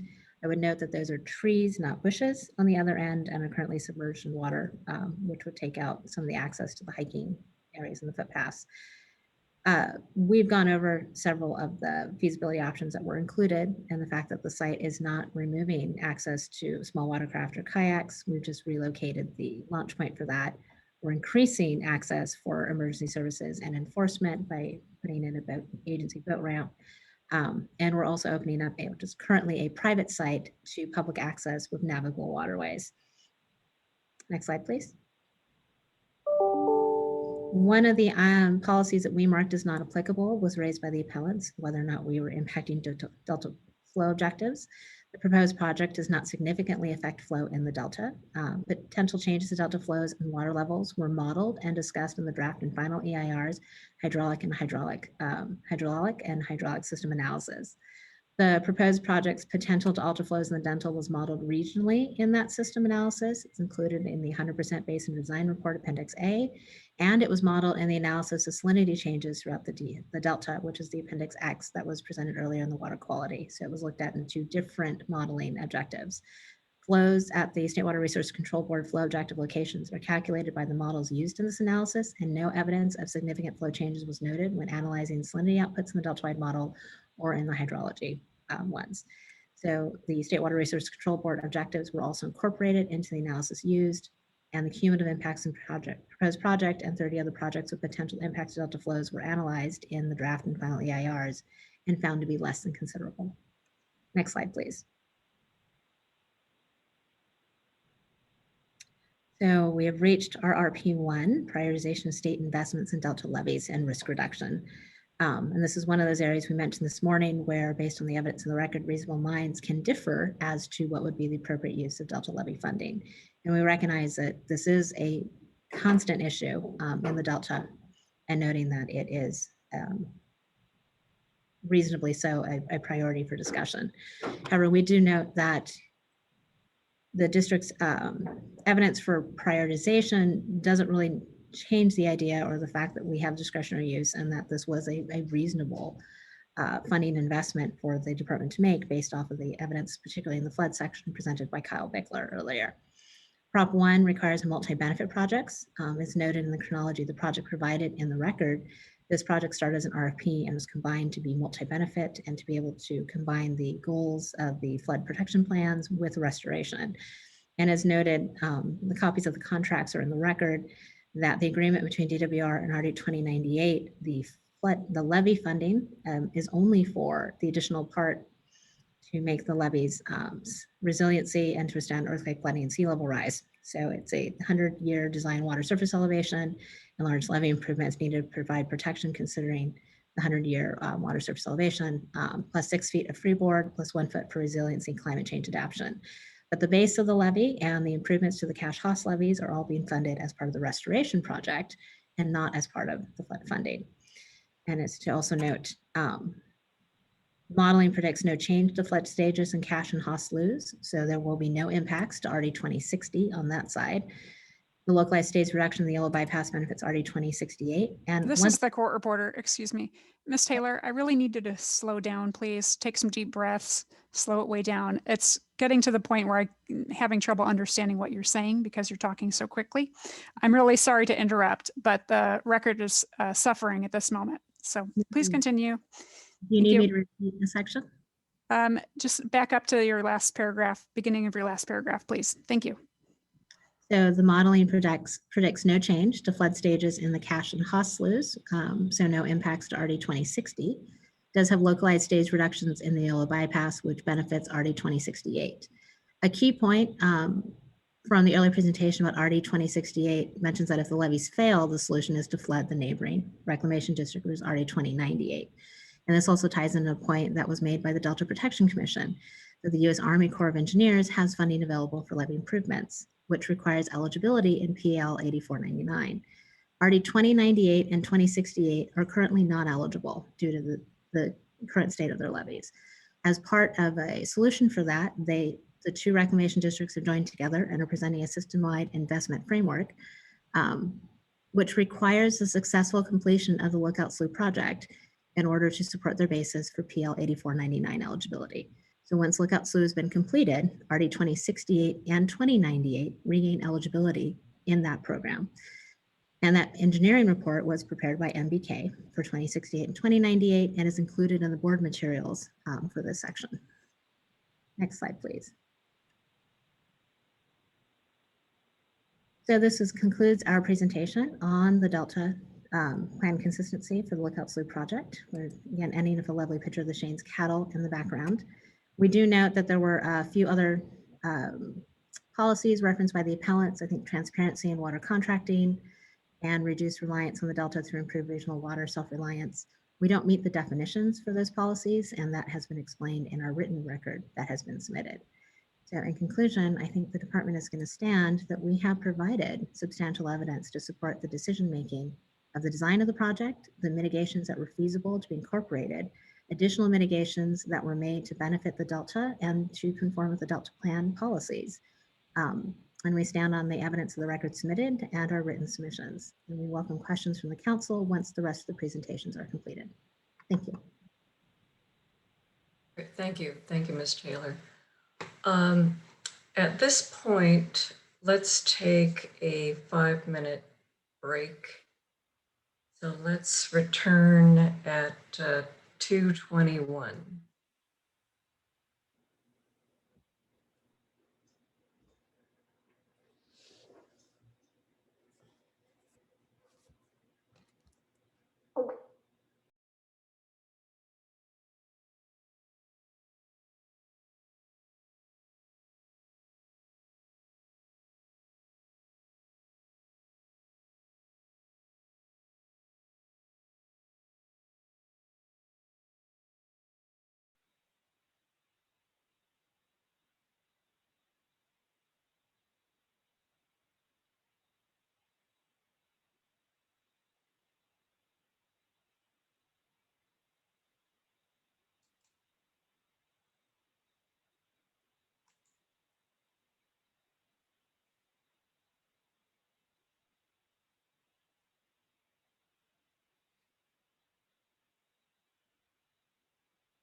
Brandon, I can't tell if Daniel is on. It doesn't show on my screen. Oh, there he is. I am on. Okay.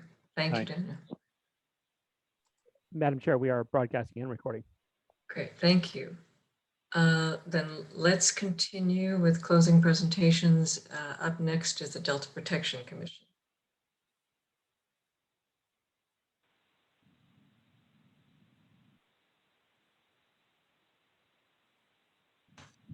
One second.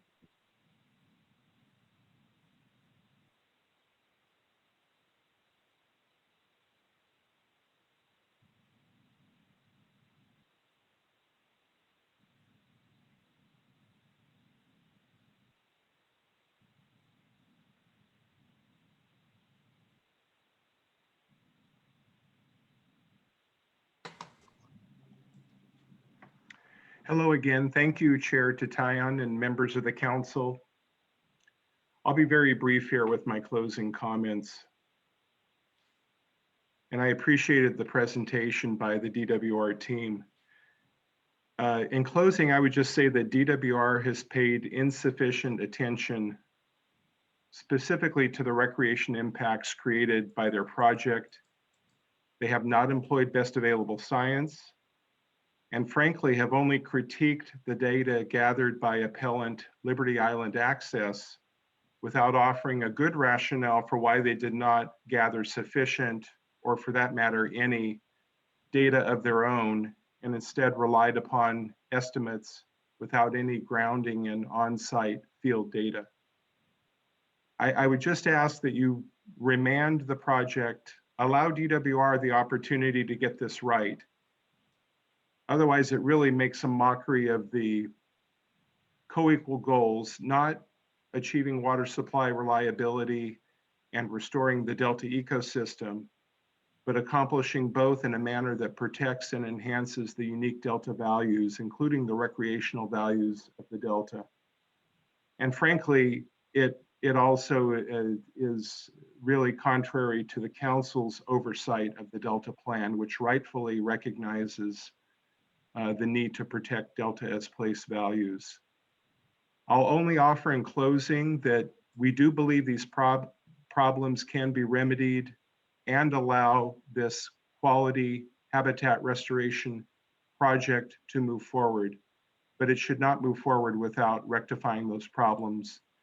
And we'll make ourselves available to help assist that in any way. Thank you. Thank you, Eric. On to the Liberty Island Access closing presentation with, is it Mr. Dalkey?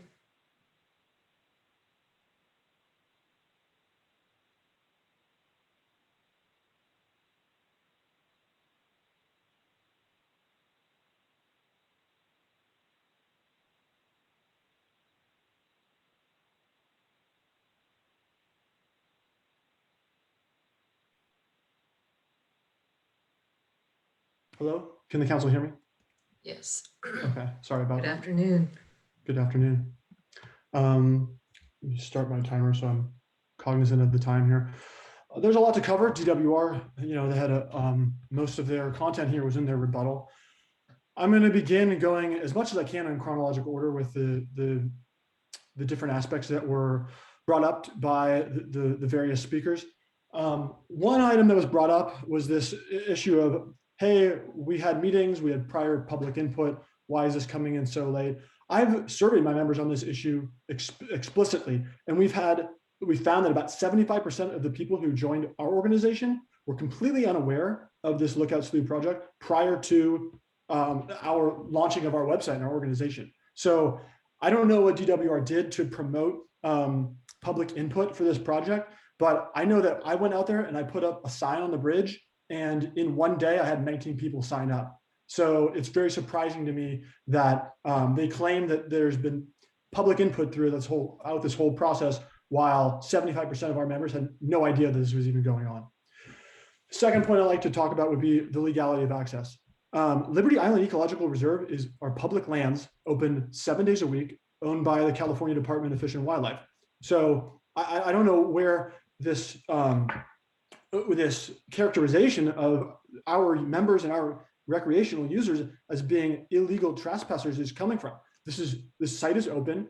People follow a public right of way and cross a public bridge to access it by foot, by land. They park their vehicles, they go over. So this legality of access is really confusing to me. I think that it is intended to distract from the main issues at hand. I'd also like to remind DWR that the people who make the laws are not the people who install signs. This bridge was built in 1992 before the island flooded. And so if you go to many other bridges in the Delta, sure, there's signs that say no fishing from bridge, no parking from bridge. Of course, because we have active traffic on a bridgeway, that doesn't make sense. This bridge was built in 1992. The island flooded in 1998, and the bridge has been effectively abandoned as a throughway. it is still a public right of way, but it does not receive traffic on it that allows that to make any sense. So I think there's this mischaracterization that these signs that have been up there for the better part of 20 something years are completely taken out of context in this sense. That being said, the public has a right founded in the California Constitution to access navigable waterways. I quote, "No individual, partnership, or corporation claiming or possessing the frontage of tidal lands of a harbor, bay, inlet, estuary, or other navigable water in the state shall be permitted to exclude the right of way to such water whenever is required for such purpose." I think that this kind of washes over a large variety of the concerns that are brought over here in terms of legality of access. These users access Liberty Island legally, and they've been doing so for decades at this point. I'd also like to address some of the comments made with regards to culverts. They claim I'm obviously not a floodway engineer. I mean, they're correct. I'm a software engineer. I have a bachelor's degree in civil engineering from 10 years ago. It's a little out of date. Culverts I know are cheaper than bridges, but if they don't want culverts to work, then build bridges. I don't see what the problem is. Culverts are not the only option here. In the written statement that I presented, I sent, I think on the 18th, I state some estimates for the cost of building single lane bridgeways over all of 4 of the current channelways that DWR has designed. Caltrans estimates that slab reinforced concrete bridges about $125 to $250 per square foot. You have 660 feet of bridges, 12 feet wide if you're doing single lane because it's a rural area. That comes out to around $1 to $2 million, depending on how that estimate floods out. DWR has no problem coming up with the money. That's about 1% of the cost of the project, $118 million project. If you sue DWR, like Solano County did, if you file a lawsuit against them, suddenly they're able to come up with $1.6 million for a farm renovation, $5.1 million for flood control, and $2.7 million for a habitat plan. So when the pressure is applied, it seems like they're able to make these options feasible. And if culverts aren't feasible, then let's make bridges instead. The public has a right of way that they use, and it must be preserved according to the mandates of the mitigation measures outlined in the Delta Plan. In terms of mitigation, I'd like to continue to discuss the issue of the boat ramp. Taking away long-standing public access from low-income recreational users, as the California Department of Fish and Wildlife have stated, and then just say it's okay because we built this playground that people with $30,000 bass tracker boats can go drive around in, and the people who have the income and the storage space of their house to own a kayak could go and they can go and play in these new waterways that we built, and we exclude the people who, guess what? They don't have enough income to afford a boat. They don't have enough space. Maybe they live with other people, and it restricts the amount of space they have to store and maintain kayaks and watercraft. Frankly, this is an environmental justice issue, and I couldn't point to a better example of it than the language that DWR uses here. This new ramp that they talk about also, frankly, even for the people who do have the means to kayak, you'd have to paddle about 5 miles to go down to the southern end of the island where there is a break in the levee to come back up and get to the interior LIER. So it puts the people who do have the means to do that completely out of the way. I'd also like to point out in California, there's 26 million registered personal vehicles and only about 700,000 registered watercraft. It's about 3%, 2% of the population owns a powered watercraft. It's capable of making the 21-mile journey from the nearest marinas. As I shared earlier, only about 8% of the population are participating kayak or paddle sports. So this is not equitable at all to be able to say we're mitigating by providing this new opportunity for a very select demographic. I'd like DWR to tell me where that is okay. In terms of long-term management, I think some of the issues that have been raised here with trash, fires, et cetera, these are a distraction. They're not unique to Liberty Island. This can be found at any number of undeveloped recreational areas. Considering how little law enforcement presence the area received, how many people visit each week, it's surprisingly quiet.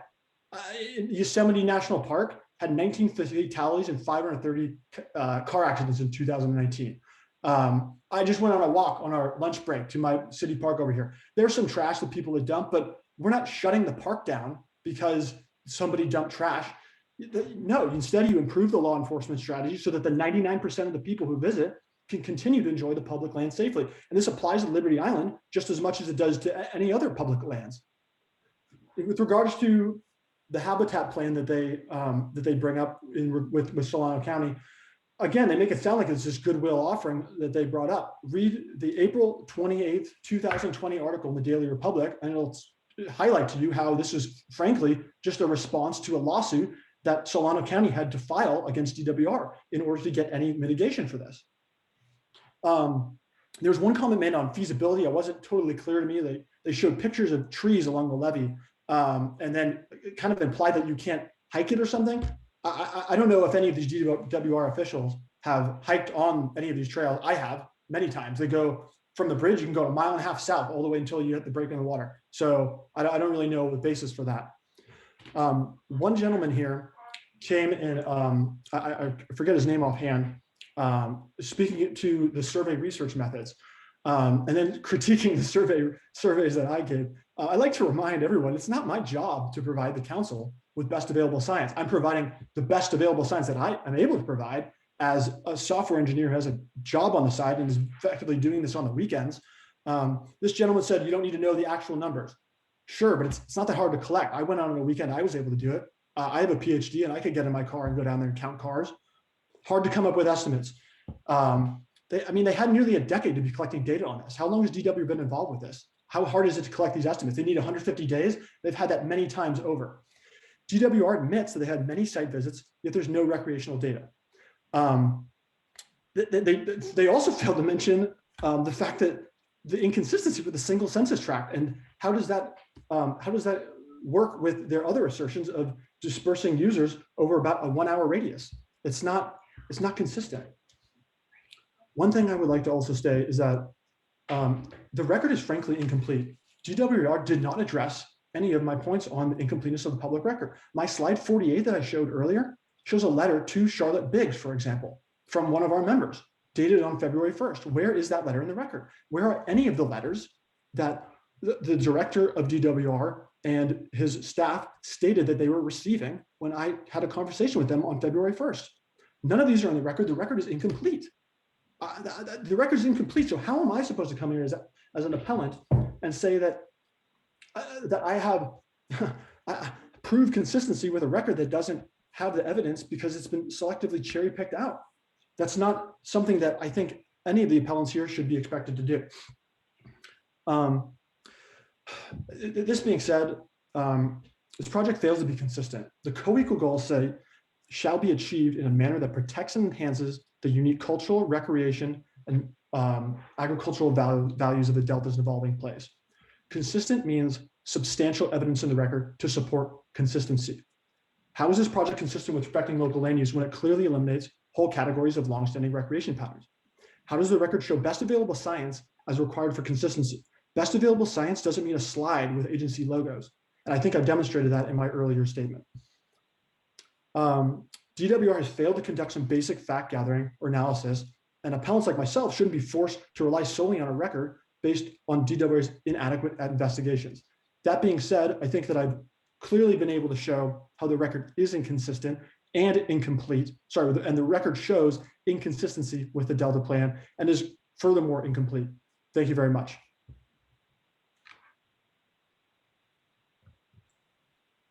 Thank you, Mr. Dalkey. On to the closing presentation by Solano County Water Agency. Yes, thank you. We have heard nothing from DWR in its presentation that alleviates the concerns of the Solano County Water Agency, or in fact that pointed to substantial evidence in the record to support a consistency determination on the issues that the agency has raised. On special status species, for clarification, the Solano SLOUGH Habitat Conservation Plan that DWR referred to does not include the North Bay Aqueduct and would not help mitigate or protect the NBA in any way. The Delta Smelt compliance point for the North Bay Aqueduct incidental take permit is very near Lookout Slough. And Mr. Bello, who addressed this issue for DWR, essentially said that the intakes already in this location where special status species exist. So basically, tough luck, you're already there. But while it's true that smelt already exists in the area of the NBA intake and the compliance point, we are concerned about the uplift of those species created by the project. While smelt do utilize the waters around and tributary to the NBA intake, there are currently low population levels of delta smelt in the immediate area of the existing compliance point, which, as we mentioned, is very near the Lookout Slough project. However, the intent of the project, again, is to create spawning and rearing habitat to promote the uplift or increase of the endangered smelt. And increased populations of smelt in the Cache-Slough complex increase the likelihood of entrainment to the NBA as they spread out from their origin in the project area. Larval smelt do not swim. They move with water flow, and when the NBA is the dominant flow, when it's pumping, the young will come with that flow. And increased numbers of species increase the likelihood of the expanded population encountering the NBA compliance point and triggering pumping restrictions. Essentially, DWR is mitigating for smelt take at the State Water Project diversion point in the South Delta by moving the Delta smelt problem to the NBA. They're robbing Peter to pay Paul by mitigating smelt take at one State Water Project location at the potential expense of the other, translating the risk without any mitigation. And unlike the summary that Mr. Bellows gave, the agency is not saying that you can never improve species conditions in the Delta.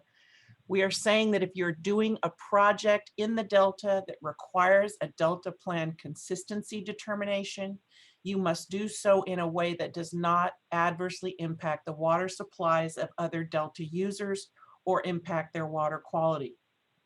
Speaking of water quality, DWR simply did not raise the issue of dissolved organic carbon, one of the agency's major issues of concern.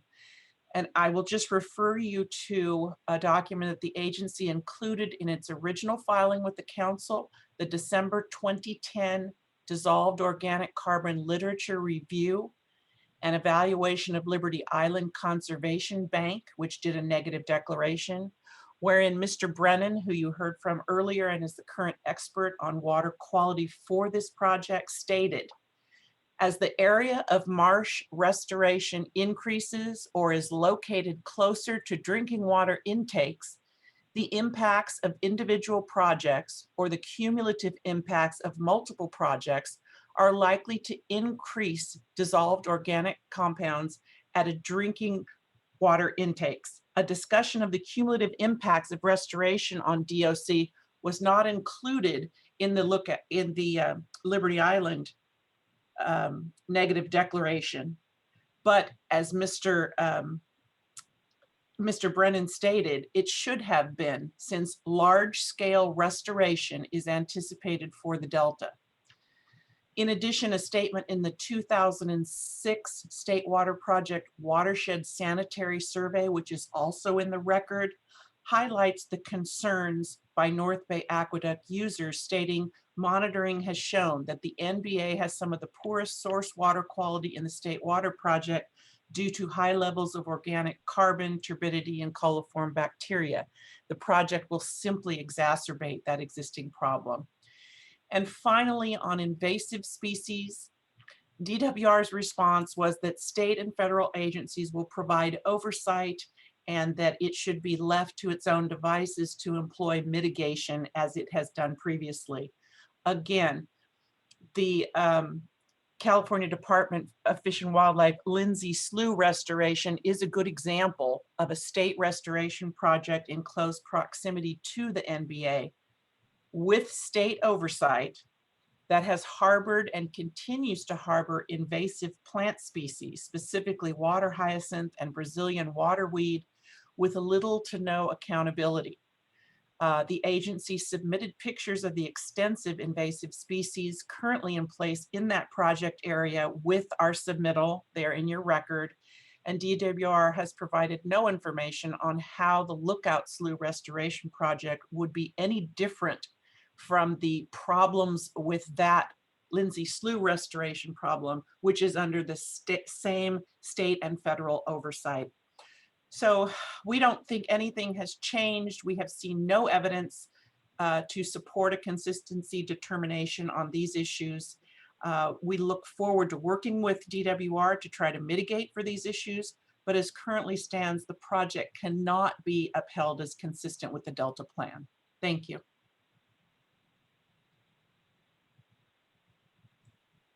Thank you, Ms. Olesi. On to the closing statements for Reclamation District 2060 and 2068.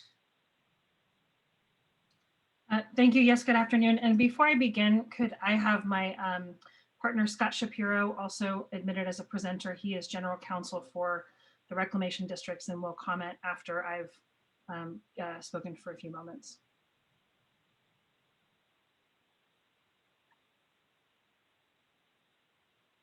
Yes, we'll work on getting him over.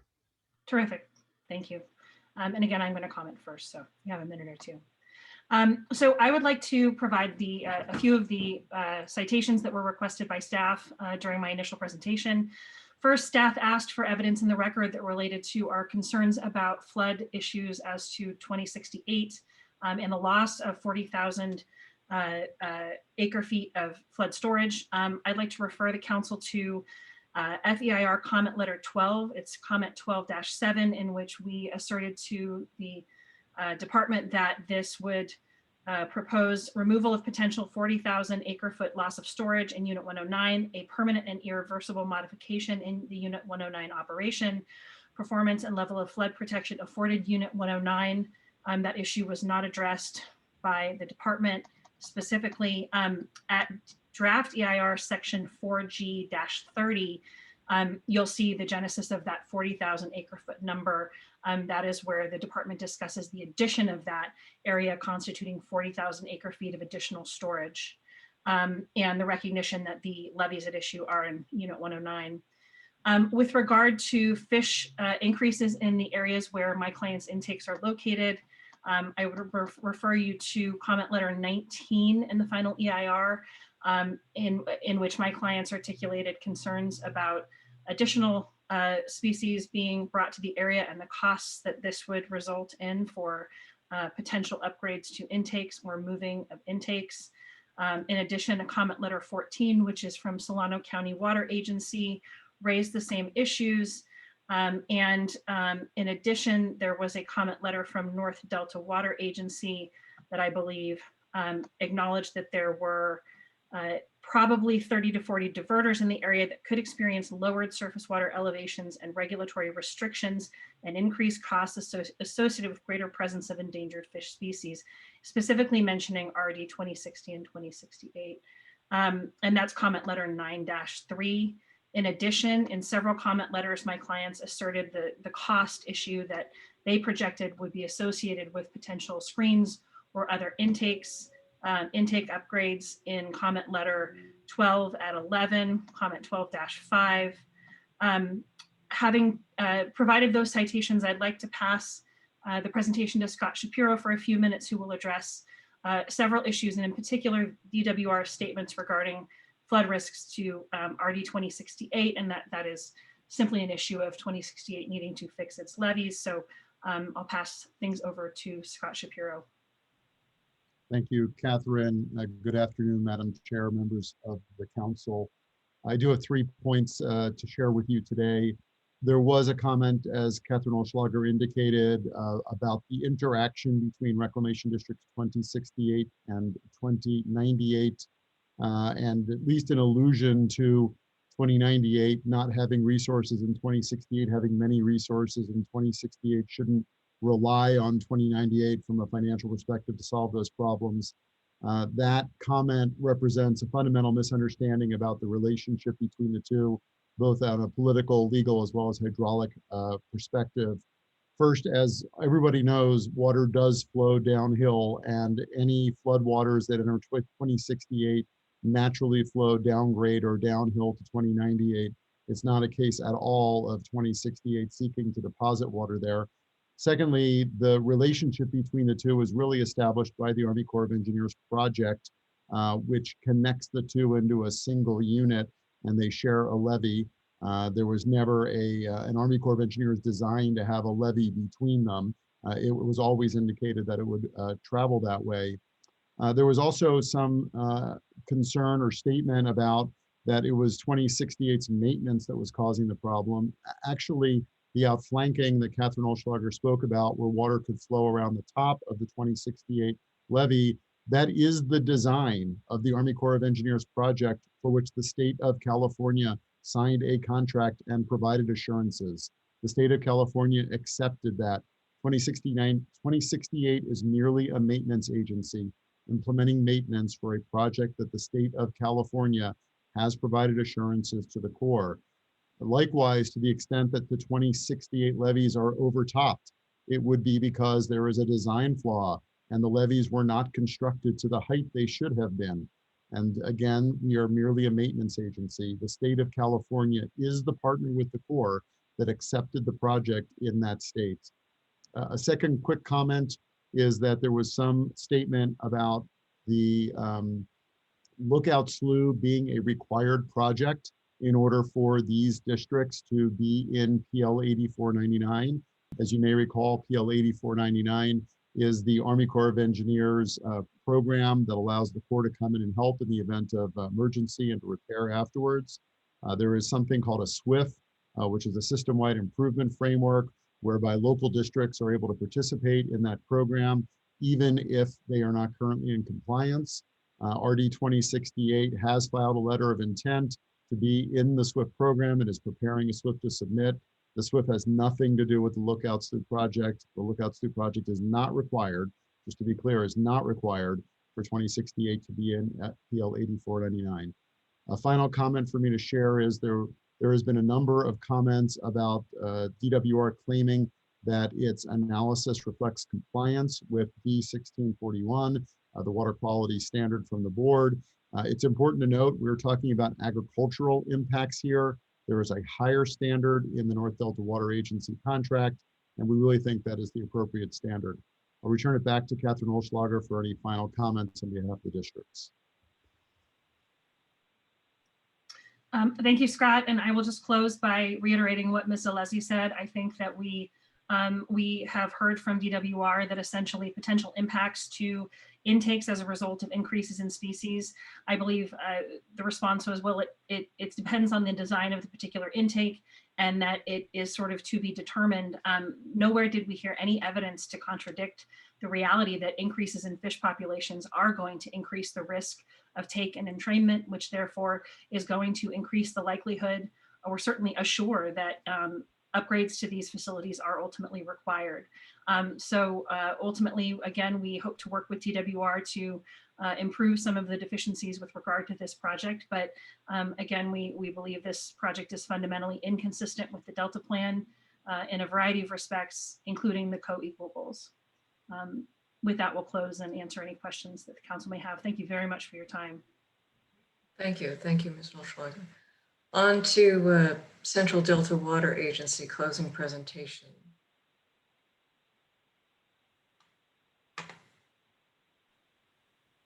Mr. Nomolini will begin. He may take all the time, we'll see.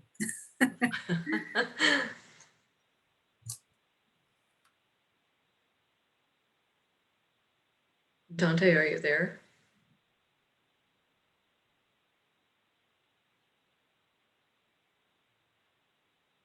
Okay, I'm unmuted now. Sorry for that. Can you hear me? Yes. Okay.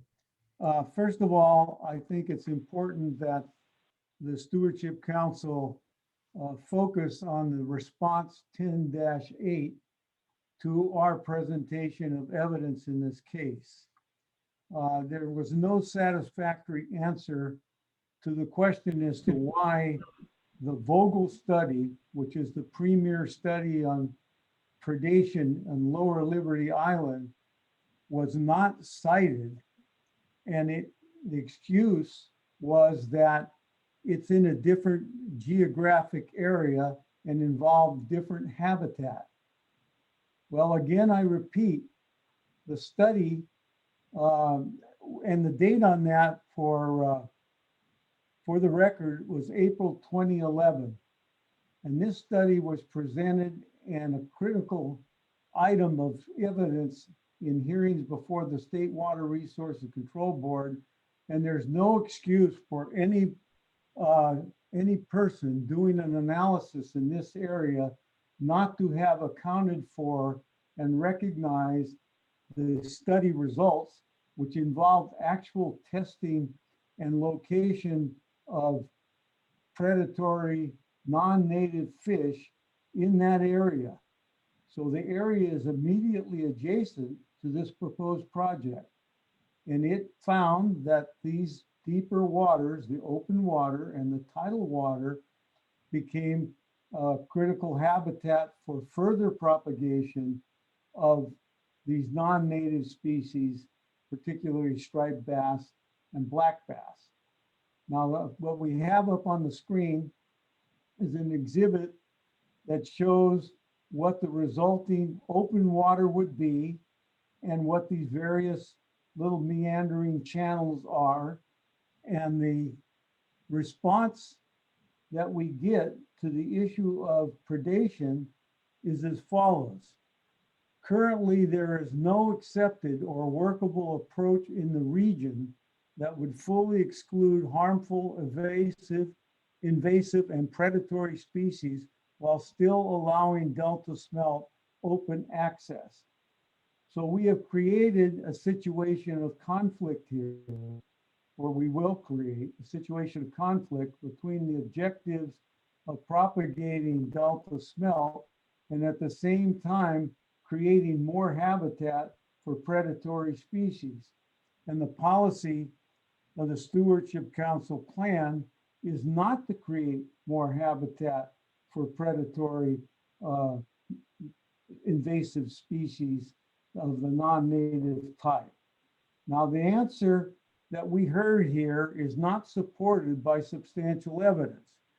And what they say is that they're going to try and solve this problem through design, but there's no evidence that the design will avoid the predatory effect in this particular area. And if you know anything about fishing, each one of these intakes to these channels, as shown in this exhibit, is going to be an ideal place for the predatory species to trap larvae and delta smelt.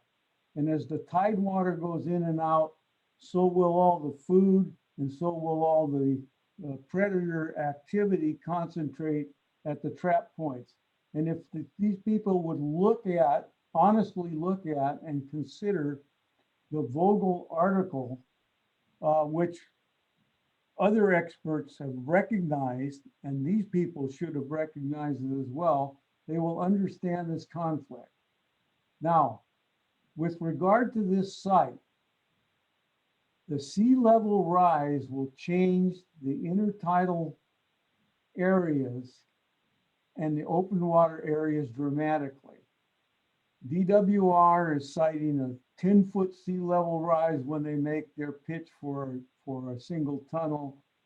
The statute, the Delta Reform Act, requires a 55-inch increase consideration with regard to the BDCP, which is not on the table, but an indication that some sea level rise of some magnitude must be analyzed. In this particular case, if you look at this site will become an open water site under sea level rise, and that will nullify the benefit that is intended by having this intertidal action to propagate delta smelt. The last point I want to make is that there's no evidence with regard to the population of delta smelt. And an expert that was on here from DWR said, oh, the major concentrations of delta smelt were in this particular area.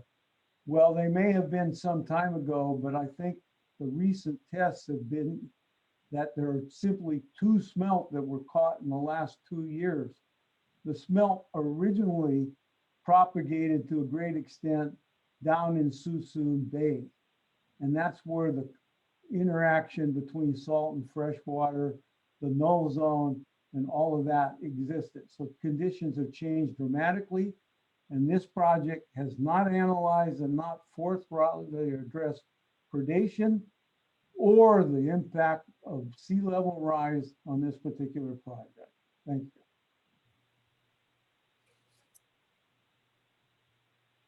Good afternoon. I'll just add a couple of points since we have a couple more minutes.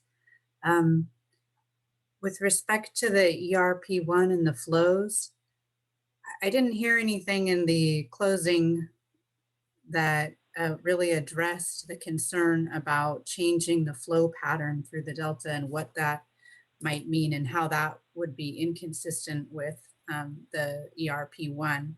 And I just want to remind the council that the fact that the DWR may have determined that this impact is less than significant under CEQA wouldn't be the same as consistency with the policy, nor does it address the requirement not to degrade water quality under the co-equal goals in the Delta Reform Act.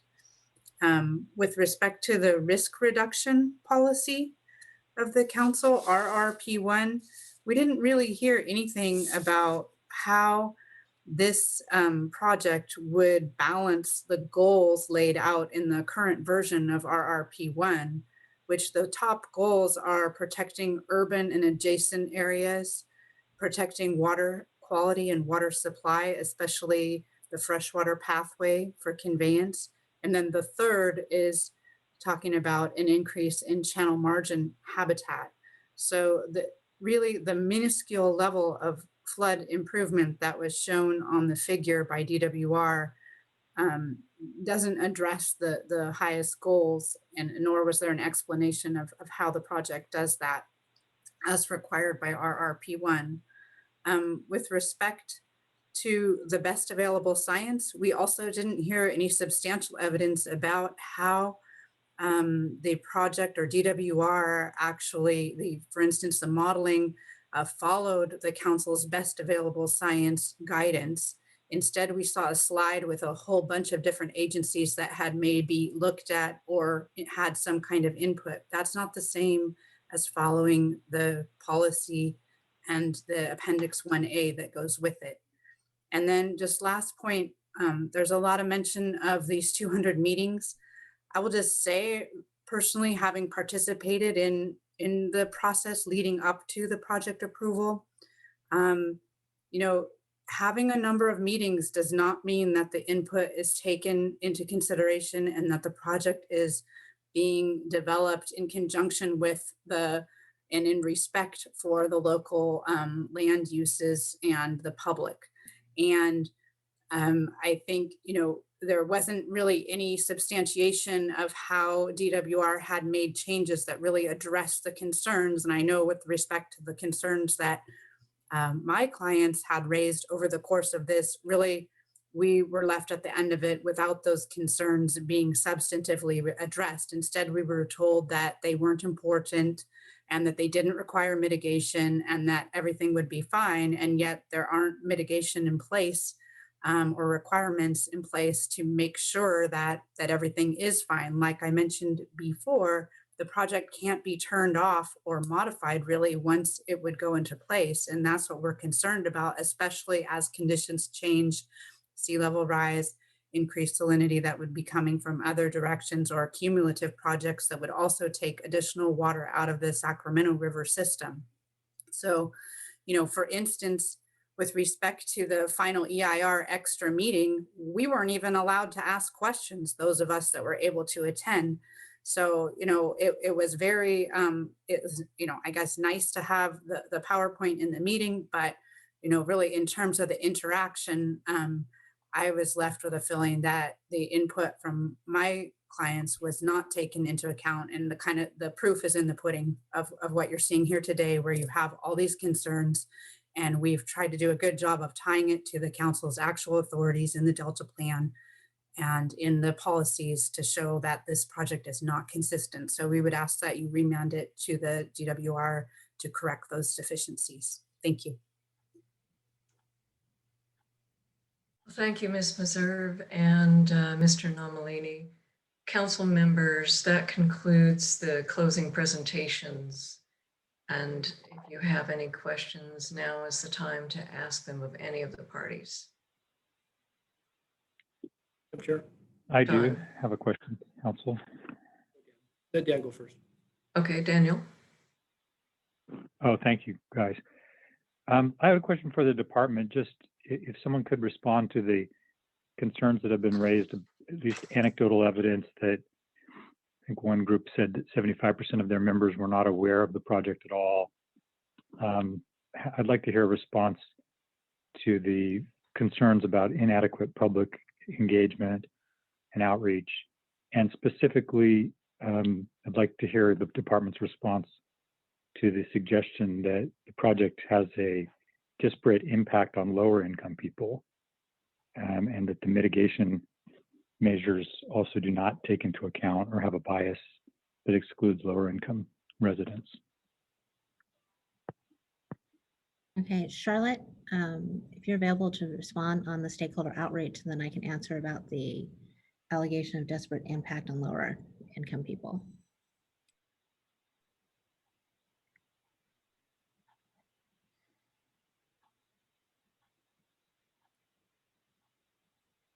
Yeah, sorry, it's coming off of mute.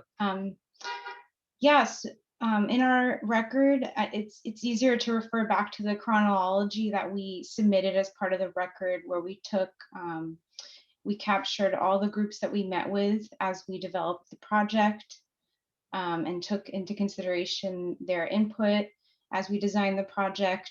Like I said in my presentation, there are a lot of different interests in this area.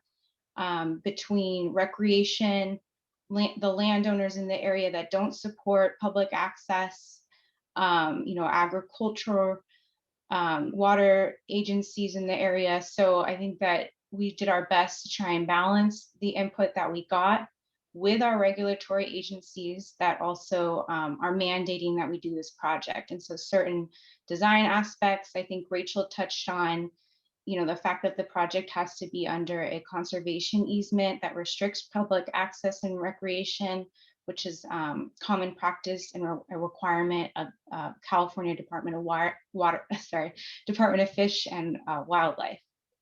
So in terms of our public access or our public outreach effort, we just tried to be as open and transparent as we could during the development of this project and get input, and then try and balance that with the various interests that don't align. And so we had to do our best to balance that. In terms of specifics, yeah, we provided all the records of our meetings that we held with different groups as part of the record. Thank you. Thank you, Charlotte. And I would just also add that the project also got coverage in the local newspapers in Solano County, especially with some of the Solano County interactions, and was promoted in regional newspapers as well. So we tried to reach as broad of an audience as we could. The comments about lower income, disparate impacts on lower income, I'm going to refer back to the Delta Protection Commission comments on that, noting that one, the area is not publicly accessible, you do have to drive to it, and two, that a lot of those participants engage in shoreline fishing along the Slough levee. And as we've noted, that actually gets to continue. It's not as long, it's not the full 3 miles, but there is a section before you hit the first breach, including the 1500 D grade area, that as long as it's not flooded, maintains that shoreline fishing for that population. And so it actually doesn't negatively impact them in a disparate portion. You're not required to have a boat to go and continue doing shoreline fishing in the area. Thank you. And Chair Tassan, could I follow up just one related question for the folks appealing the project? Certainly. I'm just curious, that's an issue and I know others on the council take very seriously, but I haven't seen anywhere in the materials I have or in what I've heard today, organizations whose primary mission is to represent lower income Californians or residents in the area weighing in with concerns about the project. Am I missing that? Are there organizations who are dedicated to providing a voice for lower income people that are part of the opposition?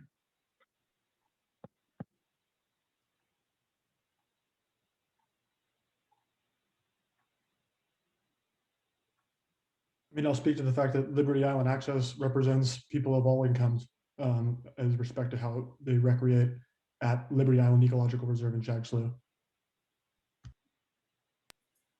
You could also look to the comments on the draft and final EIR. There may be additional groups that did not appeal that participated in that process.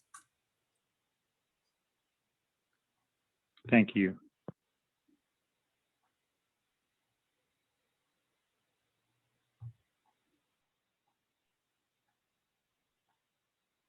Okay, so on Don Natoli, I think you were next. Yes, and I'll be brief, Madam Chair. This is for the department. Maybe Rachel, you could offer some clarification or others.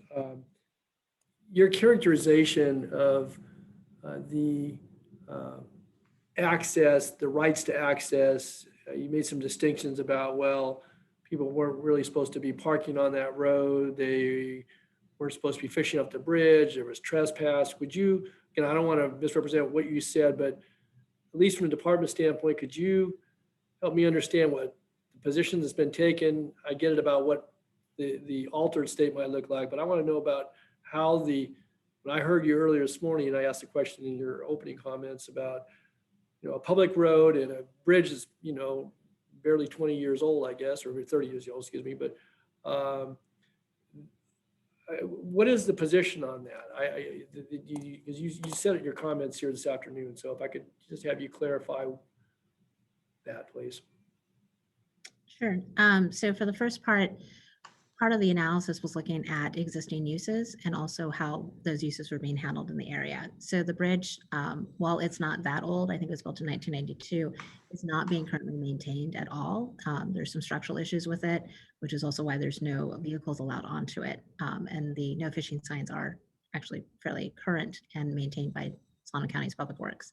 And the reason it kind of matters is the area is characterized as a wonderful recreational area, but it is state plan of flood control levies, which is why parking is restricted in the area.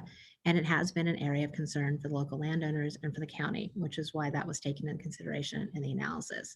But I also want to note that we are looking at trying to figure out ways to make it a better recreational area after the project's completed, because Liberty Island was kind of an accident. It's called a happy accident.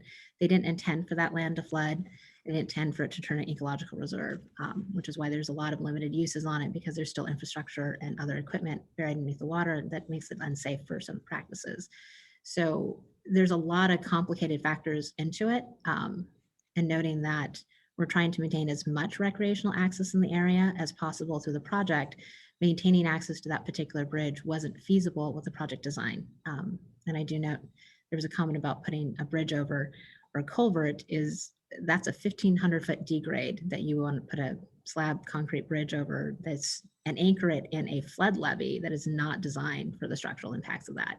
So we haven't actually heard a feasible option from the appellants on how to maintain access and still maintain the project objectives that are necessary for the project. And just, I appreciate your follow on. And so your comment just a moment ago to response to Daniel's question,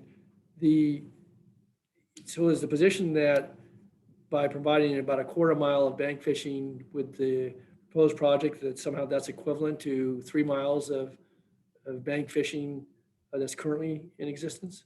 No, we noticed that it's not a 1-to-1 ratio. It's not able to be provided, and it wasn't feasible to be able to maintain. But the question was, are we going to have that there were certain populations identified that didn't have access to the greater expanse of the area, and whether they would be disparately impacted? And the answer to that would be no, because there is still access in the area and still available for those purposes. Okay, and one last question then. So if you degrade the levee and you have these areas that are subject to flooding, subject to tidal action as well, but then where the gate is proposed, that basically that's the end of any pedestrian public access. And so that if somebody crossed past that gate and headed southward, they would be considered to be trespassing on state lands. And no, the gate is to prevent vehicle access to the area. People will be able to walk around the gate and proceed down into the, If there's water's not too deep. yeah, which is true now. I mean, if we're in a flood situation Yeah. or winter storms, they're not out there anyways. And it'd be the same situation. Yeah, the gate is to prevent vehicles from driving into that area. Okay, and one final question, then I keep thinking as you're talking. So, and what happens to the bridge? The bridge is removed and that's a county asset and there's no compensation, that just goes away? That's a discussion for the county. At the moment, the intent is to leave it where it is. I don't believe the county has the funds identified for removal at the moment. But that's part of, I mean, that's part of why we're doing broader discussions with the county and CDFW for the entire region about how to develop that area to be able more accessible. But again, that's outside the covered action before us today and not feasible for this particular project. All right, very good, thanks. That's all I have, Madam Chair. Thank you. Okay, thank you, Don. Any other questions from council members? Judge, I think you're on mute, Judge. There you go. Am I off mute now? Off mute? Yes. Okay. My question is in part was suggested by Ms. Meserve, and that is, I would like to ask the DWR if they adjusted their thinking on a critical issue based upon a response that they got from one of these meetings they had. When can you point to an example of how you adjusted your thinking with respect to this project in response? In response to issues, so like the, I'm talking about somebody that raised an issue. right. Whether I don't get any impression that I have not received an impression yet that you have actually changed your mind about approaching this project in some fashion due to the public meetings you've had. Is that not true? Then please let me know what exactly how you adjusted your thinking.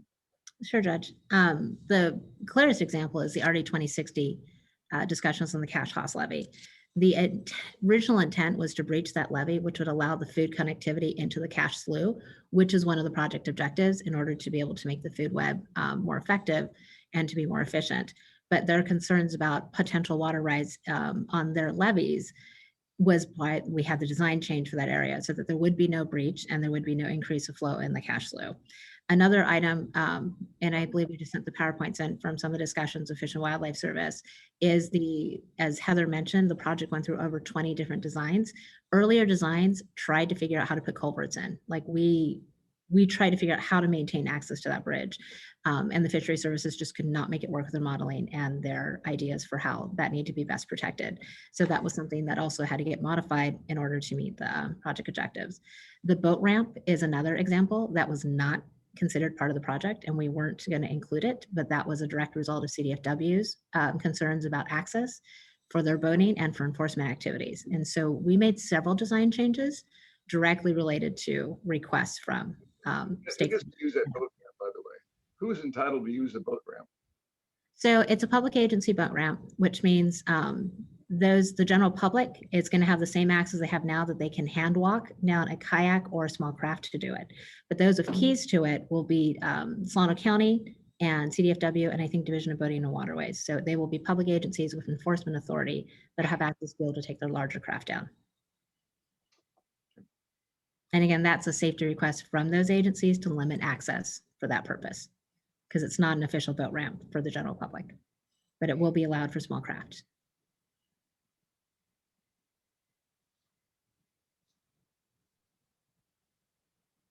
Okay, I think I saw Maria's hand. Yes, I have one. I'm just thinking that, I'm still concerned about access for low-income people because, people fish there and for some, that's their livelihood. It happens in a lot of waters in the state that, it is a source. And I just want to make sure that you said that the access is not cut off and only it is when it's flooded. And I'm wondering if you guys could put up a picture of that and show how it's not cut off and how it's not really going to limit the access? Let me see if I can, yeah, if you can pull up our slides. There's a section, Just one second. yeah. Charlotte may be able to help me find it faster. It's Kind the of like north- before and after, if you could, or it's just delineate on the. Yeah. There's a Slide section. 9, if you could, There we go. from our presentation.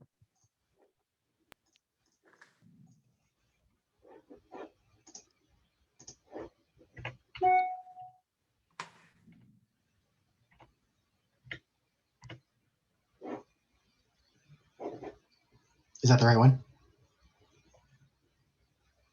One more, please. I think it's one more. There we go. Charlotte, do you want to talk to this or?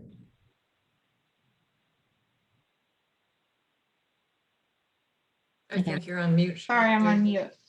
I can say what I said kind of earlier, and then if Rachel, you want to add on to anything. So this is the design. It's a zoom in on the northeast corner of the design.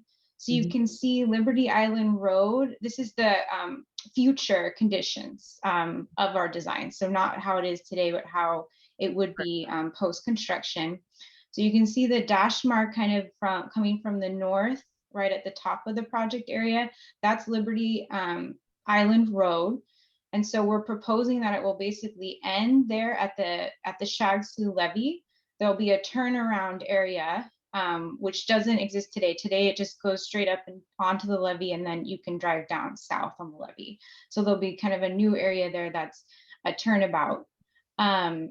Then you can see the proposed gate, which would be just south of that area before the degrade. And again, the purpose of that is that during high water events or flood events, that the degrade would be flooded. I think I said earlier, we're estimating that to be once every 5 years. So it's not a common thing that will happen, but we need the gate there to prevent people from being down in that area during high water events as a public safety measure. We did have Solano County out on the site and discuss this with them, and it was very important to them to see some type of gate be part of the project. Then you can see the proposed agency boat ramp, which is the purple little area there. So it's on the southern end of the degrade. So essentially you can drive straight out. You'll still be able to drive straight out to the Shag Slough levee. You know, Greg, technically. just wanted to circle back on the Q3 forecast and try and land the plane from a KPI standpoint. Look, Patrick, you want to win-win, but I'm burning the candle at both ends here. I'll tell you what, I think there's a TV or something in the back. Okay. So essentially you can drive in the post-project condition, you'll be able to drive out to through Liberty Island Road to the Shag Slough levee. There'll be a turnabout area there that's pretty wide, so you can park there and then walk out to the levee, walk down to the degrade. You can hand launch a kayak off of the agency boat ramp or use that area for fishing. So that was this Carl, Patrick, Greg. And I think that's what council member you wanted to discuss. And so let me know if there's any questions on that I can go into more detail. Thank you.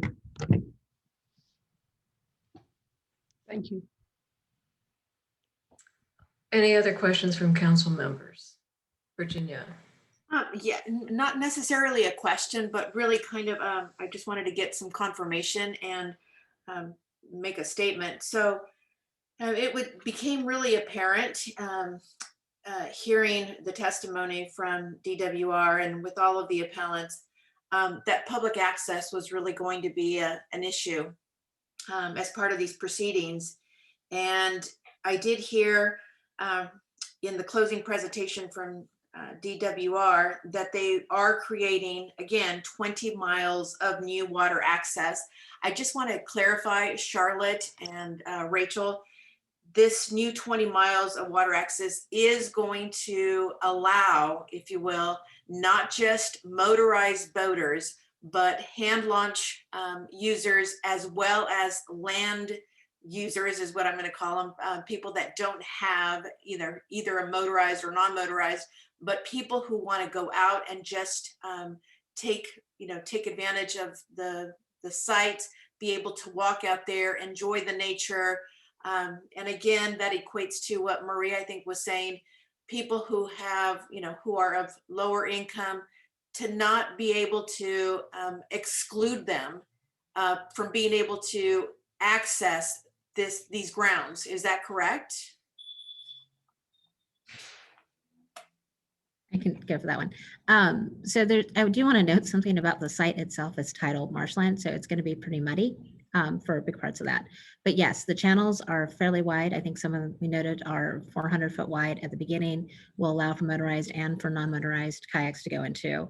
And also that the walkways along the levees are also open for bird watching and hiking and strolling.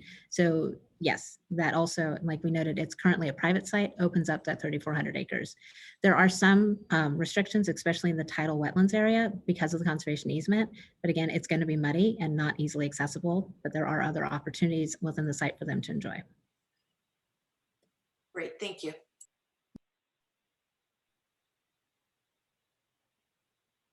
Any other questions from council members?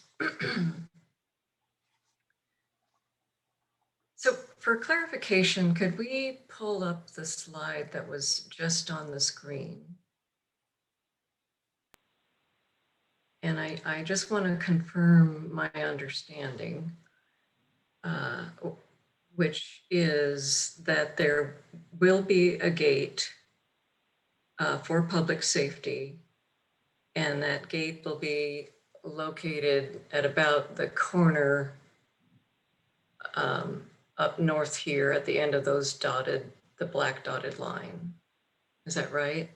Correct. If you look on the lower part of the image, there's like that teal slash mark. That's the proposed gate location. Okay. And so that's a vehicular access. Right. And that gate will always be locked unless an official county or state vehicle needs to use that part of Liberty Island Road. Correct. Otherwise, pedestrians have a way around that gate.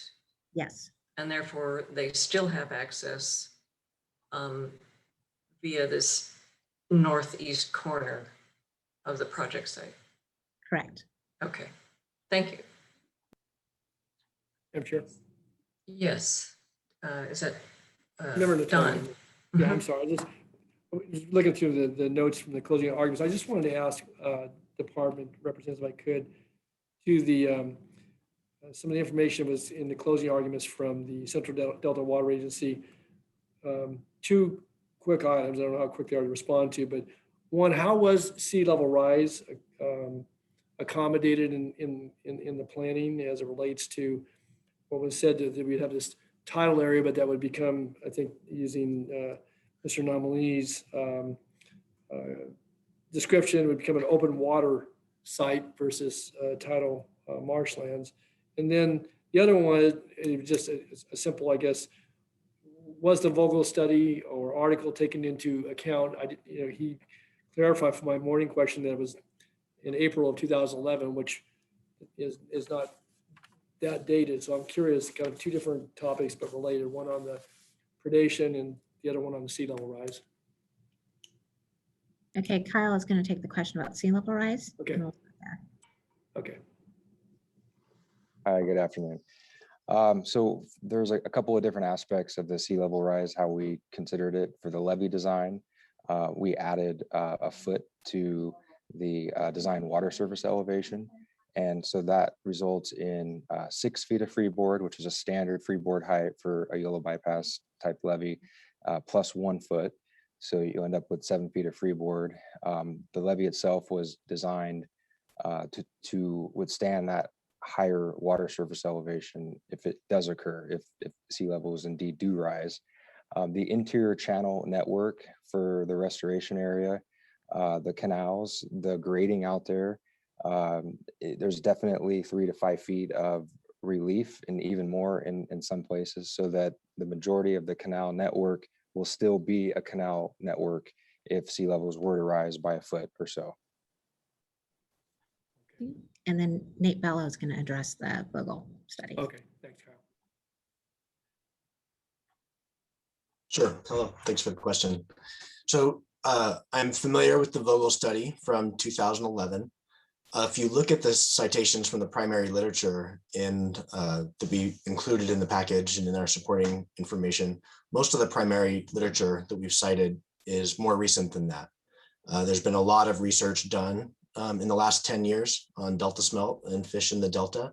But more importantly, that paper did focus on the Sacramento River broadly. And my interpretation of Vogel's work on predation in that area is that the real target was the outcome, the results of his paper, his conclusions are aligned with what the more recent studies say that we have cited and used in our design. And that is that basically what you want to avoid in designing a project is ambush habitat. And what he really focused on there are narrow, high velocity openings that are deep water. And that's what he highlights in some of the breaches at the Liberty Island, as Mr. Nomolini mentioned, is that many of those breaches are deep water habitat with narrow, high velocity breaches. And that is why the design for this project includes very wide breaches, as other folks mentioned, up to 400 feet wide. The intent of that was to maintain very low velocities, wide open areas that won't create ambush sites. Good. Thank you, Nate. Thanks, Carl.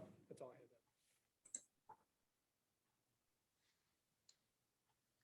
I have. Well, do other council members have any other questions? So I have an additional question for Department of Water Resources. Could you please clarify why ERP5 is not applicable, does not apply? Just one moment, I'm going to pull that up.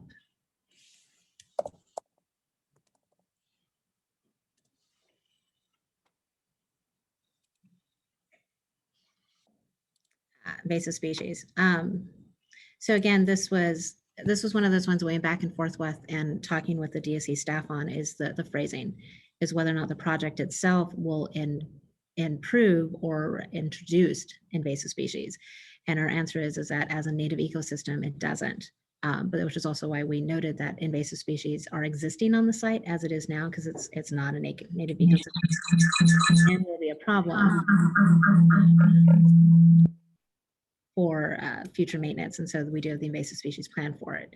But this was one of those ones where the question is marked purely based on the wording of the policy, but which why we still provided all the information that shows that we're still equally as protective as if we had marked it as yes. Okay. So the record takes us through the logic of your thinking. Yes. Okay. We provide that explanation in our written response. Okay. And I am reading everything I can. I just have not finished it's a lot. Everything. Yeah. So I do have a question on, I think someone, I forget, I'm sorry, who spoke to the modeling and said that referred to it as batting 800. And could you clarify the meaning of batting 800 and then also help me understand the logic behind choosing 2009, 2010, and 2016? Okay, see, Matt Brennan's already up, so he'll answer that question. Yes, I'd be happy to answer it. So the batting 800 was a reference to the way you would account for baseball statistics, right? So in baseball, if you're batting, 30% of the time you're getting a hit, you're batting 300. So batting 800, that's basically batting 80% or more, which is basically what the model is doing most of the time. So, we don't ask, things to occur with 100% certainty in most of the normal ways in which we do things and interact with the world. So the point was just that holding the model to a 100% standard of being is sort of, not something that we normally ask as a standard of anything. Something that we consider 80, 90% is generally considered a very good performance broadly and also in the modeling world as well, once you've achieved that level of agreement with your observations. Does that answer your question about the Yes. 800? Okay. Sorry for the confusion about mixing my metaphors perhaps there with baseball in a modeling talk. To the second part was your question about why the years were predicted, 2009, 2010, and 2016. So the project specifically chose a set of dry and below normal years when it could be more constricting in terms of water availability, and salinity constraints in D1641 are more likely to be enforced. In wet years, there tends to be so much water in the system that changes to the, slight geometry changes of the delta like we're talking about don't really have much effect because so much water is still flowing through the delta. So that's why we didn't look at those years, because the concern years for salinity would be these below normal and dry years. And so in that, in the case, we chose these years because they also represented a range of previous conditions, which would set the ways in which the delta, the upstream reservoirs would operate. So for instance, 2009 was the second year of a multi-year drought, 2010 then was obviously the third year, and 2016 was the fifth year of a consecutive drought year. So by doing this, we had a range of upstream reservoir conditions that would then affect how flows were coming through the delta. And so this modeling found that even for that range of upstream conditions, there was no non-compliance issues, even when you have a range of hydrologic sort of watershed-wide availability in terms of fresh water. Mm-hmm. Okay. And did water board folks comment on your choice of years or modeling in general? I don't believe the water board had any particular issue with the years in which we selected to model that I could recall on the draft EIR. Most of the issues that were raised were for these ones for potential diverters and water users in the area rather than the board itself Okay. having concerns. Okay. Well, and since I'm not sure, Matt, if you're the one to address this, but on the question of uplift of the smelt near the North Bay Aqueduct intake, how does, well, one, did you look at that? And two, how do you evaluate risk of increasing populations to the point where you're increasing the risk of take? I'm a hydrologist, so I'm going to bow out of the fish biology questions, and probably it's a question to go back to Nate, I think. Yeah, Nate, do we have you available? Yes. Sure, I'm here. Thank you for the question. So I think the important part is what determines take is the presence of the fish at the sampling locations as well as in the timing.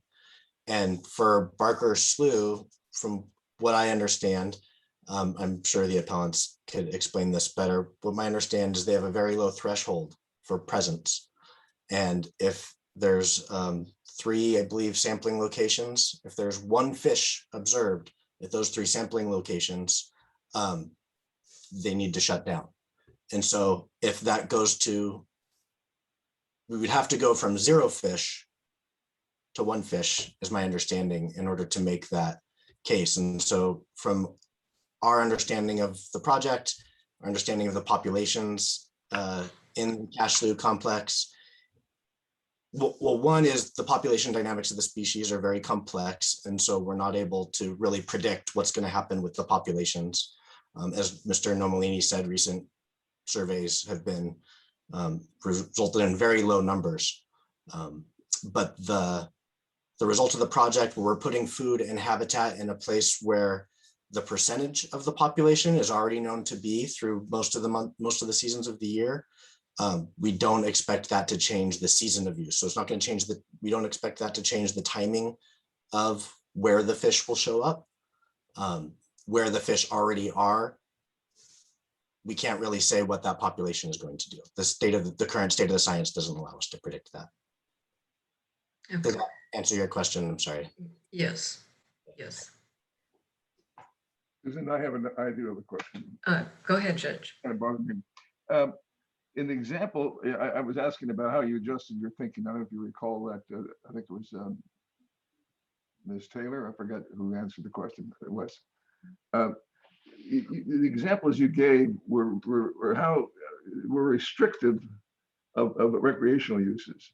But I want an example of somebody or something that occurred as a result of your meetings that expanded recreational uses, or that's just something that's not going to happen in this particular instance. You understand my question? My question goes to the notion that every example you gave me to my question was restricting recreational uses. But I would like to have an answer that might reflect expanding recreational uses, or is that just not in the cards here? Well, that is the boat ramp option, because the boat ramp was not. You're restricting the use of the boat ramp. I mean, but the very nature of the boat ramp is behind the gate, is it not? Right, but without the boat ramp, there wouldn't be any ability to launch a kayak from shore. Like, we would lose the ability to launch kayaks in the area. But the overall impression is that I have anyway, that somehow this has been restricting a restrictive type of covenant that you're establishing, whether it's a boat ramp or a bridge or whatever it is, you don't want to use it. Correct? Only if you're trying to take a large vehicle that requires a truck to tow it. Because that was one of the problems identified, is that by removing access to the bridge, we're removing access to the launching point for kayaks, which is on the side of the Liberty Island Ecological Reserve.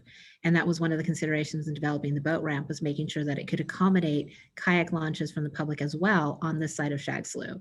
And that was something that was developed in association with CDFW in order to help maintain that access and that access area as a continued use that's currently being used now. So that is actually a way to expand a recreational use on this side of Shag Slough that didn't exist before. By comparison to what's going on there now, that's still restrictive, correct? I mean, you're restricting the use of the boat ramp by putting it behind the gate, first of all. Well, for the kayak purposes, no. Because at the moment, and we don't really have a very good picture of it, for them to launch a kayak on Liberty Island, they have to walk across, they have to carry it across the bridge, down onto the side and around and launch off of the slope there. And so the gate's not going to prevent them from getting to the boat ramp with their kayak on the Shag Slough side. It's the same level of access. Actually, it's a little bit firmer because it's a boat ramp and not a muddy shoreline, but it allows them to be able to maintain their existing kayak launching area just on the other side of the slope. The only restriction is for the larger boats and the vehicles that are required to pull those, and that's because of the boating waterways and the size of their boats and the enforcement authority for that. Understand. Any other questions from council members? Do council staff have questions? We do, Madam Chair. In fact, we've got a number of clarifying questions for the department, and then one each for LIA and the Delta Protection Commission. Okay. So we'll begin with questions for the department. And as I ask your forgiveness, many of these questions have been addressed through some of the testimony this afternoon, and many of our questions regarding them are simply meant to help establish where in the record some of the information shared today is substantiated. In your opening statement, you identified that for purposes of the project, you're working under the understanding that Solano County owns the Shag Slough Bridge and that Liberty Island Road is a county road. Could you guide us to substantial evidence in the record that indeed Solano County owns the bridge?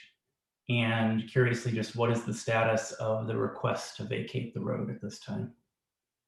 So the easiest way to find the ownership of the bridge is in the Liberty Island Ecological Reserve Management Plan, because it discusses the bridge and the fact that it's currently owned by Solano County. There is also, I believe, and I'd have to look in the recreational section of the EIR, references to the bridge safety reports that DBR is included because the bridge is not currently being maintained, and the safety standards. And I can look into where that is, and I believe that's in one of our written statements. And then I'm sorry, the second part of the question, oh, the road vacation process. So at the time of submittal in February, the package was presented before the county. County responded, I believe on April 8th, that they didn't have records showing that they owned the county road, and asked us if we had any additional information because they think they may have vacated it in 1973. We were unable to provide any conclusive easements. It's not listed on the title reports, and the title reports are included in the record as well. But for purposes of, and I think someone actually alluded to it, the fact that it is publicly used, the county is going to likely assert jurisdiction over it and needs to schedule the hearing dates on that. So that is in process. Very helpful, thank you. Which parts of Liberty Island Access's proposal today for recreational access are essentially new ideas or brand new ideas that have not been reviewed with the department prior to certification? The one that came from Liberty Island today, Yes. They have an example. I think that like the clearest one was that they wanted to change the first channel opening, which was new. And then they also the pit toilets, the slab bridges, the Caltrans information, how much a slab bridge would cost. I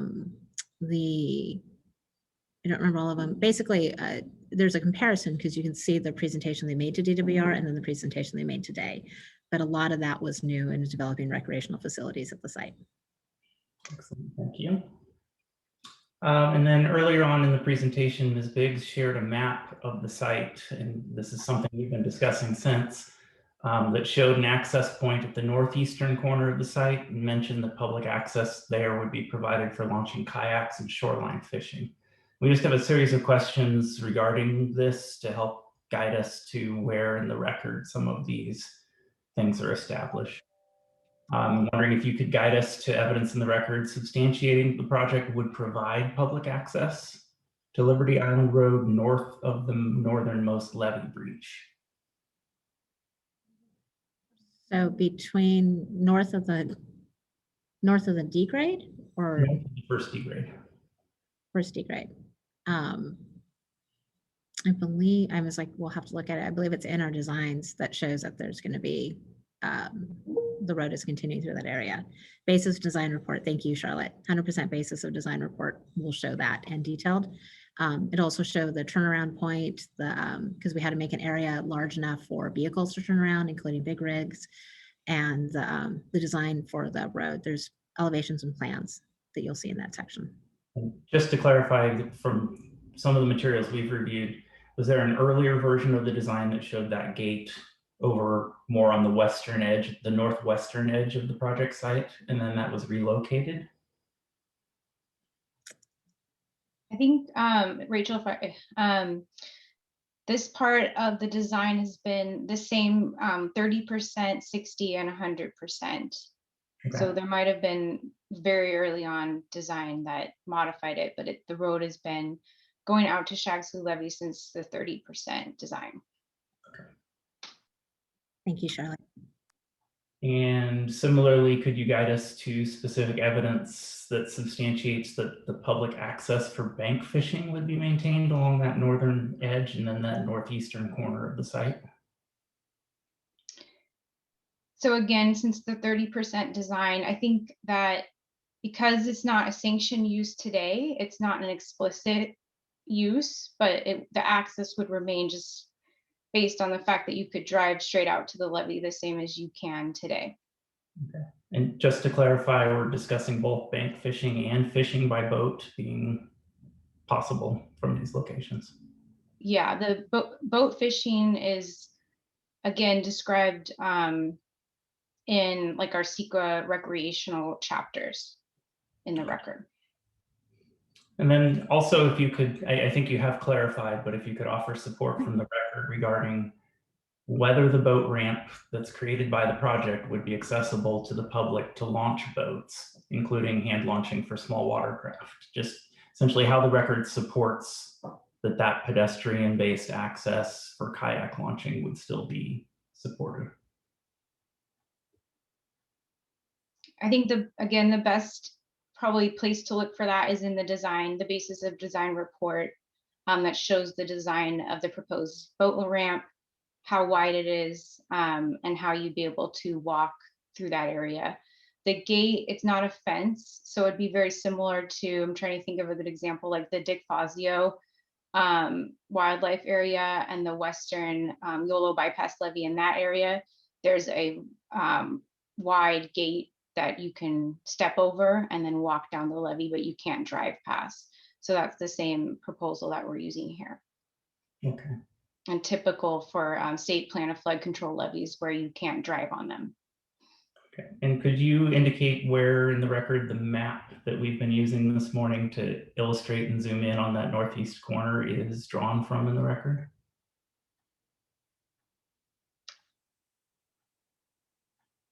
I'm not sure exactly where it would be.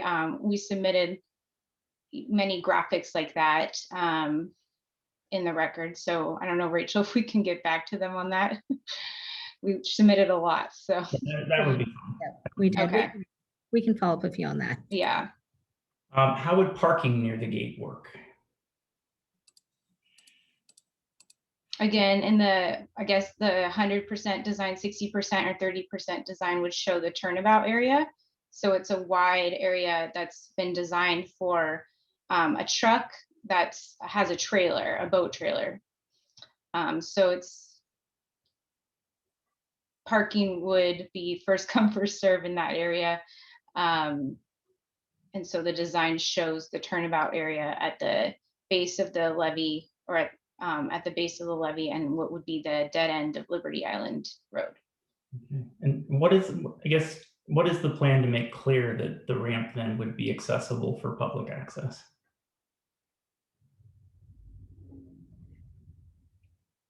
What would make it clear?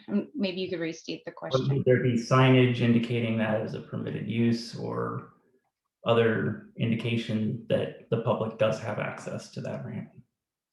Yeah, so today at the Shag-Slough levee, there are posted no trespassing signs, no parking signs, no fishing from the bridge signs. So we weren't contemplating having signs saying you could do those things. Okay.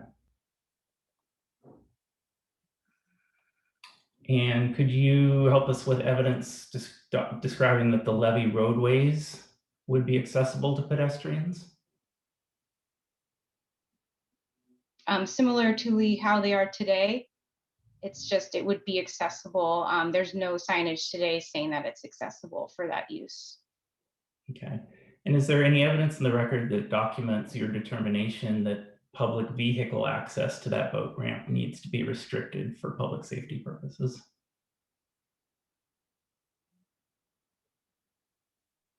I think that would also be the base of design, because it shows the drop off for the boat ramp and then to the degrade area, which at the 6-foot water surface elevation level would be subject to flooding. So I don't know that we normally would have documented that we had a gate before a flooding area, but we can look in the record to see if there's something specific for that. Okay. And could you clarify why in the certification you believe mitigation measure 19.1, which is the one that was referenced, I believe, by both DPC and LIA, that requires replacement recreational facilities, why that would not be applicable?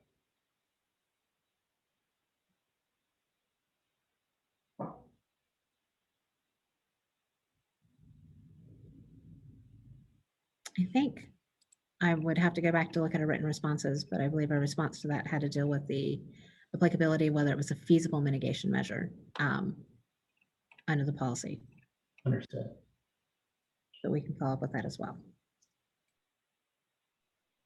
And could you explain how the covered action would avoid or reduce conflict with current pedestrian recreational use of the Liberty Island Ecological Reserve? And I think this may relate in part to the judge's question, in the sense of, is kind of characterizing how what you're proposing to provide would avoid or reduce conflict relative to the existing current pedestrian recreational use. So again, that goes back to when feasible, and that is something that we have provided. More recently was the PowerPoint going through the design iterations, showing how it was unable to maintain access to the bridge point for pedestrian access based on the project requirements. of the federal and state agencies. Are no parking signs posted along the length of Liberty Island Road from the northeast corner to the Shag Slough Bridge? Are they posted on the levee, on the road, on the bridge, all of these locations? Looking back at the part where Liberty Island Road actually comes from inland and ends at the Shag Slough levee and then turns right. So the part where it turns right and becomes, it's kind of a graveled area, it's no longer a paved road, is where the signs start getting posted. And they go all the way to where the bridge is and then also continue past that point. Does the record establish who posted the signs and for what purpose? Those are generally County of Solano signs, or why it was posted. I don't believe that we did question why the county posted the roads signs, but we can check. Okay, have any appellants or other commenters on the EIR said that providing public access via the ramp would adequately mitigate the impacts or conflicts with the existing recreational access?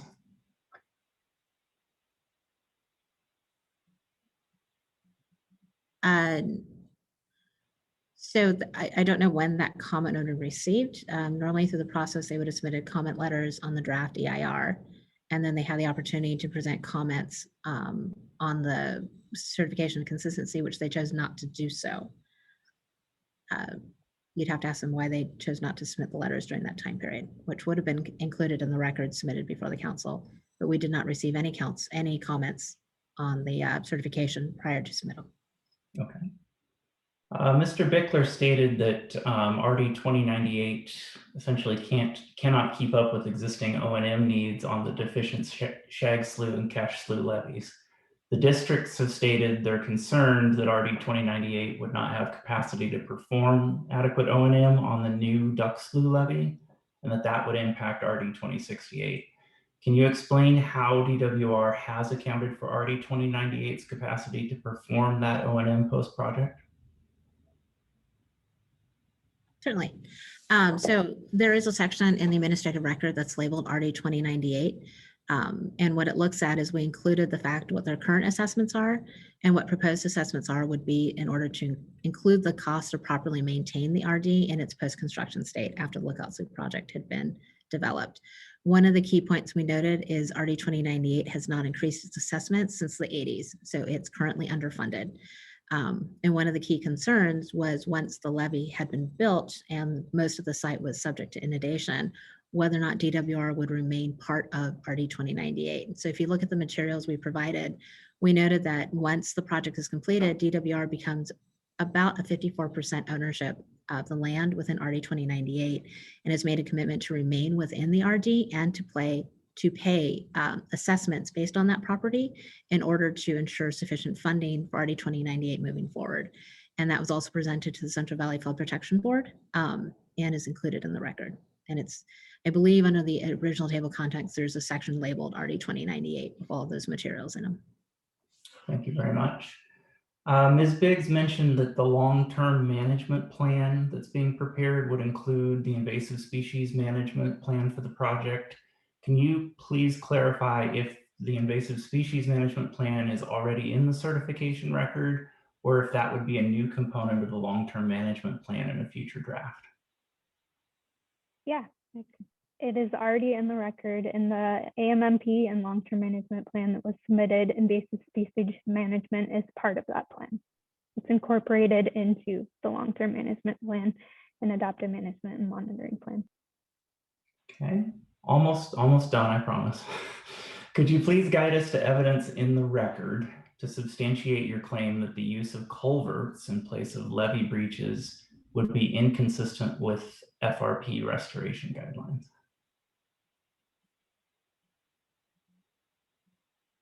Yes, in the, hold on one second, in the FERP implementation strategy, one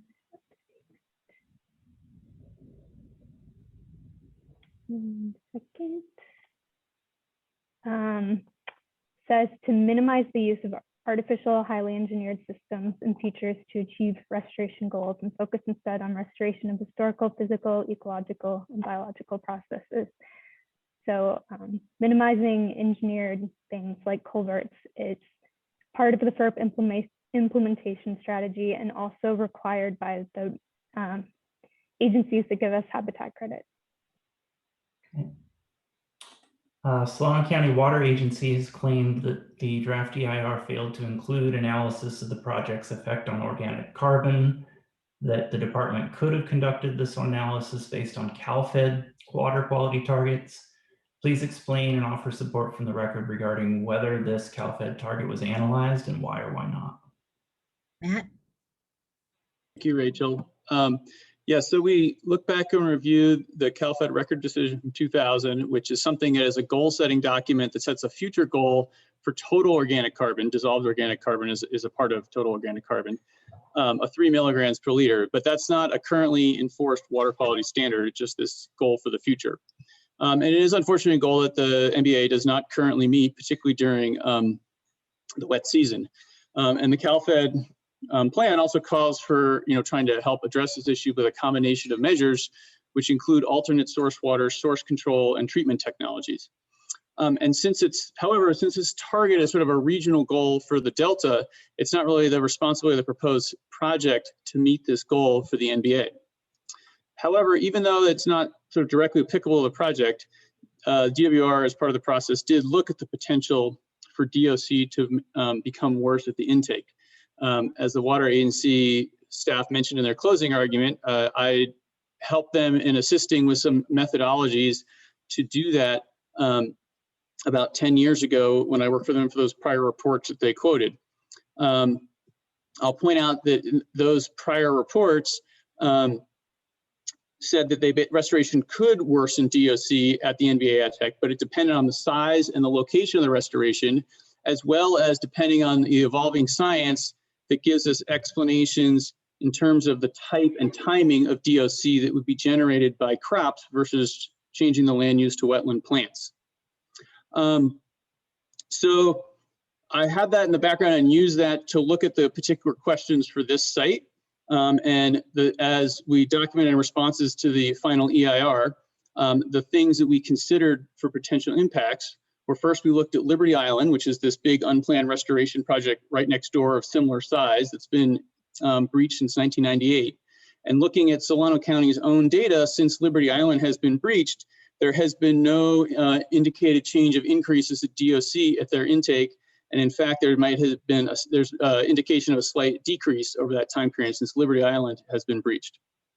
In addition, the Prospect SLOUGH project did modeling where they did particle tracking, and they looked at particles that started on the project site, where did they go, right? So the concern is for wetland vegetation in the project site emitting DOC and then becoming a source to the North Bay Aqueduct. So the modeling that was done for this project indicated that less than 1% of the project, of the water that starts in the project and leaves the project site would make it to even lower Lindsay Slough, let alone all the way up further, another 5 miles up Lindsay Slough to the North Delta, to the North Bay intake.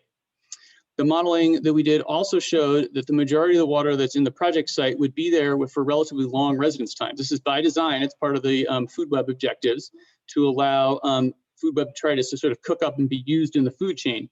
But the thing that means is that the freshly emitted DOC that comes off vegetation plants is also getting processed and becoming less reactive.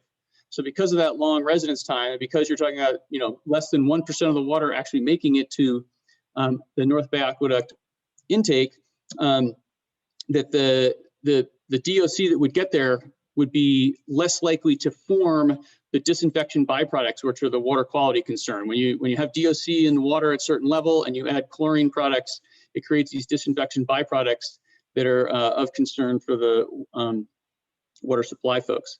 So since these 3 lines of evidence did not suggest that the project would have a potential impact of DOC because of the location, because of its size, we did not think that a more detailed analysis comparing to some sort of standards that are these future objective standards like described for the CalFed episode, for the CalFed record of decision, were appropriate or needed for this particular project.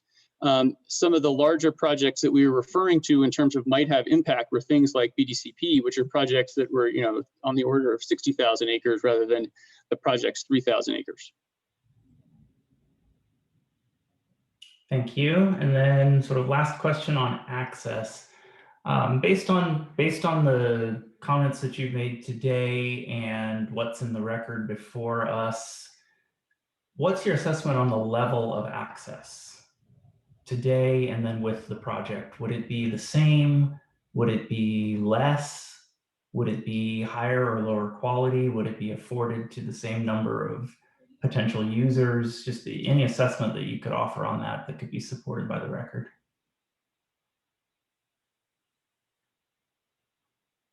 Okay, so I'm going to ask if John is still on the line. Yes, I am. I think so. In response to that question, I think the level of access would improve, not only based on the ability to get around the gate if you're launching a handcraft, but based on the 20 miles of new channels. In terms of the specific number of people it would serve, I would reserve judgment on that, given my earlier comments about not having statistically representative data from which to make some kind of estimates of what use currently is right now or to project future use. Thank you. And then Avery's got one last question for the department, and then we just have one question each for DPC and LIA. Thanks, Jeff. So as Jeff noted, this question is for the department, and it's actually a question that was in our the council's email to the parties from May 12th. You may have covered this, but we'd just like to clarify. So one of the appeals asserted that the project would not maintain the validity of the underlying land use designation because the underlying designation is agriculture and the project, quote, does not present the practice of agriculture as the primary use and, quote, does not support the economic viability of agriculture. So we're hoping you can point us to evidence in the record and potentially explain how the project would maintain the integrity of that underlying agricultural land use designation from the general plan. Okay, so this is Rachel. One of the things we would note is the current use of the property. A big chunk of it is a managed wetland reserve preserve for duck hunting, which also does not, has been deemed consistent with the general plan. And it's not currently in agricultural use. So there is a disagreement between us and the appellants as to the compliance with the general plan on the agricultural use in the Williamson Act, which is part of the litigation before Superior Court at the moment. But for our explanation and discussion of that, we can send you the particular master comments and the discussion, including the Williamson Act contracts, which are in the record of how that does comply with the general plan. And we'll send you those citations. Thank you. Thank you. And then just one last request to ask, and that is if you could please follow up with us separately regarding potentially specific page numbers in the basis of design documents that help support the presence of the boat ramp and the public access thereof. Will do. Then I have one question. It's actually the same question to be posed to both DPC and LIA. And that is essentially, does the department's clarifications today regarding pedestrian access to the kayak launch point at the boat ramp address the pedestrian or land-based access issues that you have raised? I'll start. No, it does not. It certainly could as it relates to people recreating with watercraft. But again, much of at least what I described earlier had to do with bank fishing and non-water-based, and I'm sure that Mr. Dahlke will have his own comments to add to that. And those uses are still vastly reduced from the current opportunities they have through access across the Shag Slough Bridge onto Liberty Island. And frankly, the miles of bank fishing opportunity, as opposed to, I would have to get out the legend of the map and a ruler, but that northeast corner before the first notch in the Shag Slough levee on the Lookout Slough property affords a fraction of that amount of potential bank fishing opportunity.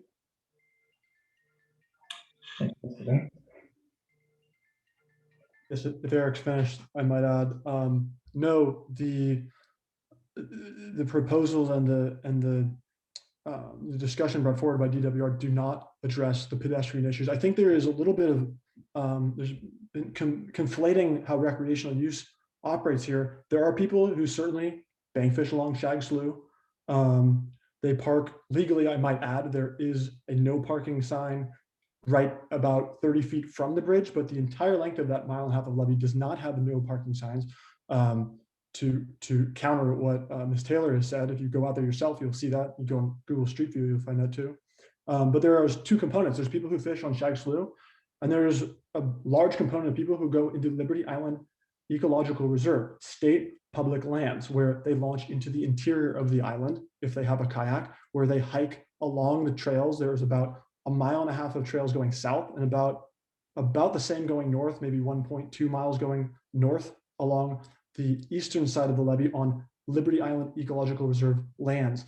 These areas that people frequent for recreation, land-based recreation, are going to be cut off. So building a boat ramp 1.5 miles away doesn't solve that. And for the people who do kayak, all of a sudden, instead of being able to launch into the interior of the island to go bird watching, waterfowl hunting, kayak fishing, etc., they have to go all the way down Shag Slough, approximately like 5 or 6 miles before they get back to the same area that they were able to effectively just walk their kayaks to across a bridge.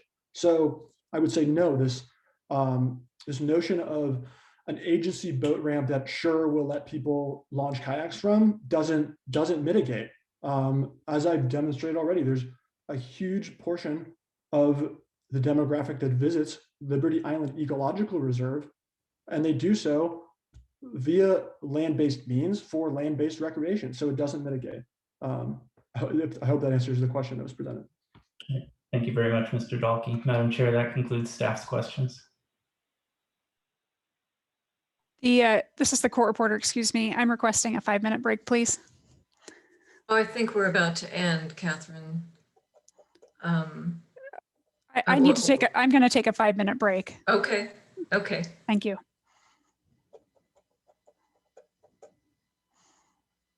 I think we were particularly challenging.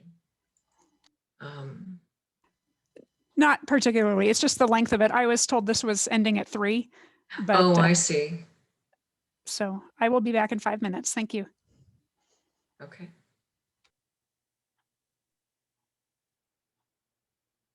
Well, Madam Chair, I can go ahead and put up a break sign in for 5 minutes. Okay.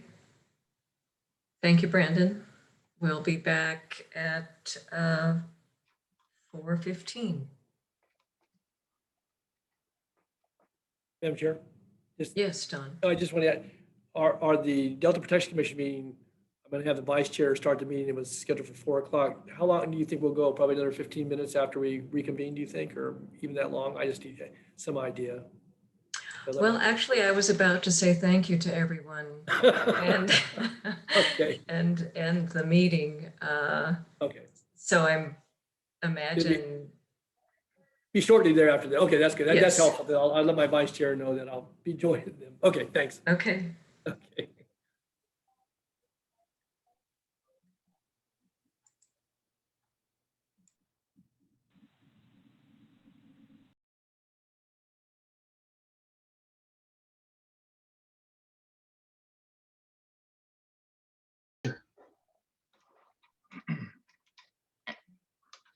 And it looks like all our council members have returned.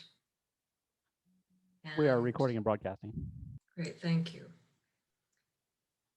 So I just want to say thank you to everyone for bearing with us, all participants and attendees. This hearing is in recess for the rest of today. The council meeting and this hearing will reconvene tomorrow, Friday, May 21, 2021 at 9 a.m. The first item on the agenda tomorrow is this hearing. Tomorrow, the hearing will start with public comment. And after public comment, council members may provide comments or ask additional questions. And with that, we are in recess until tomorrow morning at 9 a.m. Thank you, everyone. Thank you. Thank you. Thank you, Madam Chair. Good job. Thank you.